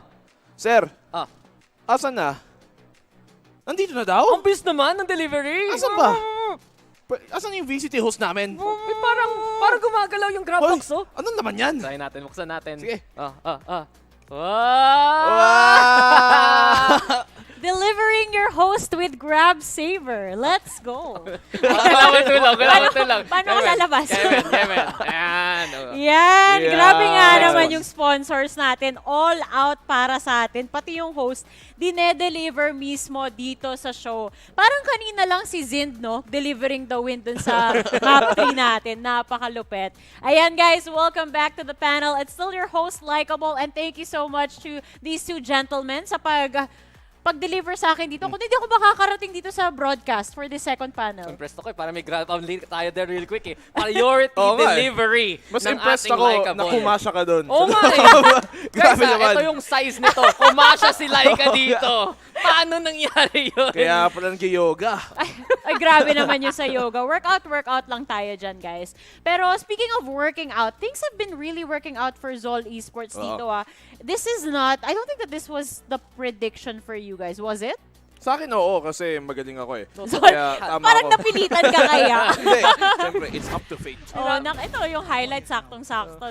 Parang baliktad nga yung mga mapa natin dito Sasabihin ko na, pinanindigan talaga ni Black and Blue. Sabi niya, speech pa ako. Nasasabihin ko sana NAOS, pero ZOL. Tapos sabi ni Prod, okay, ZOL ka na. And as of right now, the man is just going with it. But exactly right there, Laika, I think really the keyword right now is something me and Black and Blue were talking about kanina. Anti-strat. Ang preparation dito ng ZOL sa mga maps na pinili talaga ng NAOS. Everyone expects NAOS to perform coming into Icebox. Nung nakita ng NAOS, libre yung Sunset, hindi binan ng ZOL. Papalag rin tayo dyan. But the way that ZOL has been playing has been so impressive, and especially trying to cut down key players at the start. Napansin natin, di ba? Si Ja, one of the hottest players on the NAOS side, bigla na lang nag-cool off dahil nahuhuli siya kagad siya ng ZOL. I mean, nakikita naman natin yung performances sa bind ng Reyna. Sige, okay, but alam naman natin dito sino talaga ang target priority number 1 dito ng ZOL sa pagpasok ng season na to. It has to be NAOS, the reigning champs, especially you look at yung history ng mga players na nandito, di ba? It really reminds me of nung, not only nung nag-NAOS si Kakarot dati nung nasa, ano pa sila, yung pinakaunang rendition ng NAOS, but even before Valorant, nung Fallen 5 pa tatlong-tatlo, si Kevs, si Micro, si Kakarot, and even JCL, yung coach nila ngayon, nandun din sa team na yun. And kalaban nga nila yung mga veteranong team nung naging Bren, and it really is talagang pag ikaw yung number 1, may target ka sa likod mo. And target number 1 nga ng ZOL to. Diba, sobrang old structure na to ng ZOL from way back when sa history nila. Pero at the same time, nadadala na dito right now in the present and right now sa Grand Finals pa mismo. Dalang-dala talaga nila yan. I mean, ito nga, tulad na lang ni Kakarot, diba? Grabe yung performance niya kanina. Makikita natin yung stats niya dito in just a bit. Pero phenomenal play indeed. He's just so online every single game. We can see the stacks. Look at these ACS. Impact siya round after round. Tapos yung mga holds niya kanina sa sites, wala makapasok Hindi basta-basta. I think the most key thing right now to see here for Kakarot, yung top 3 stats niya, 23 kills, 70 kills, 20 kills. He had the most kills on his team in every single game. And from what we've seen so far galing kay Kakarot, yun yung pag-usapan na namin dito the Black and Blue ng ilang araw na Kakarot is really coming to form dito sa playoffs natin. Ang ganda ng performance niya ng group stage pero more in spurts, more in clutch situations. Pero right now, siya talaga ang nag-shutdown dito ng NAOS Esports. Iba katulad nung nung dating sa NAOS pa siya na parang siya yung pinaka-veterano doon. Pero ngayon may makakasama siyang talagang alam niya yung chemistry, alam nila kung paano isa't isa maglaro. And because of that, he doesn't have to focus on having to carry a bigger load. At saka nakikita mo naman din sa parang positioning at decision-making niya is a lot more focused kung anong gagawin niyang mag-isa, sarili niya, compared to what has to focus dun sa dating team niya na parang ang dami niya kailangan na parang pakialaman pa para lang gumana yung team. Isipin mo na lang sa lahat ng team pa na pwede niyang gawin tong performance na to, it is a team that used to have him on the roster. Yes. Let's remember that first edition of NAOS nung bago silang pumasok sa Philippine scene. Umabot sila ng second place, only losing out to a team very familiar to Black and Blue na, ano yun, SBE? Yun. Diba? Pero, may tatlong player pa doon. Speaking of, diba, NAOS roster right now, may mga former SBE boys. Diba? Pati nga sa Zol, may SBE. Talaga full circle moment siguro rin. No. I mean, tama naman si Dax. I think that was one of the renditions ng NAOS na hindi sila matalo dati sa Haven ata yun, kung tama yun naalala ko. It's been a long time, ladies and gentlemen. But yes, Kakarot, former history niya nga is he came from NAOS. And siguro ngayon parang may revenge story, maybe just a little bit na ako nga pala to, nagpapakilala ulit sa inyo. Dito na ako sa kabilang side. Pero don't forget me, ganun. Oo, don't forget me. Pero I also wanna bank on the fact na tumatawa si Nico. Ano kaya inisip ni Black and Blue? Something I can't share. Okay. Itong kwentong bootcamp ni Black and Blue, abangan. But like, sinasabi mo kanina na, Kakarot is so used to doing everything by himself. Yep. On the other hand, dito sa NAOS, we have two very special players. Nasanay tayong palagi silang magkasama, lalong-lalo na sa scoreboard natin. And I'm talking about Jamoj. Diba? Cliname na ng mga casters natin kanina na ito yung tandem name nila dito. And of course, Dax, look at this ACS. Dikit-dikit pa nga yung dalawa. Pero yun nga yung sinabi mo kanina, parang bumabagal yung pag-online ni Jack today. Yeah, the performance really from the Jamoj duo, if I'm getting it right too. Hindi kasi... Kinakabahan Oo, syempre. Starts with a Masabi J, ends with a J right there. And it really hasn't been the best day for them. Umpisa pa lang, we look at Icebox, may point na nahihirapan talaga si Ja mag-come into form. Na napadun natin parang ilang rounds na in around 20 rounds na Ja was still at an 8-16 standing and suddenly he'd get these multi-kills, naka 4K pa nga siya doon to get up in the stats. Pero ang tagal talaga for them to sync on up and this is such a rare thing for the side of NAOS Esports. Ine-expect nga nila magandang entry dahil andyan si Ja at si Mojer. But you've seen how ZOL really cuts them down. Nahuhuli kagad nila isa doon sa dalawa as early as possible. But that's the thing kasi yung Icebox, that was supposed to be the map na dapat may panalo ng NAOS to actually have a much better chance in this series. Kasi titignan natin dito yung veto Bayan could go either way. Sunset as well. We're looking at Split to maybe go NAOS' way. Pero yung Breeze doon tayo nagtataka kung talaga bang kakayanin ng NAOS ang one of the best maps so far ng ZOL aside from sa nakita natin kahapon ng map number 2 nila, diba?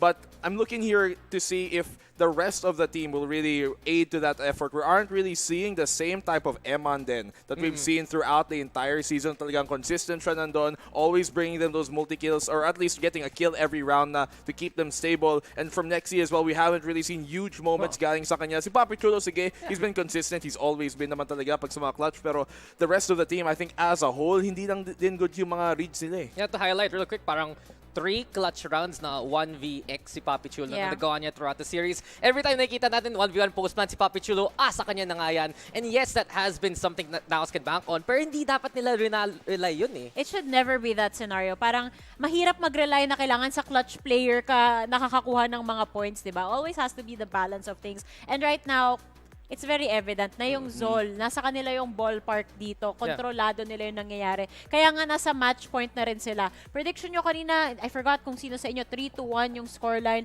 Pero parang kabilang ano yun kabilang team yung... In fairness, sabi mo 3-2, diba? Hindi pa naman tapos. Pwede pang humabol yung NAOS dito sa split. Like, kailangan ka i-update real quick. Diba may quiz tayo kanina at nag-add ka ng stats. So, kanina kasi nagtanong ako sa mga casters kung sino sa tingin nila yung makakakuha ng this and that. And for example, yung isa sa mga tanong kanina was who was gonna get the first pistol round. Ang predict ko was ZOL. You guys predicted NAOS.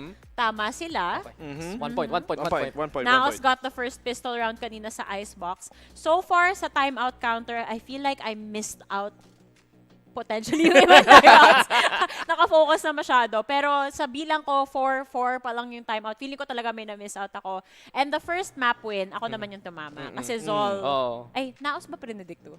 Hindi namin alam. Watch the bot ka na lang talaga. Pero I get you kasi like lahat nagulat eh. Icebox sa lahat ng mapa, dun pa natalo NAOS. But then again, you look back at the series at the group stage, kahit naman natatakot mga maraming teams sa NAOS Icebox, ZOL was willing to challenge. Yes, they lost it there, but they really adjusted their whole composition. They made sure na mas nakakuha silang value with the utility. And not only that, I think I was really most impressed no first map besides Kakarot's performance na hinighlight na natin. Yung the fact na ang ganda talaga ng nagagawa doon ni Kevzi at ni Patman. Kakarot is getting a lot of the limelight right now with his stats pero never count out yung potential dito ni Kevzi. And you were talking about it to me rin eh. Yung ZOL Esports, yung pag-swap ni Micro at ni Kevzi sa role nila, laking tulong sa kanilang run. And we're also seeing dito na something I was talking about nung mismo nagkakaspa tayo, Dax, na isang sakit din ng NAOS a lot lately has been to try and push into a site without burning enough util throughout the mid-round. Na tipong makita mo push sila 30 seconds, 20 seconds na lang without much map control, without pulling the defensive rotation sa kabila. Nagdi-default lang sila na parang wala masyadong kumikilos o wala masyadong nagiging proactive. And the thing is, yun yung gusto ng ZOL because they're one of the best teams nga at gatekeeping din pagdating sa gano'n at saka pahirapin yung buhay nila sa pagpasok ng gano'n ka-late. And that's what ZOL want NAOS to do. And NAOS are playing to their hand kaya nahihirapan din sila mas lalo na sa attacking side nung Ascent. Diba? Nung Sunset. Kasi yun nga last round nung last map, pinaka-example na yon na sobrang gipit yung NAOS. Wala ng oras. Akala nga natin hindi na nila matatanim at that point nahabol pa. And then nakala natin, uy, meron pang ultimate tong si Eman. Baka kaya pa nila, pero hindi na kinapusa talaga. Maganda na yung retake nila Zin dito. My question though is, again, do you think at this point, na-condition na kasi masyado ng ZOL Esports tong NAOS? Kaya ramdam mo na masyado yung hesitation. Ganun na ba yung nangyayari dito? Hindi. Kaya pa. Pwede pang bumawi. And I think really what I want to point out right now is NAOS has won 4 out of the 6 pistol rounds. Doon lang sa Sunset talagang talo sila doon. And if they can keep up some winning ways at the start, doon sila makakuha ng buffer at least para maka-counteract yung ZOL and their rally later on. This time around, no more buffers, ladies and gentlemen. It is match point for ZOL Esports over here. And the big question is, are they gonna take the crown away from the Kings NAOS Esports? This is an answer that only our casters can say for now. Dahil dyan, casters, take it away. Maybe yes, maybe no. Depends on how everything will go pagdating. Or rather, I forgot I'm in the English broadcast. My God. Okay, welcome back, ladies and gents. I am English. I'm Englishing, and this is me. I am English assisting. Yeah, English assisting. Thank you for the assist. Nice one. I got you. Nice one. Sorry, guys. It's my first day and my last. No, don't say that. There'll be more days to come. Yeah.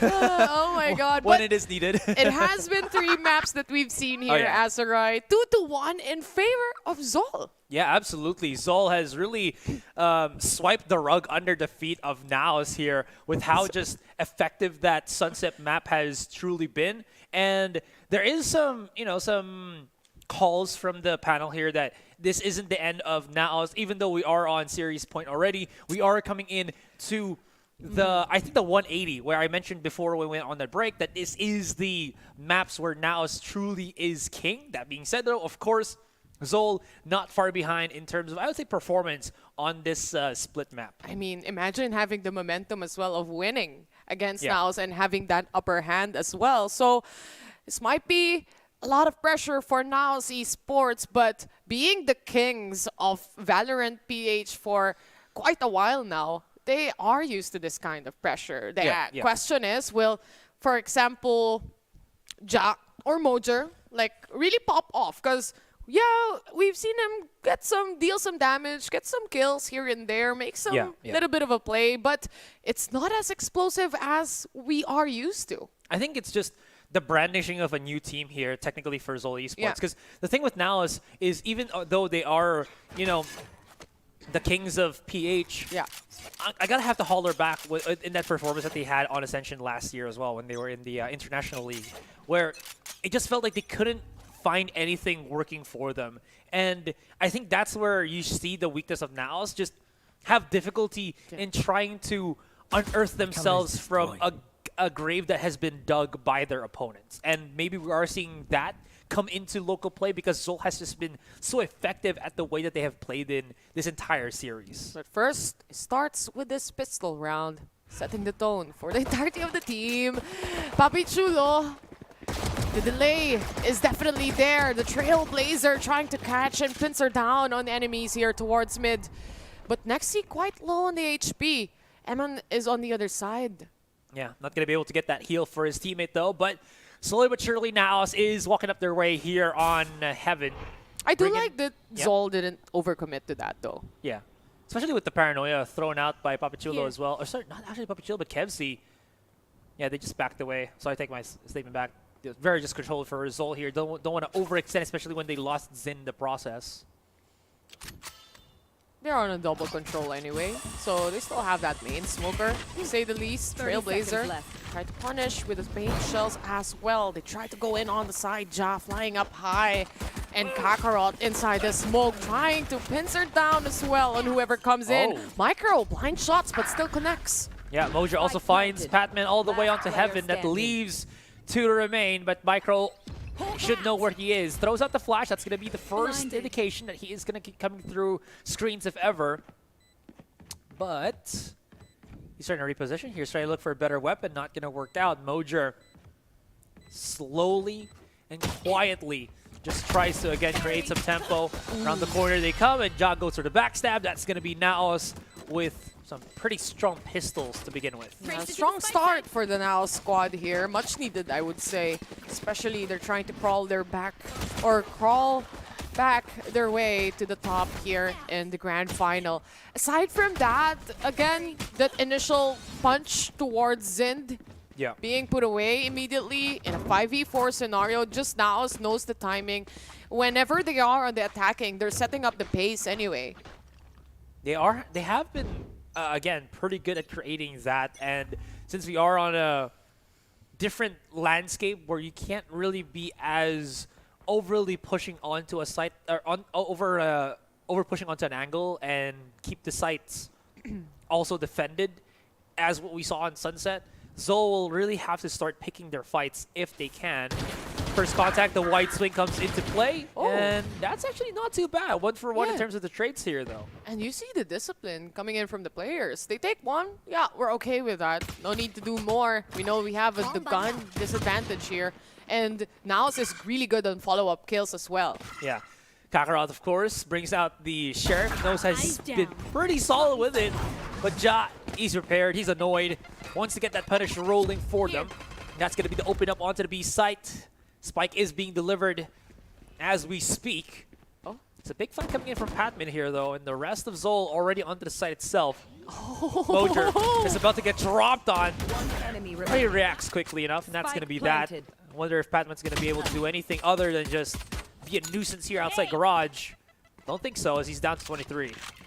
A little bit of a damage towards Papi Chulo, but like he said, he's 23 HP with a ghost.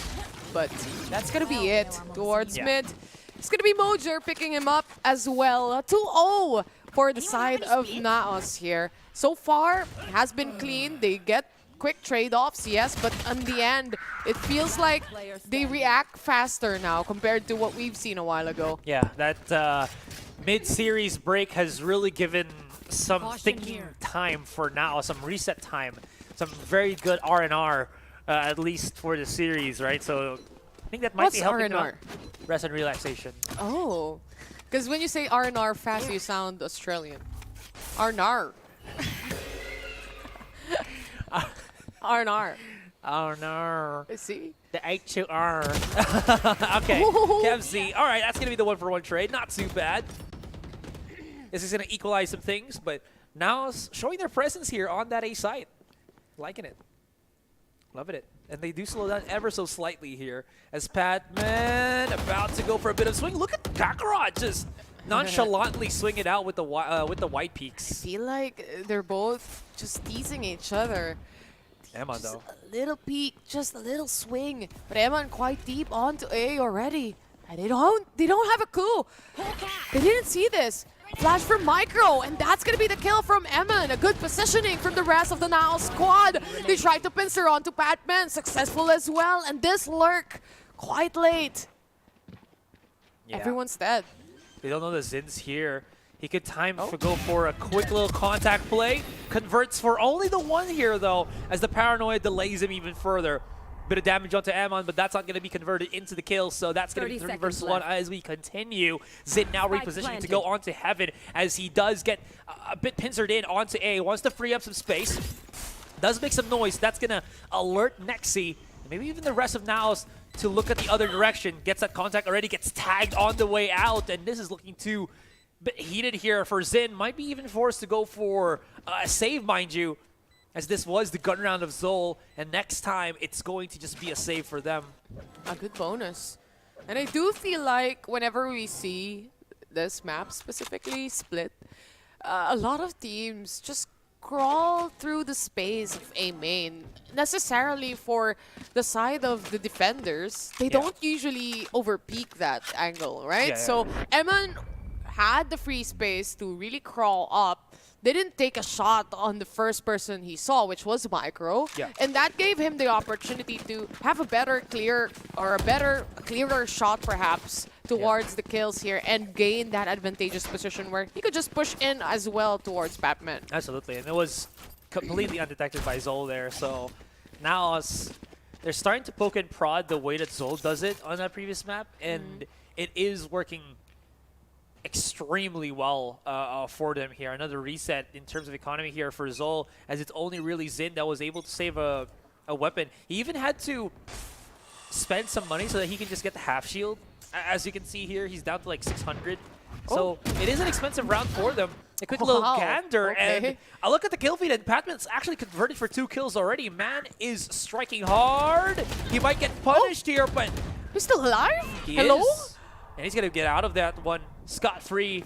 If he connects with Emon, or excuse me, if he connects with Micro, who's dead, never mind, he's not going to get a heal. Oh, they haven't checked Zind, but Zind didn't get the kill. Instead, Mojo reaction quite fast, and now with the showstopper, gets a kill towards Kakarot, yes. But it's still a 2v2, and Patman has been hot all throughout the game, so we've been seeing here. Spike planted. There's a bit of a push out from Papachulo onto Ali. So they're trying to clear out some certain angles right now. Emon, oh, he is reloading. He is looking the other way. He's not even taking a lapse onto heaven. As that is where Papachulo, or excuse me, Kevsey was making a lot of noise. Now Papi in over his head maybe. I don't know. He has a shrouded step. He's got the paranoia. Spike is not planted for him. He's not going to go into heaven here. So this 2 versus 1 is definitely difficult for the Poppy clutch. We'll have to see. Smoke to the spine. Tap is there. They know where the paranoia was put in play. But this is a human shield just in front. And the defuse settles in. ZOL wins the round. Poppy Chulo gets the double kill, but it's already too late. What a stellar flag for Batman. You saw that NAOS' read was, yes, Kevsey's making some noise on B-Heaven. That's both of them already. And then Batman, again, just showing Mr. Consistency himself. I am not getting tired of calling him that. You know, Vil was absolutely right. He's been so good at just creating these openings here for ZOL. Such a powerful player. Very impactful kills as well. Plus an eco round for them. Yeah, to boot. So good. Anyway, that's why they're in the grand finals, right? Yeah. Eman, the secrets are available here for the time being. Batman also has that showstopper after getting so much kills as well. Let's see. So much utility and resources available at the disposal of ZOL Esports. NAOS, of course, still have their own big entrances into the site. They have the Seekers on Emon, so that's a step in the right direction for them. Quick little contact onto mid. No one's onto the flashpoint, and Patman just swings out. The timing's just perfect. If they want to challenge him into this one, he can even just throw a showstopper. If he doesn't want to be overkill, even the paint shells is still available. But he just backs away passively into A main, making NAOS burn more time.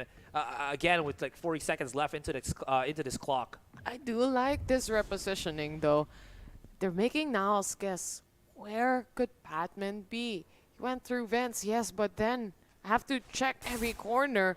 His jaw tries to go in. The timing was perfect towards Kevsey. Caught in the act while smoking off. Patman still manages to pull away. And Micro now a little bit busy. Patman with a triple kill. Now left is going to be Poppy Chulo.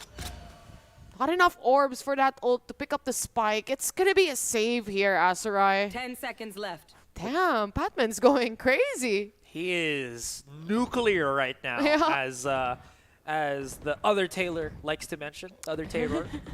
we miss Raph. We sorely do. The antics and everything. In any case, you're absolutely right. Patman is on a whole different scale right now. 7 kills. VALORANT 2.0 right now, guys. Yeah, his mind is on a different plane of existence. Dude is You know what? If Professor Xavier has his X-Men, we have Patman here for ZOL Esports. P stands for Filipino. I like that. I like that. Right? What's the at? Philippines at Extraordinary. extraordinary. But it's so far off, Azariah. But anyway, I know. It's a reach. as we go back into the game, we've seen NAOS claim that third round, the bonus round that we've seen, but adjustments after adjustments, especially when you can't shut down Patman, it's gonna be a problem. Yeah, I mean, now still is at the lead here with one, Yeah. right? And they still have money. They still have so much. Now, looking into how they're approaching things, they want to just go for this compressed attack, maybe into A. Waiting for the smoke to dissipate, though, but the double up for ZOL might be a bit too difficult as they try to go for the cross. That wall gives him a bit of leeway to do so, but no. Ja does safely go, but it's Mojo that got caught in the crossfire. Now he has to go back and try to recover. Mid.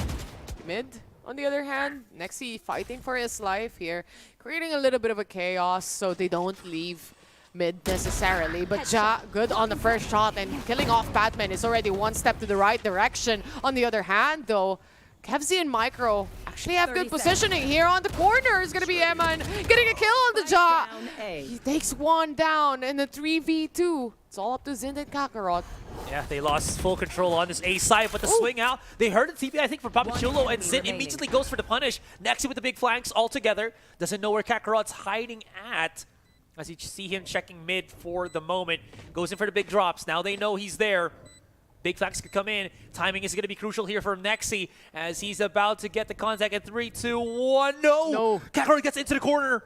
1 versus 1 with Papachulo. It's going to have to be close, and Papachulo needs to convert, which he does. You know it's going to be elbow, especially with Nexi holding onto that lurk as well, onto Heaven since a while ago. Yeah. It would be quite in the open if he sees the last remaining player here from ZOL Esports. But I do want to commend that lurk on mid from Nexi, because if that wasn't available, then it would be much more difficult. Plus, they have Heaven control. This is exactly the reason why Papachulo also planted safely, right? Yeah. So, with regards to this, NAOS just getting that first initial pickoff, especially when it's Batman, it's already quite huge enough. Yeah, absolutely stellar here as what we see.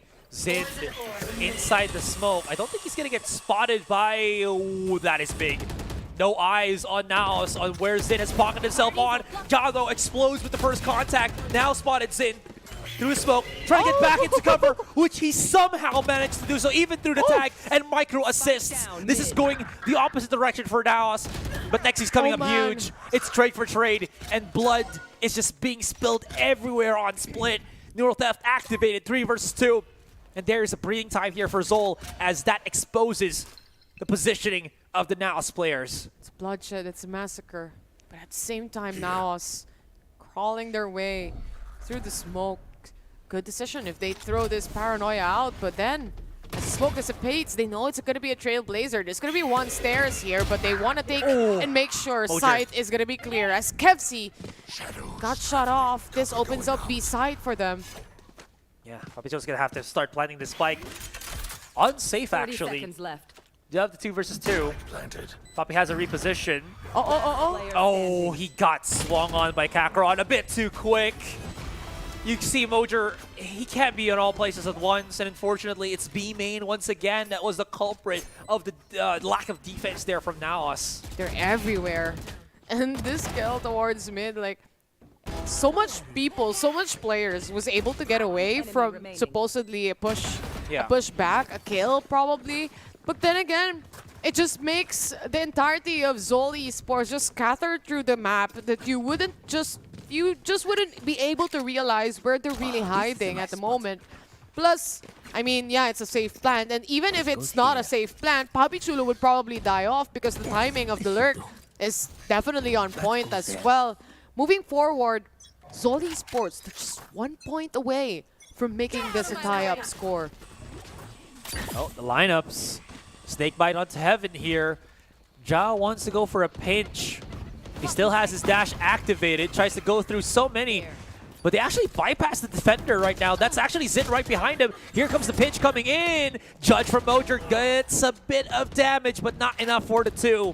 Just and one. It's only Amon and Papi Chulo, the remnants of NAOS' offense here on A. They have to re-encompass so much of A Heaven as their players have already been knocked off. They're also not going to have much money for the next round, if ever, for some of the players here.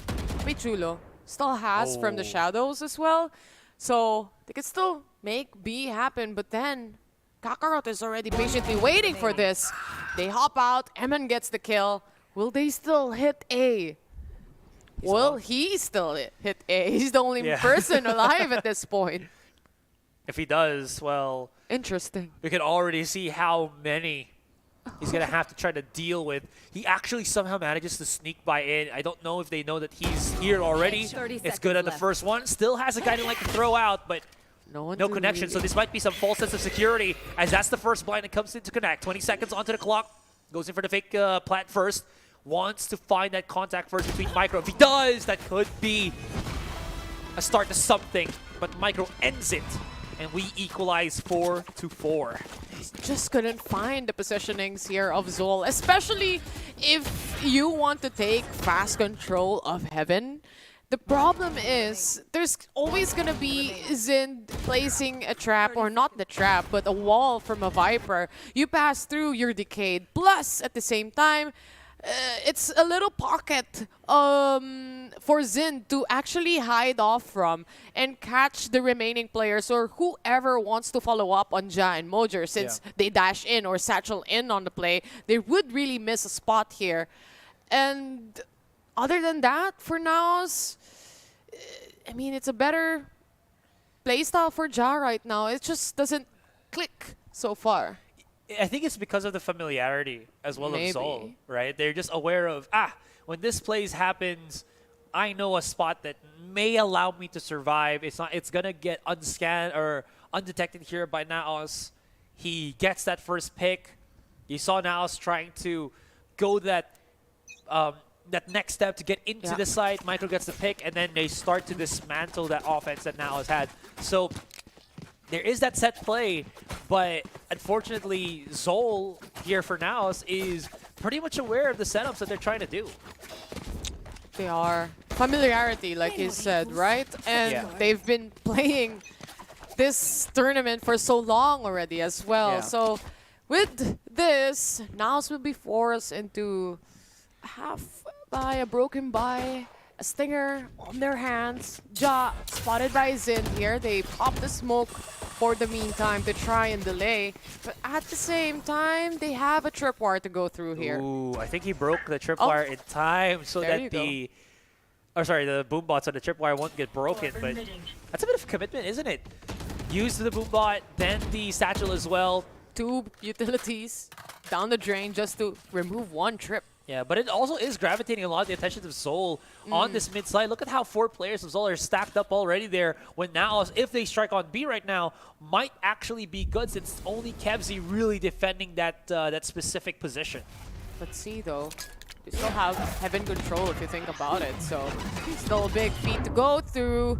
As Ja already blinded. Paranoia definitely doing its job here. Batman secures 1 kill as well, but not going to be able to secure another, as Mojer is trying to find 1 more to kill. As Zin on the corner as well, wrapping around the players of NAOS right now. Papi Chulo, no more clutches for this guy as they close it to a 5-4.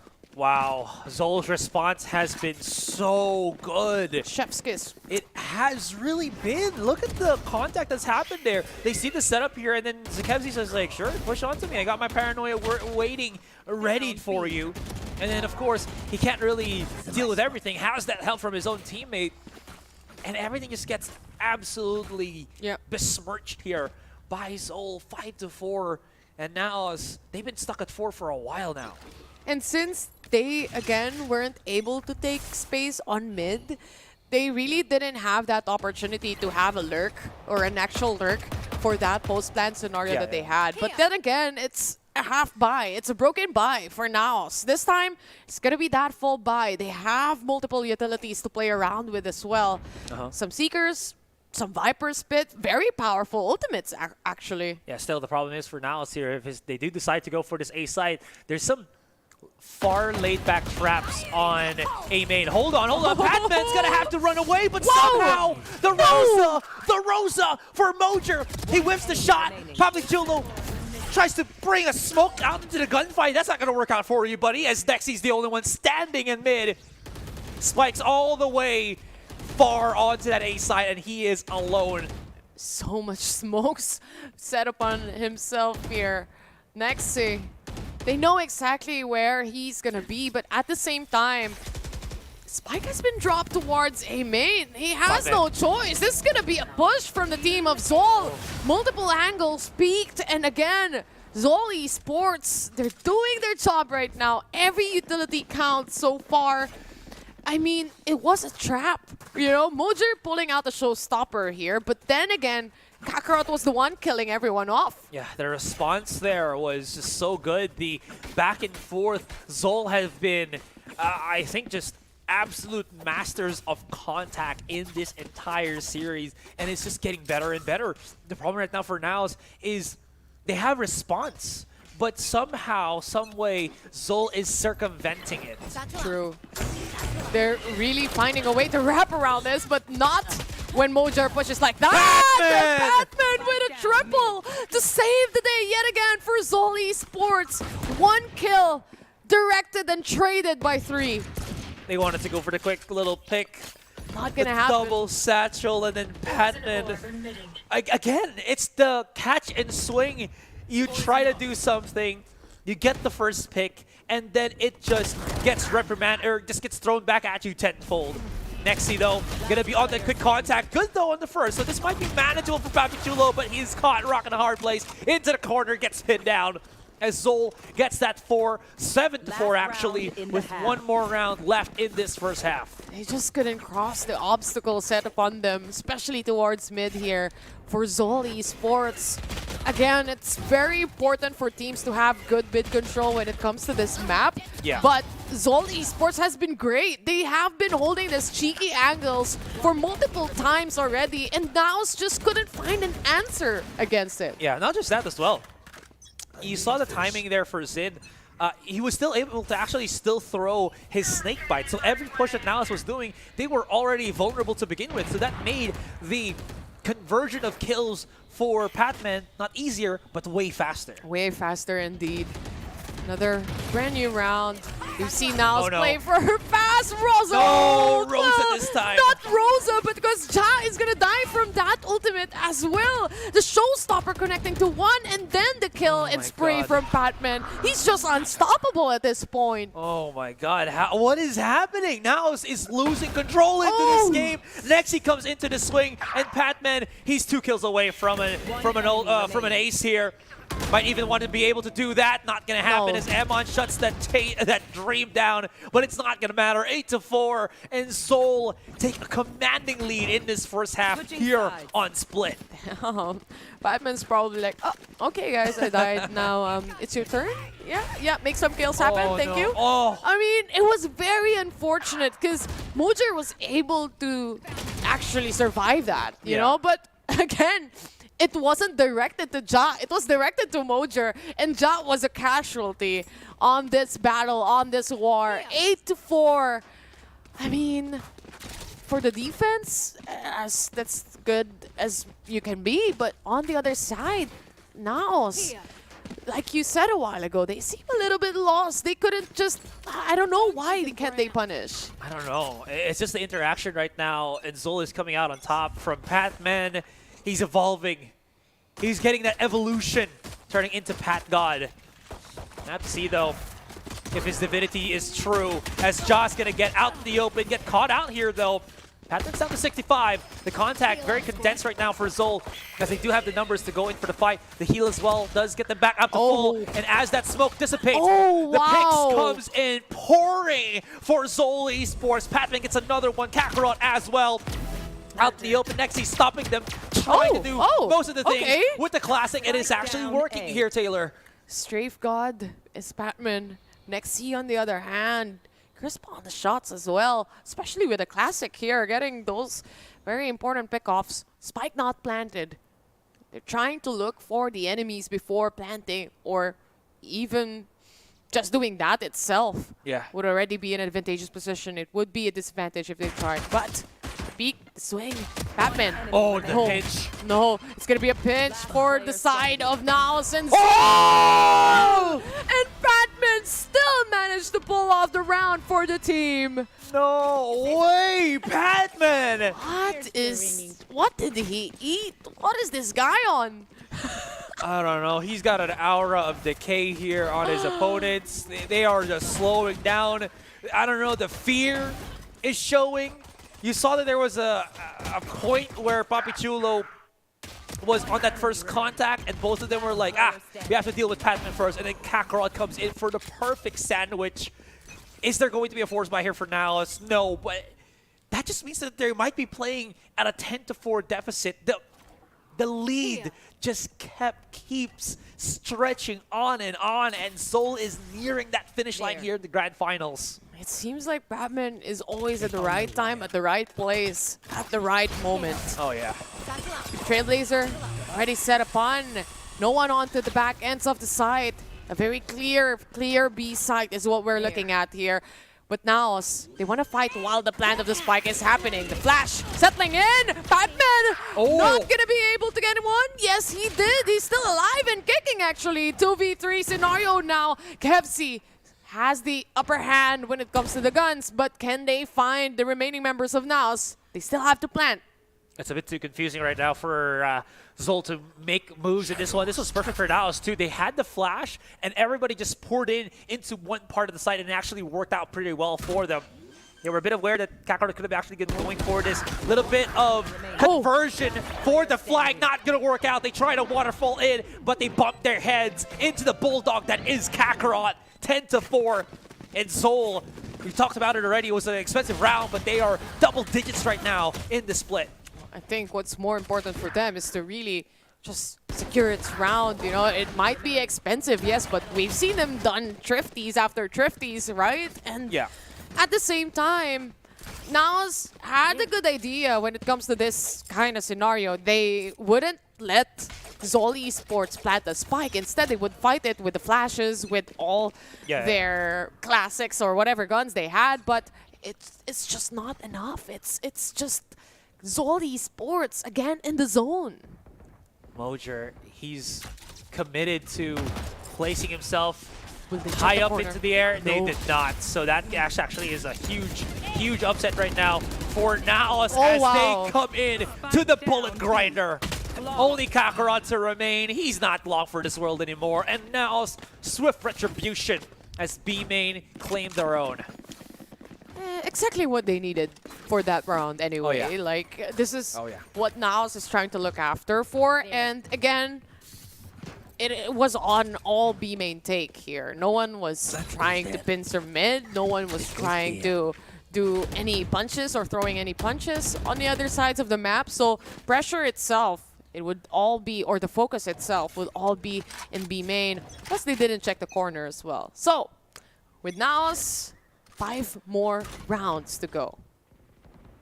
I mean, it might be a bit far here, but especially in how just difficult it is to get that round conversion for NAOS, but it's always a step in the right direction right now for them.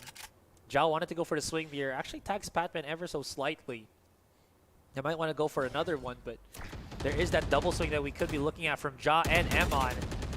As Patman slowly walks his way up. He's been turned into the spear tip of offense here for ZOL, and he's already walked up so far and deep.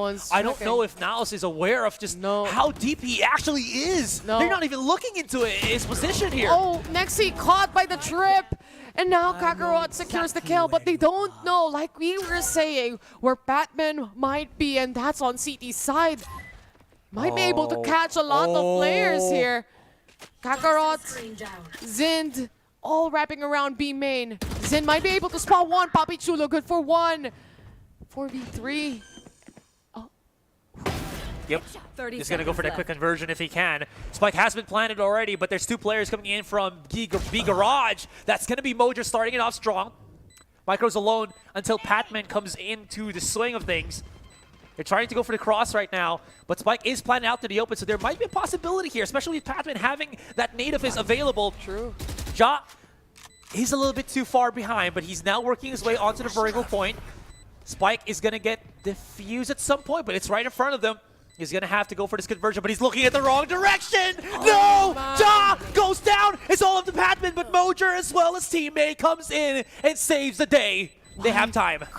Too close for comfort. The Spike gonna get defused. We go on to a 10-6. But there's just so many angles you're trying to look after. Ja, you could see that he's anticipating. There's gonna be someone on mid lurking around. But then, I guess like with the position of Nexi, it was already a done deal for him anyway. He was just able to really capitalize on that, at least get one kill. And then Mojer just hopping out and stepping up basically on that final moments. 10-6. Now still have 4 more rounds to go, but ZOL Esports, their economy here is down the drain, and that's a good sign for now so far. It absolutely is. Mojer, as you mentioned, is helping the team. Timeout has been called here for NAOS, as even though they do realize that ZOL's going to be in this, weaker state, they can't really bat an eyelash just yet. It's going to be quick and fast if they get a mistake play into there. These Sheriffs can really turn the tide if ever. I think NAOS realized that too. So they're playing that safer game. Let's just talk about what is going to happen when ZOL have nothing to lose in this round and have those Sheriffs in hand. And they've been shutting down Patman quite quickly as well for the previous rounds here, which is already a big advantage since he's been very hot on the trigger here. You see kills coming in from Kevzi and Zind, and it's still, when you add onto that, it's still not enough to go up against the kills of Patman. He's just been having the game of his life right now. Oh yeah. Though, like what you were saying a while ago, this is a kind of scenario where ZOL Esports has nothing to lose. Patman has been crisp on the shots, especially on the Sheriffs. And if the team can rally around that and help him out, especially with the showstopper, if he gets a right moment or right momentum on that, especially getting pickoffs after pickoffs, then it's not impossible. We've seen a Thrifty come from them. Yeah, and again, they have that showstopper, so there's that possibility that one wrong step can turn into this. Is it just me or the timeout is... No. Yeah. It was just a bug. No, okay. Apparently, it was just a bug. All right. We're gonna fix this up nice and jiffy for you guys. Oh, there you go. Timer's already going. All right, we're good. We're fine. Totally We're fine. I mean, NAOS so far when it comes to money, well, they still have something saved up here. It's still fine. It's still perfectly All good for good. them. I like how Kakarot's the only one that's holding on to a Marshall. They already know that he's been picking up a lot of the slack right now in terms of the eco-fraggers, but not this time. Oh, he's going to try to get back into cover there. They no one have a else. heal. Yeah. At least there's that. To bring him back up to full, right? Probably the reason why we're still seeing Sky still absolutely strong in every regard, even the flashes. Just that they don't recharge no more. NAOS is playing so far deep into the sights as well. It's like they're anticipating some explosiveness coming in from these players from ZOL. And it's really about holding this choke points. Oh, Batman was able to crawl up. Oh, he doesn't know. Doesn't know. Oh my God. Oh no! A second kill too from Kakarot. No Batman way. goes to conversion, gets the kill onto Amon, and they might actually be just unaware that this is the B side. Though they know. I mean, Papa Joe is hearing the thunderous footsteps of ZOL Esports, but the timing couldn't have been worse. Nexi was marking. And somehow Patman converts. No way he gets another one here again. No way. Oh no. That's crazy. I mean, he's playing a different game right now. Papi Chulo has to destroy the strip. Doesn't do it on the first, and now a double, triple swing, whatever swing you might call, as ZOL Esports. I called it. It's gonna be a thrifty. Just because of a simple walking pass. We need that replay, please. Show me the kill that started it all. Patman on ropes. It was a domino effect after that, Azurai. Right underneath Nexi too. The timing was a second off. A second off for Nexi, and that's all it took. Every time I will go to vents, this is exactly how I will crawl vents now. Just in this corner, in this little right side, rightmost side. That's crazy. What a game, what a play. Now they double up. Yep. They got everything working for them. Oh. Is that an operator in Jaw's hands? It is. Yes, it is. And he's happy to see you. Unfortunately, that happiness is not gonna connect into a kill conversion. Here comes Smoger with the payload onto mid. That's gonna be shut down onto Kakarot, as 4 players of ZOL now might have to push up into a heaven. Potman's aware. There's the flash. Jod running away.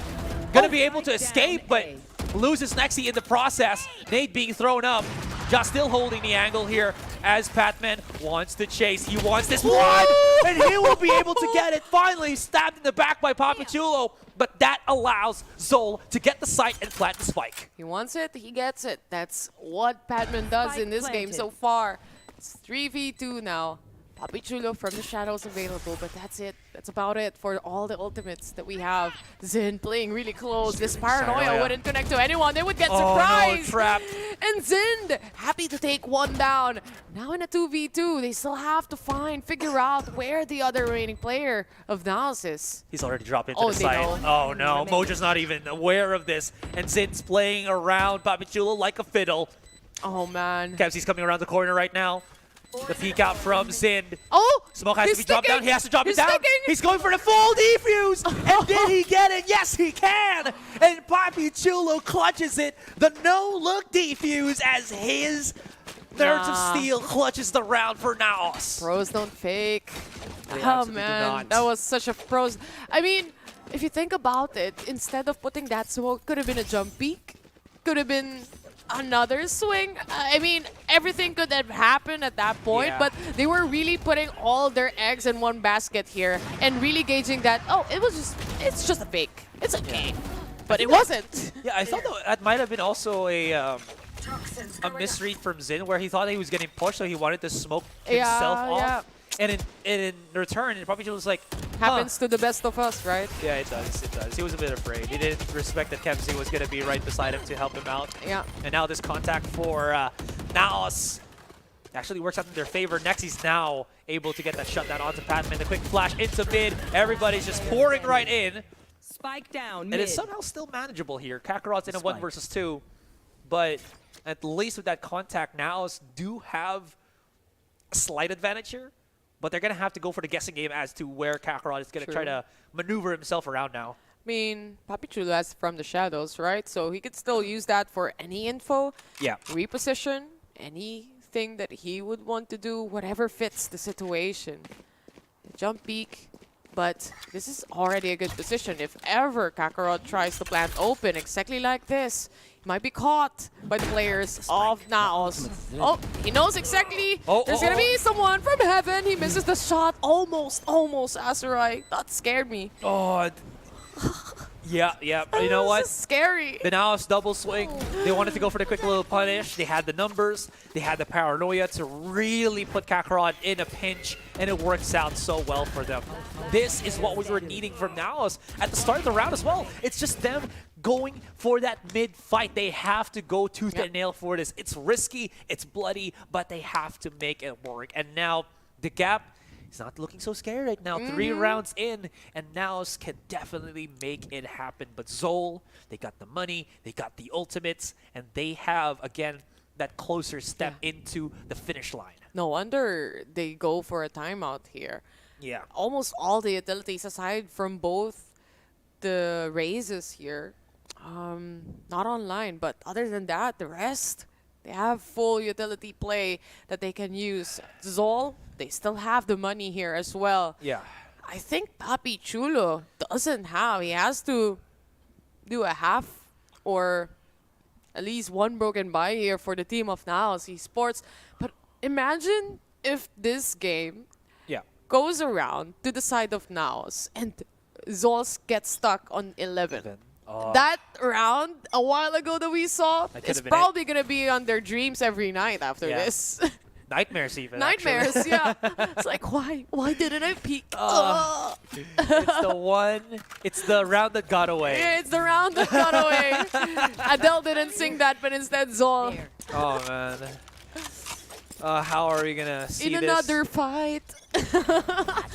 Well, I'm gonna be rolling into the deep of this one if we see Ja fall down, and I will be, as Batman comes in with the twofer. That's gonna allow him to get his ultimate up and running. And you know what? That showstopper is not done. Another? Mojer, he's Okay. gonna get shut down. Nexi's finally gonna topple off Patman, but the damage has been done already, as it's only Nexi to remain. And this round is over as soon as it started, as Nexi's already down to single digits. He's gonna have to save here, as now doesn't have any money. Yeah. And ZOL, what a swift strike onto A.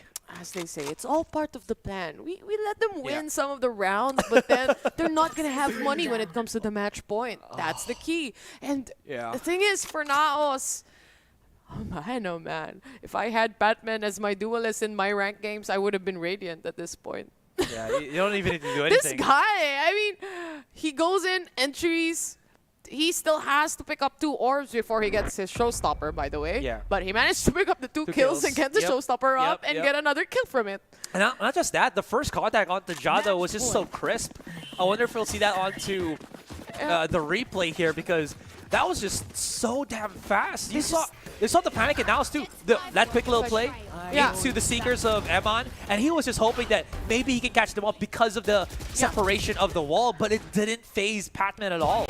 It's also the perfect timing for Kakarot to pull out the neural depth. It gave them at least All the the info. information, Yeah, all the information basically where Mojer is going to be, and they didn't have much of a choice. And speaking of much of a choice, not really so much options for the Vandals here, for the rifles here. Instead, it's a very, very broken buy for NAOS and possibly the round for ZOL. I mean, not just the round. This is The already game. the game for Yeah. ZOL. You know, because of the string of rounds, we might have forgotten about it, but ZOL is one step away from being the grand finalist. Paranoia does stop Potman dead in his tracks. The Seekers activated as well. There could be the big pinch that Mo just looking for the punish, which he does get in the end. It's been a big tussle, but it's only been just the one pick altogether. We do see ZOL backing away from the fight right now, as they can't really manage to deal with this one. You do see Kevsey actually bringing the spike all the way to 8. That might have been a ballsy play, but with the Viper spit there, a big separation with his team. It's too big of a risk to try to do anything with. Ja into the corner. Cage triggered. Might have to back away, but Kakarot's the first one. Gives him a bit of leeway as the Cypher Cage does get used here on Mail. They might think, though, that, you know, Kevsey is still on he's A. pushing up. They don't know. They're not yet sure. 30 Zen seconds left. might be the first contact here. They all hop out. The ultra wide swing coming in from the side of NAOS. Paved the way at least. But Kakarot from behind, they're expecting this. 11 HP remains onto him. Up above is going to be Ja, very low on the HP. There's 2 players trying to fight for their life. The spike has been dropped as well. And the round goes to the side of NAOS, still alive. Oh my god, such great punishes for NAOS all throughout. Paranoia into the Seekers, the double blind. What can you really do as ZOL in that situation where you can't just, you don't really have any visual confirmation anymore? Well, nothing. Just accept your fate and die to the punish. That's exactly what happened right then and there. And ZOL lost all control of that round.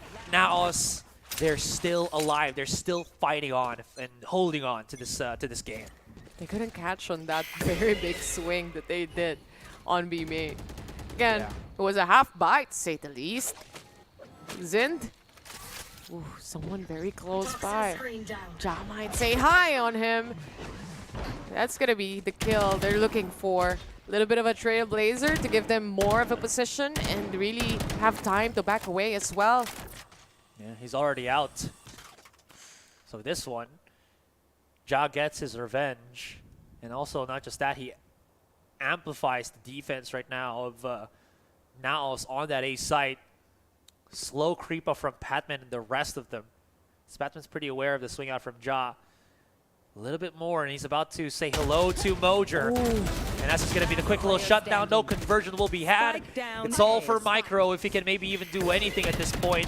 The flashes to come out. Nice little head tap. And okay, he's making a damn good case that this is going to be somewhat expensive for NAOS, but that's just as good as that. NAOS, they're 2 off. 2 more rounds. Imagine if Papi Chulo didn't stick the spike. It's done. Yeah. I hope they don't listen to this because it will be in their dreams. The coulda, woulda, shouldas. Yeah. Oh my God. Oh. This game is still not yet done. NAOS is fighting for their spot here. The throne. They're trying to defend still.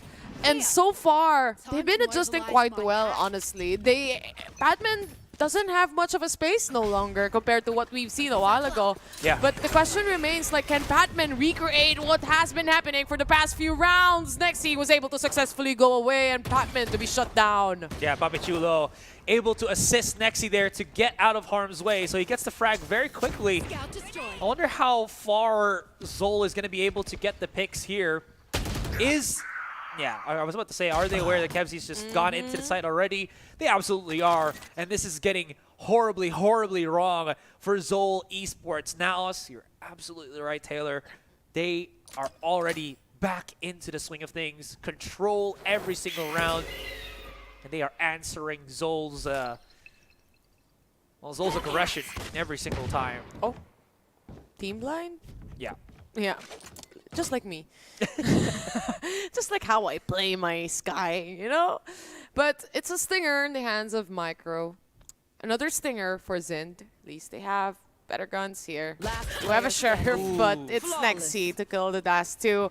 1 round away for an overtime here, Azurai. Both with full utilities, both with full armors and Vandals and Phantoms. Yeah, at this point, you know how I mentioned, you know, somewhere middle of this game that NAOS had an issue where they do kind of get that overheat from time to time.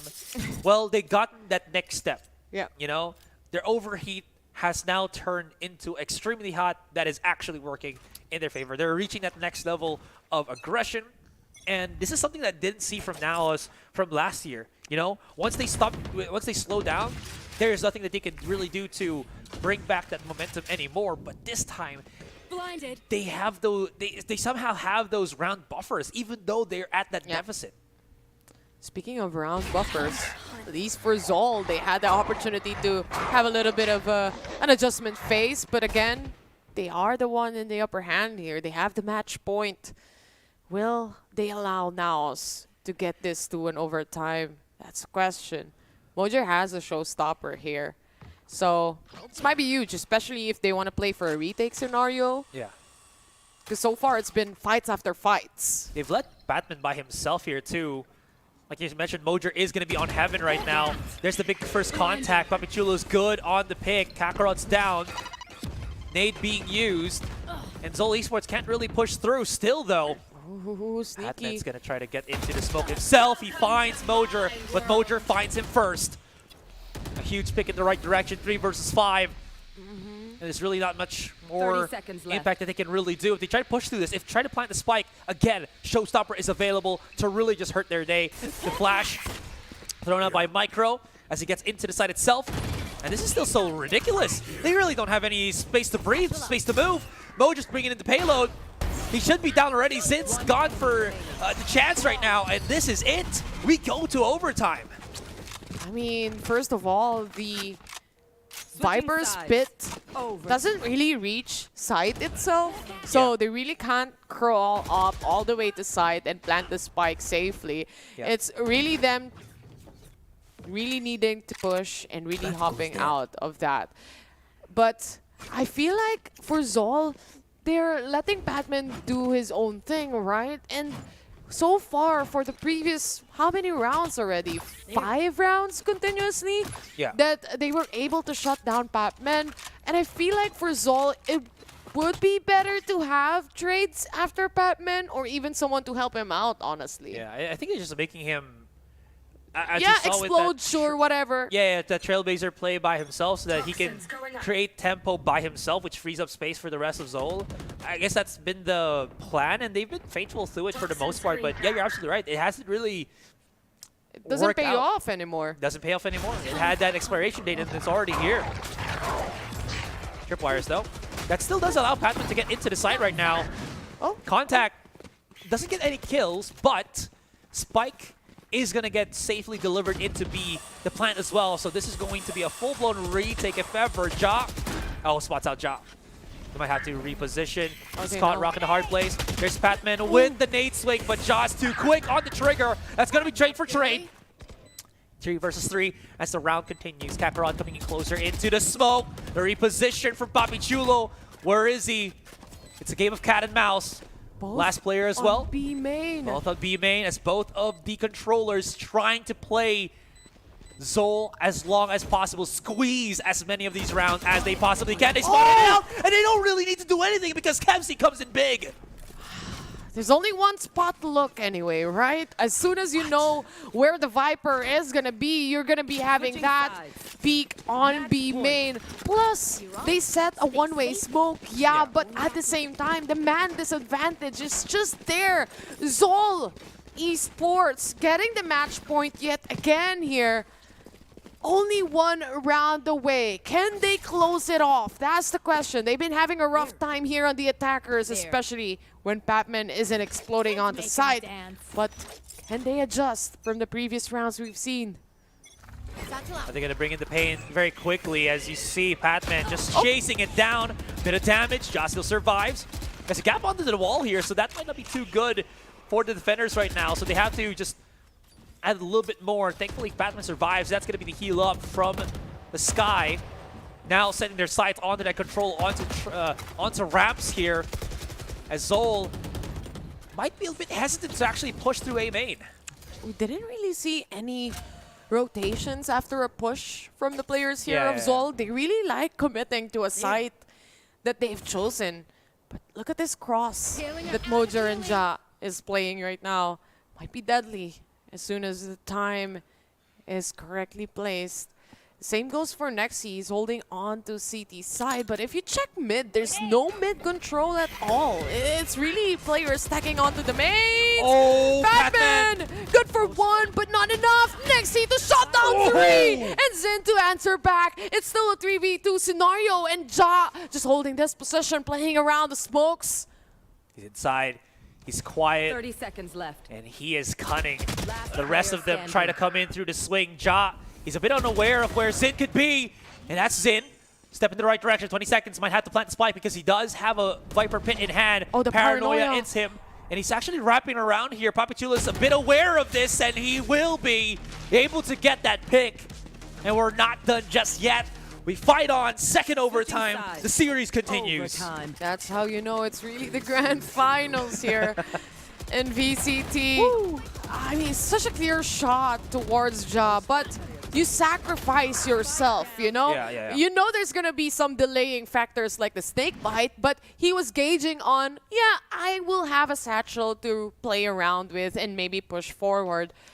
But I do feel like for ZOL, once they set their mind on a site here, they're not going back. They're not heading back any longer. They would re-hit the site itself. But not only that, honestly, the past few rounds, mid has been open the entire time. Yeah. They haven't gotten any confirmation towards that as well. Is this for ZOL? I actually lost track of what you were saying. Yeah, for ZOL, yeah. Yeah, true. They haven't just kind of, you know, going for that punch combo into the B-main, site. Yeah, you're A-main, absolutely yeah. right. Trying to catch NAOS on their off day, on their off round, but this isn't it. NAOS is completely locked into things. As we reach into the second overtime, they're calling for a change of pace. Mayhaps is they're absolutely right. There's just a different way right now that they have to approach because ZOL's defense has been the bane of NAOS' existence. The defense right there is just too much for them to handle. Who will crack under the pressure? That's the question. Yep. As we start off another round here, attackers for the side of NAOS, and they do love playing mid control here as well. Happy to oblige. It's gonna be ZOL Esports. They try to just check if they can get any info, any intel, but this Trailblazer alone will give them an idea. There might be some people creeping up towards mid. Well, it's been a slow approach. I just had to think about that breath off of my chest. Now slowly creeping up, and I guess you're absolutely right. NAOS is systematically trying to break down the defense here. Wonder what's going to be the approach right here, as they might. Are they just going to try to go hard for B? Maybe. That's risky though. Interesting, right? Yeah. No one to lurk. Maybe Nexi, perhaps, once he tries to make fakes happen here and there towards A side specifically, since 3 players are stacking. But you can see that ZOL is playing on the further back ends of the side. They really want to play for retake. Someone caught by the tripwire. Kakarot secures 1. Mojer already inside, and another kill for Kakarot as he gets the 2. 3 players remain, and they couldn't follow up on this. These tripwires are just too damn good. They're stuck. It envelops Ja into a smoke. There's a big push coming in from Nexi though on mid. This actually could work out. Emon's got 2 kills already. Nexi comes for the drop down. 10 seconds onto the clock. They have to start planting that spike in. Oh no. But Kakarot's still hidden. No more. No more time. No more Can time. they find Emon to stop it? Yes, they do! Kemsey through the smoke! And that's going to be ZOL again on the lead. My God, even if Emon went for the heroics, there was just not enough time, not enough opportunity to even prolong the impact that he has created. This is what exactly I was saying a while ago, Azurai. You take B main, but you don't have any lurk off towards mid. You don't have any control towards heaven. You play around time constricted attacking side. You're not going to have enough time to plant the spike. And as soon as Kakarot was able to shut down the 2 duelists here, no one can follow up because of the snake bite. Damn, just they really took their time with that one. You saw that NAOS was just unaware of what the setup really was for ZOL, and it felt like it was a 50-50 at that point, that they were just gonna, okay, jump the gun, see where it goes. And now ZOL, 1 round away, 1 step away. You know they're knocking on A, nobody's home. This is the perfect time for them to set up a good post-plant situation. Definitely true. Plus, they do have a smoke on heaven anyway. But look at this. 3 players from NAOS lurking onto A main here. And Kakarot might have the better position so far, but they still have to clear this angle out. It's going to be known that there's going to be a lot of players on A main. Pressure is on. Patience for the side of ZOL. Zin on the corner, but the dash in on the side. Will he get a kill? He can't find him. Shot. He can't find him. 1-to-1 trade, a 4v4. Oh, Kakarot's actually delayed a little bit by that snake bite. He's going to be pushing in. Next, he doesn't get the find, though, and it's working for NAOS here. Badminton to the back of the side. It actually works out and all left to the hands of Kakarot.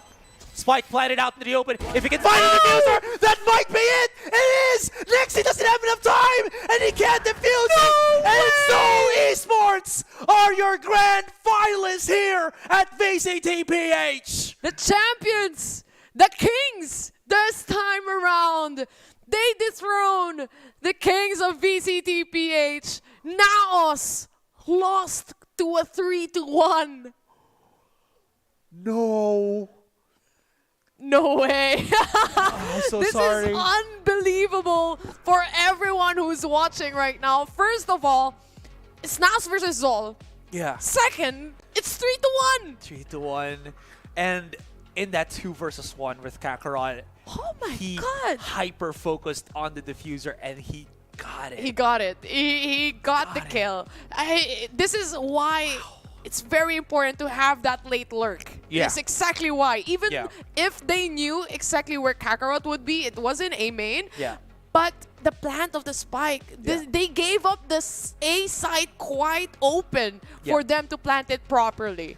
If it was a safe plant, it could have been different, Could have been different, but again, because they had that freedom of plant, because nobody was on that A side, made it easier for them to at least have multiple answers. Sure, if they get Kakarot, there's still going to be more players on the side itself. They could have gotten the trades. NAOS were so close, but it took them a hell of a long time to get from A heaven all the way to side to start diffusing that spike. So it really just didn't compound well for that NAOS team. I would like to commend Batman. His performance in this series, in this grand finals, you have to give it to him. I mean, ZOL Esports could have won it since a while ago, honestly, with that round that Papi Chulo was able to secure. But then in the end, up until the pressure points are there, they still stood up. 30 kills in total for Batman against NAOS, not just a single rank game. Yeah, he probably racked up like, what, 90 kills, 100 kills maybe even this entire series. We did go 4 games.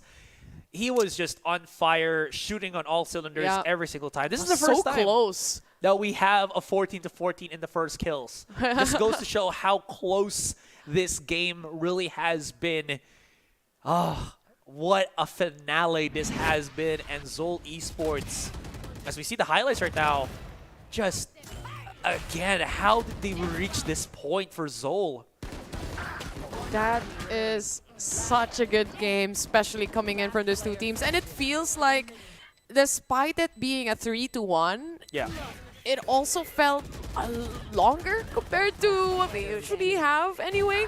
But it just goes to show that whatever map that was picked by NAOS, ZOL was able to win that.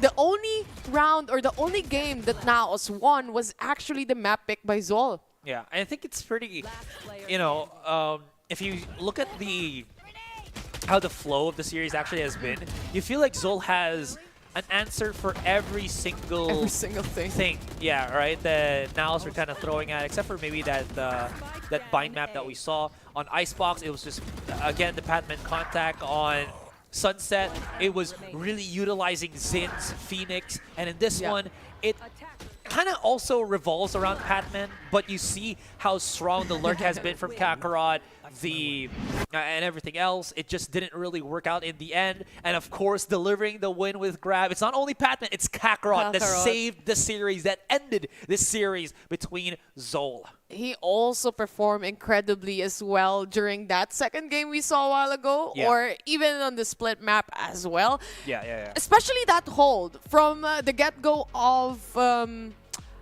the overtime, where Ja and Mojer was killed off and the others couldn't follow any longer.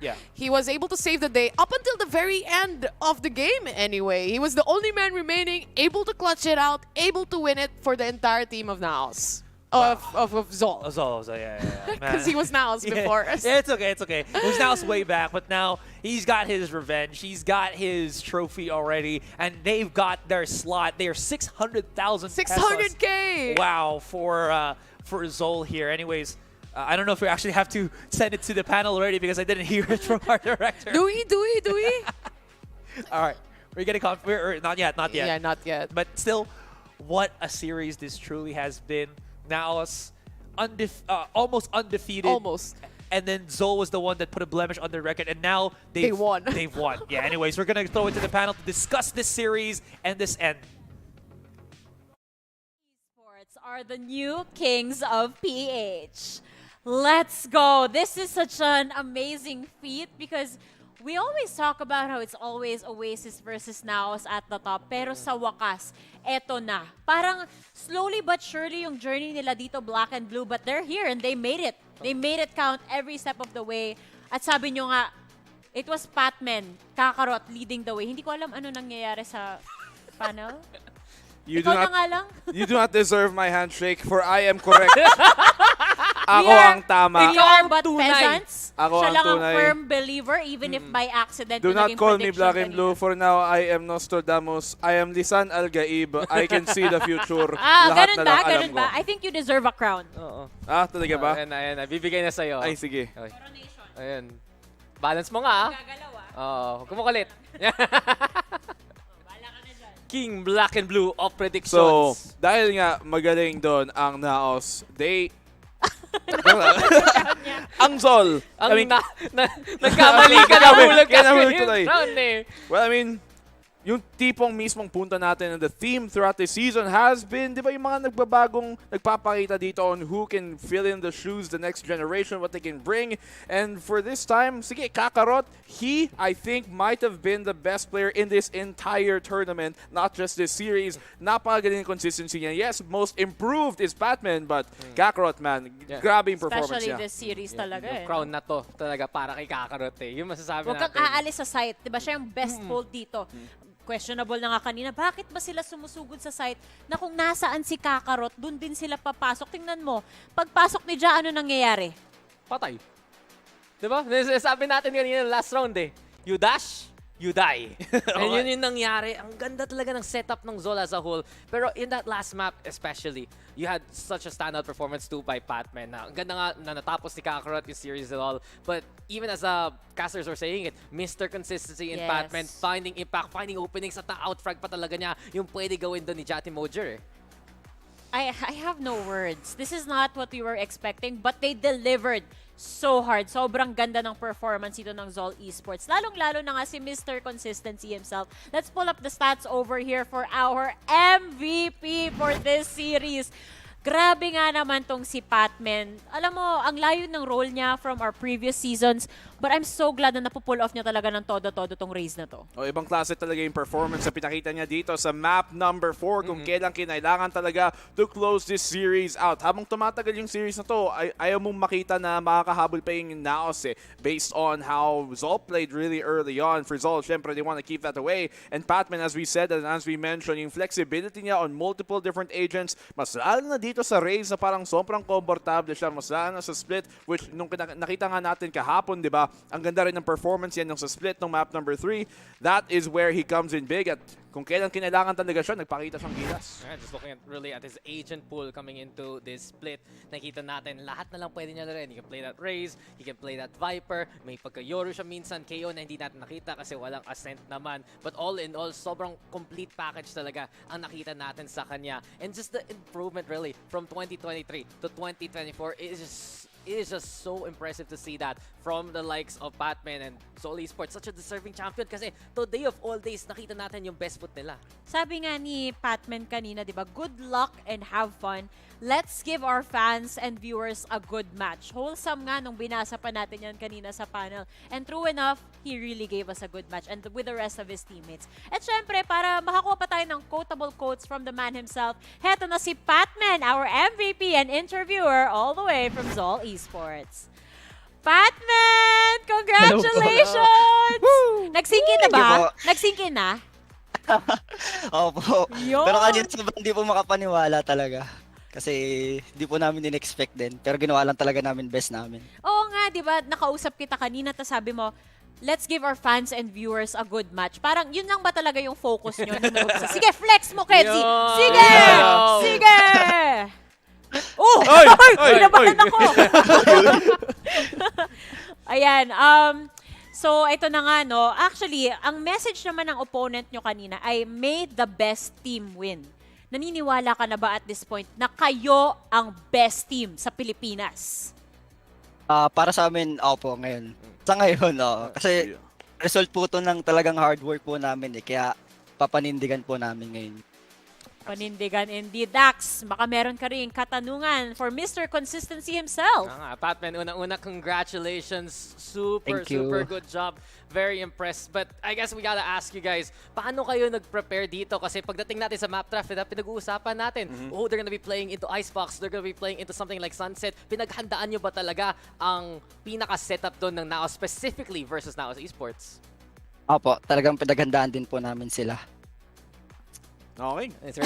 Thank you. Yun ang kailangan. Oh. Sige, sa akin, medyo may seryosong tanong tsaka hindi. Yung unang tanong ko dito is, anong pinagkaiba ng team na to? Tingin mo na talagang yung X-factor na wala doon sa mga dating teams, kung saan ka nanggaling, di ba? So, yung roster mismo, di ba? Sa Nakage and all that. Yan yung una kong tanong. At pangalawa, sino yung pinakamatagal sa CR sa inyong lahat magka-team? Siguro po sa first question, ang laki po ng difference since lahat nakapag-contribute ng sagad. Hindi lang dati na parang kailangan may mag-pop up para manalo talagang. Ngayon sobrang nababalance namin lahat. And then pinakamatagal maligo. Si Mer po, si Micro. Si Mer, tama. Actually, speaking of buhok Micro. eh. Oo nga eh. Speaking of Micro, pwede bang ma-interview namin siya real quick? Po, pwede. Sige. Ayan, sub. Dito ka, Mer. Walang takbo. Walang takas para Susulitin sa'yo. natin tong interview. Champion team ba naman yung kasama natin, Di ba nung diba? panahon yun, Hello, ayaw nila pa-interview? Micro. Ayun. Micro, pwede mo ba kaming pagbigyan? Kasi kahapon pa kami aliw na aliw sa buhok mo eh. Baka pwede ka naman kumanta ng isang Tonight will be the night that I fall for you. Yung nakaganon ba?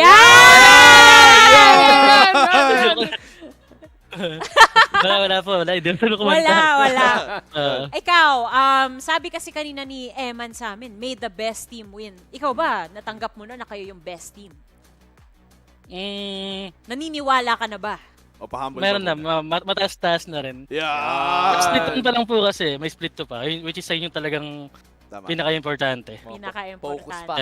Apo. Ikaw ba, ngayon na champion na kayo, para sa'yo, ano yung next focus mo bago pa tayo mag-split 2? Siguro magpapahinga rin po muna kasi masyadong yung preparation din namin Grabe sobrang yung grind. grabe rin pa po. So pahinga muna kahit mga ilang days lang tapos focus na namin kami first split 2. Mer, sabi daw ni Patman na ikaw daw pinakamatagal sa CR. Nung dati sa SB, totoo yun. Hanggang ngayon, nandun pa rin. Bakit nga ba? Bakit nga ba ang tagal natin maligo? Hindi, ano lang po. Ayoko sabihin eh.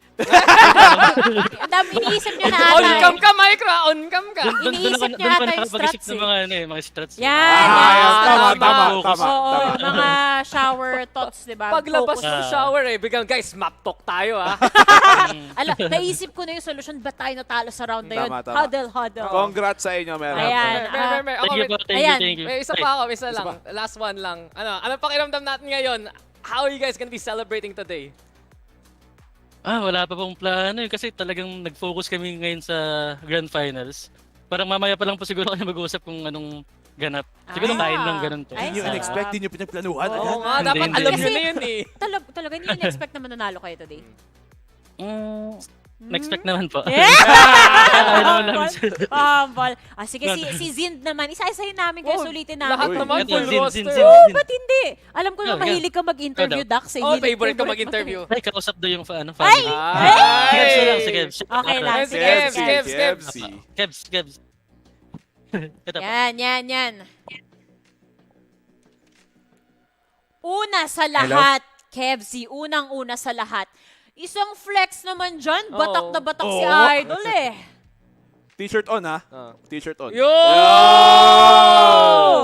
Sino bang pinakamahirap buhatin dyan, Kevzi? Nako. Pinakamahirap si Mer. Anong klaseng buhat pa sinasabi mo? Anong klaseng buhat? Literal. Ayan. Ikaw naman, Kevzi, anong masasabi mo na andyan na kayo sa posisyon na yan? Tatanggapin mo ba yung title na Best in the Philippines? Yes. Sobrang tatanggapin kasi ilang taon din. First finals ko, NAOS pa. Ngayon, nakuha na namin. Kasama ulit si Kakarot tsaka itong mga guys kasama ko. Honestly, mapapatanong ko nga sa'yo, ano yung pakiramdam? Na-mention mo nga mismo, di ba? Second place lang kayo na NAOS, now first place versus NAOS pa mismo. Like, what is the feeling right now dito sa ZOL?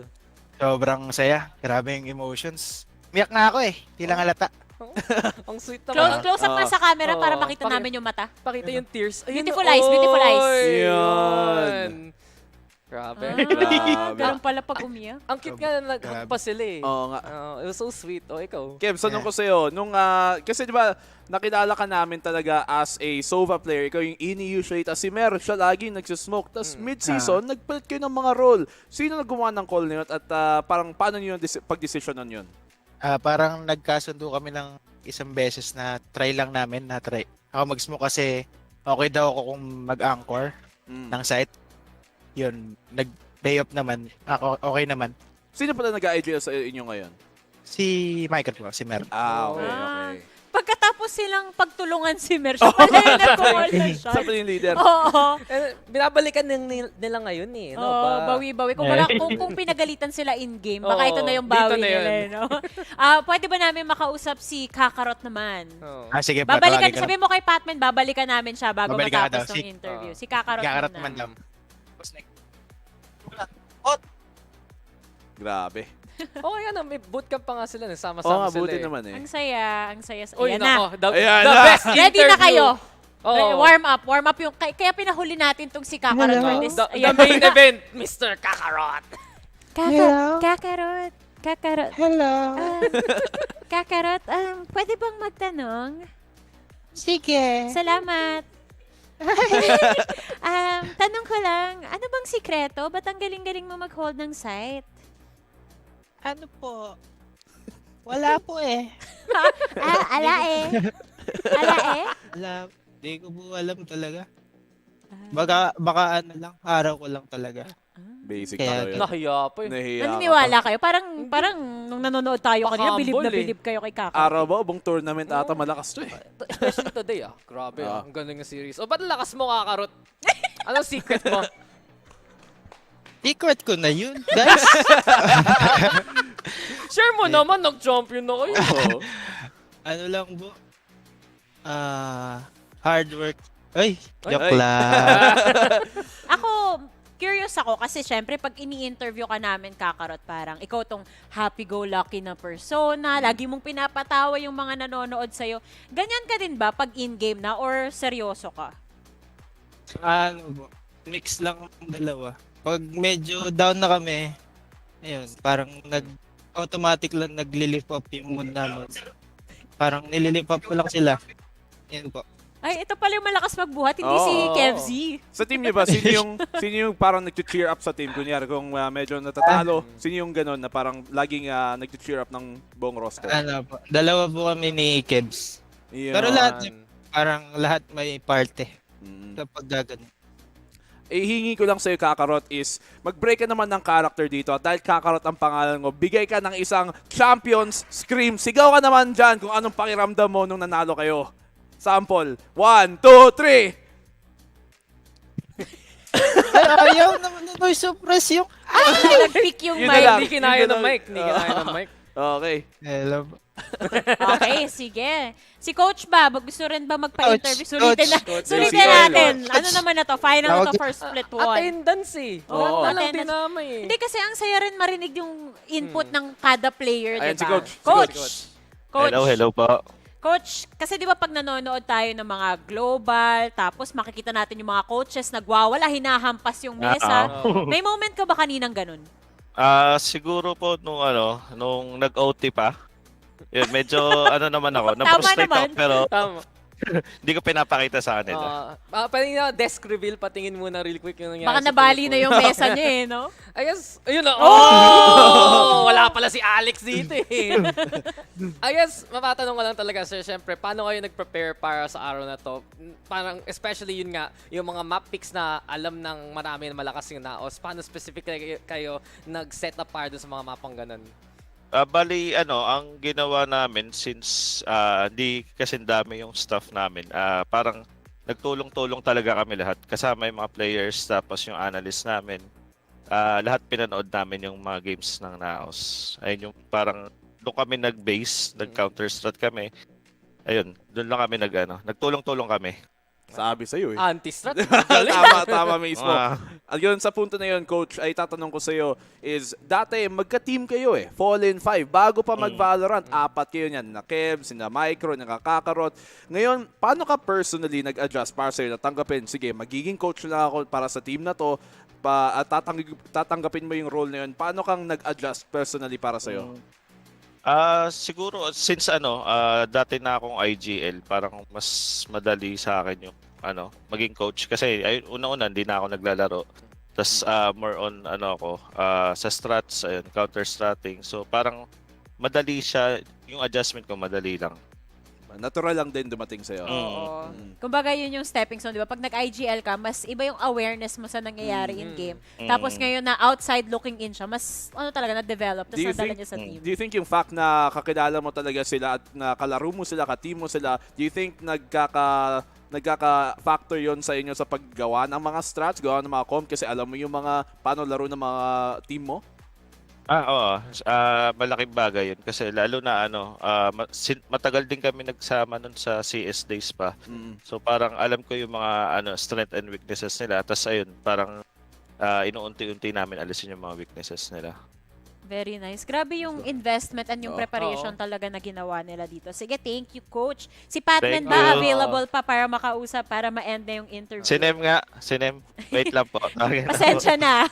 Okay po. Nag-e-enjoy kami dito. Saan napunta? Baka habang hinihintay, baka may gusto kong i-shoutout habang hinihintay natin. Oo nga, Coach. Shoutout dun sa sa family ko sa mga kalaro ko sa Dota. Alam mo na saan mo cue siya po. Ayan na. Siyempre sa team ko. Ayan. Okay, The Patman. return. Alam ko parang weight off your shoulders ngayon kasi panalo kayo. Pero babalikan kita ng weight on your shoulders. Nabansagan ka na ngayon na Mr. Consistency. Kaya mo bang i-keep yung title? Siyempre tatry ko po. And then yung mga Yan. ginagawa ko po, pagpapatuloy ko pa rin. Like practice lang talaga ng practice. Kahit bad day, practice pa rin. Yan gusto ko Tama. marinig. Kasi parang tayo kapag bad day, sige guys, kain muna ako. Hindi ako ganun eh. You again. Charge, pahinga muna ako guys, sakit ng ulo ko. Si Asoray na. Oo nga. Ang galing. Tinignan Pat. ko. Ang galing. Sobrang galing. Ngayon, bago natin i-close tong interview, no, baka may gusto ka ulit batiin, pasalamatan, kasi tulad nga ng sinabi mo, Shout blood, out. sweat, tears tong journey na to at maraming tao na naging parte dito. So now is your chance to fully thank them at kung ano pa mang gusto mong sabihin. Una, thank you kay Lord. Then, sa family ko na lahat sila sumusuporta sa akin na dati pinapagalitan nila ako pag nagbabalorant. Ngayon, sinusuportahan na ako nila ng buong buo. And then sa mga investors namin, sa org namin, sa ZOL, thank you. Then sa mga teammates ko, sobrang thank you dahil ang laki ng tiwala namin sa isa't isa. Yun lang. Thank you. Thank you din. May gusto pa ba kayo sabihin? Well, congrats. Kaka-computer mo yan, pare. Tama. Lakas mo pala mag-PC, boss ah. Tama. Congratulations again sa iyo, Patman, pati sa the rest of ZOL Esports. Maraming salamat sa oras ninyong lahat at kita-kits tayo for split number 2. Thank you. Grabe. Sorry ang tagal natin nag-interview Chikahan na. Sulit Lahat talaga, tinawag mo like kayo, tipong nag-book as ng address book, asa na yung buong Sayang si Zin. Busy lang eh. Hindi, okay lang. Family comes first. first. Tama. Oo, tama. Ngayon tingnan natin, ano ba yung naging journey papunta dito for ZOL Esports? Ito yung updated tournament brackets natin. Ayan na nga. Pinagdaanan lang nila Just Us sa NAOS. Very fitting, no? Ang ganda ng storyline natin kung isipin dito, Dax. Kasi nga, nung regular season, sino bang sumira sa perfect run ng NAOS? ZOL. Uy, ZOL. Tama sino sagot nanalo ko. sa champions? Dito sa championship natin, rather. Sabi ko na sana sentence. Na-excite ako. Pero ZOL, Masters yun. Oo nga pala. EG nun eh. Pero ZOL Esports, after everything said and done, yung kwento talaga natin ng PH scene, sino ba magiging talaga number 1 ngayon? NAOS, Oasis, anyone else but ZOL Esports. Just the restructure truly. Pagdating nung pag-umpisan ng taon na to, the fact na talaga they retained core members like Pacman and Zin, diba? Just able to really flex on over, playing the front line, playing the back line, at sobrang complete package. Kasi ngayon natin nakikita, and truthfully, yung pinaka-succeeding team sa ating PH scene, yung may mix ng mga veterans plus some young talent talaga na homegrown, na nagbiglang dumaki dahil sa system na nasan silang sanay. Tsaka sanay naman din yung team na to, yung mismo yan, JCL, Kakarot, Micro, Kebs. Sanay sila na mapunta sa posisyon na sa Grand Final sila yung underdog team at natalo na yung heavy favorites as pinag-usapan nga natin kanina kung ba kasama sila. It's something na they are not shy from. Tapos, since they kept yung core nga na may Zin sila, may Patman sila, tapos yung tatlo pang dinadag nila are players na tipong sanay na sa isa't isa. It makes it a lot easier for them to collaborate with each other. At so ngayon, they are the number 1. Tignan natin kung baka sa Ascension, may bago tayong representative kung mapatuloy na sa second stage. Sila na rin naman nagsabi kung gaano ka-importante nga yung split 2. Pero for now, di ba, parang natanggal yung pressure, pwede silang mag-celebrate, magpahinga nga. Yan yung magiging priority nila in the meantime. Kasi may oras pa naman tayo before we get to that. Pero ang intense, no? Like, alam naman natin, match after match after match. Ito nga, nakikita natin yung consistencies na itong ZOL Esports. Pero ang galing na hanggang dulo na panindigan nila. Yeah. I'm just honestly speechless in a way na yung ZOL Esports sobrang Silence! iba. Okay, sige. Ang yabang. Ayun na ka! Una sa lahat. Nanalo ka lang sa prediction. Umupo na lang kayong mga mali. Okay. Na happy Mali accident. naman kayo eh. Intervention ni producer yun. Na nasa iyo yung prediction ng Hindi, Zol. sadya ka Ano yun. sabi niya kanina? Oh. Zol, kasi pero Naos. naos talaga. Tapos hindi na napalitan yung graphic. Pinanindigan na. Tapos Nilalaglag ang agad nila. Huwag nyo i-gaslight VOD yung ano review. natin. Huwag nyo lokohin yung mga viewers natin. Scroll the vote, Wala guys. kaming Alam niyo naman talagang totoo. We Wala speak the kaming truth. niloloko. I am correct. Huwag na kayong lumaban. Okay. No. Kaya mo na yan. Sige. Sa split 2 na tayo magtalo ulit. Sige. See you there. At least, diba? Actually, tinali ko rin kanina para may pruweba yung mga tao na nagki-keep track ako. Ay, butterfly. Hindi nga lang siya kasi clove kasi. Na-practice ko yung butterfly drawing ko. Parang mga 6 times ata nag-time out yung NAOS. Tapos yung ZOL 4. So, tama rin naman ako sa timeouts. Congrats. Ilang beses nag-time out siguro Pero, si coach. mali tayo sa prediction natin, Laika. Okay lang yun.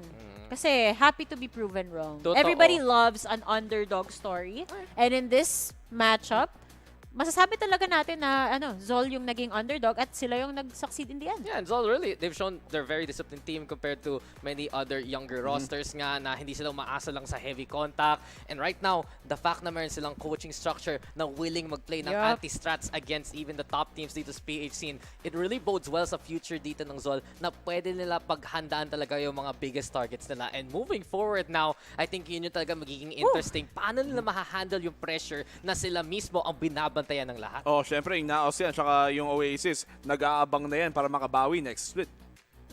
Next split pa nga naman. But in the meantime, guys, tulad ng pinakita namin sa inyo sa mid-panel showcase natin kung saan ako ay na-deliver sa ating grab box. Tingnan natin yung delivering the win tally for all of the playoffs matches.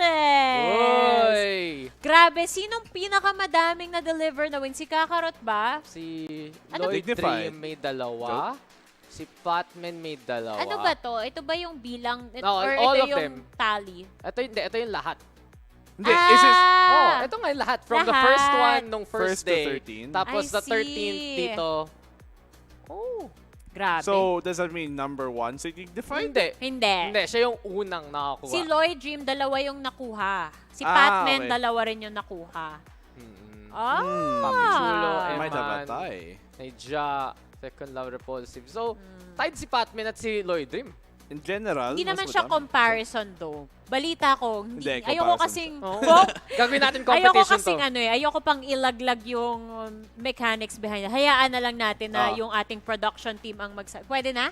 Pwede na? Pwede na? Pwede na. I-reveal. Sabihan mo na. Nahiya ka pala, Laika. Sure na. May pa ba? Meron akong confirmation. So yung mga listahan ng pangalan na nakita natin kanina, yung mga nag-deliver the win, lahat sila may 1,000 voucher mula sa Grab. Wow! Kada Per? Kada. Per day? Per kill. So yun nga, yung so two listahan na times yan. So para- dalawa, so 2,000 kay Patman, 2,000 din Lloyd kay Dream. Lloyd Dream. Tapos the rest na nandun sa listahan, tigwo 1,000 from Grabe. Grab. Sulit! ang delivering the win. Meron rin po ba for delivering the host? Oo. Sana. Kami Edi dapat kami yun. Oo nga, kami Kayo nag-deliver. nag-order, Oo. ako yung si Kuya Ryder. Ikaw na yung ikaw na ngayon. Ikaw yung Ikaw na yung nagbukas. rider. Okay, akin na. I'll take it. Alam mo, buti ngayon lang natin reveal yun kasi kung sa simula pa lang, baka nag-aagawan ng mga to. Siyempre, ano yan, strategy yan. Alam na rin yan ng prod team natin, of course, na potential na pwedeng mangyari. Kasi kung tayo naglalaro, gagawin talaga natin natin pag yan. nag-team cam, nag-aaway sila eh. No? Oo, akin sana yung voucher! Imagine nyo, 5v1 yung situation, pero dahil alam nila na may voucher na ibibigay, mag-aagawan sila. Mag-uunahan dun sa last kill na yon. Pero again, hindi naman yun mangyayari kung wala yung mga sponsors natin. So again, this playoff season, this whole regular season, this whole split one for the 2024 VALORANT Challengers Philippines is brought to us by Mineski Global, the official tournament organizer. And of course, presented by PPGL to, the biggest esports league in the country. Also, thanks to our super app, Grab! Score Grab's lowest prices ever with up to 15% cheaper fares and Grab Car Saver delivery fees as low as 15 pesos with Grab Food Saver delivery and thousands of budget-friendly meals as low as 99 pesos with Grab Food Saver meals. Isipin mo, naka-deliver kami ng host kanina. Lahat talaga ng sulit na deals with Grab. And syempre, this tournament is officially sanctioned by the Games and Amusement Board. So guys, what a stage 1 para simulan ng taon na to? Nagulat ako may bumulong sa tenga ko Ako din eh. May nananawagan po kami sa... Ayan na! Ayan na! Attendance check! Attendance check! Attendance check tayo ngayon. Una nating tatawagin. Ayan, sino po to? Ang ating Your split Damots. one talents. Yes. Kanya-kanyang Damots. kahon. Ayun. We have, kung kanin... Ayan, pwede rin sa harap. Oh, Kung lapit gusto po sa kayo sa gitna. harap. Shoot mo nga sarili mo dyan, Will. Gaan ka dito.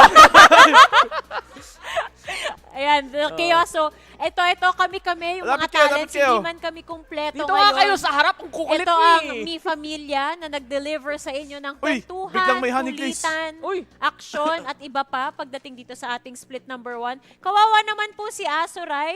Pinaluhod nyo, masakit po yung tuhod ng tao to. Gusto mo dito ka? Dito ka po ka.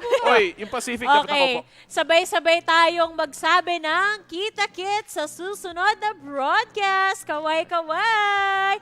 This has been your VCT Philippines Talents for Split 1.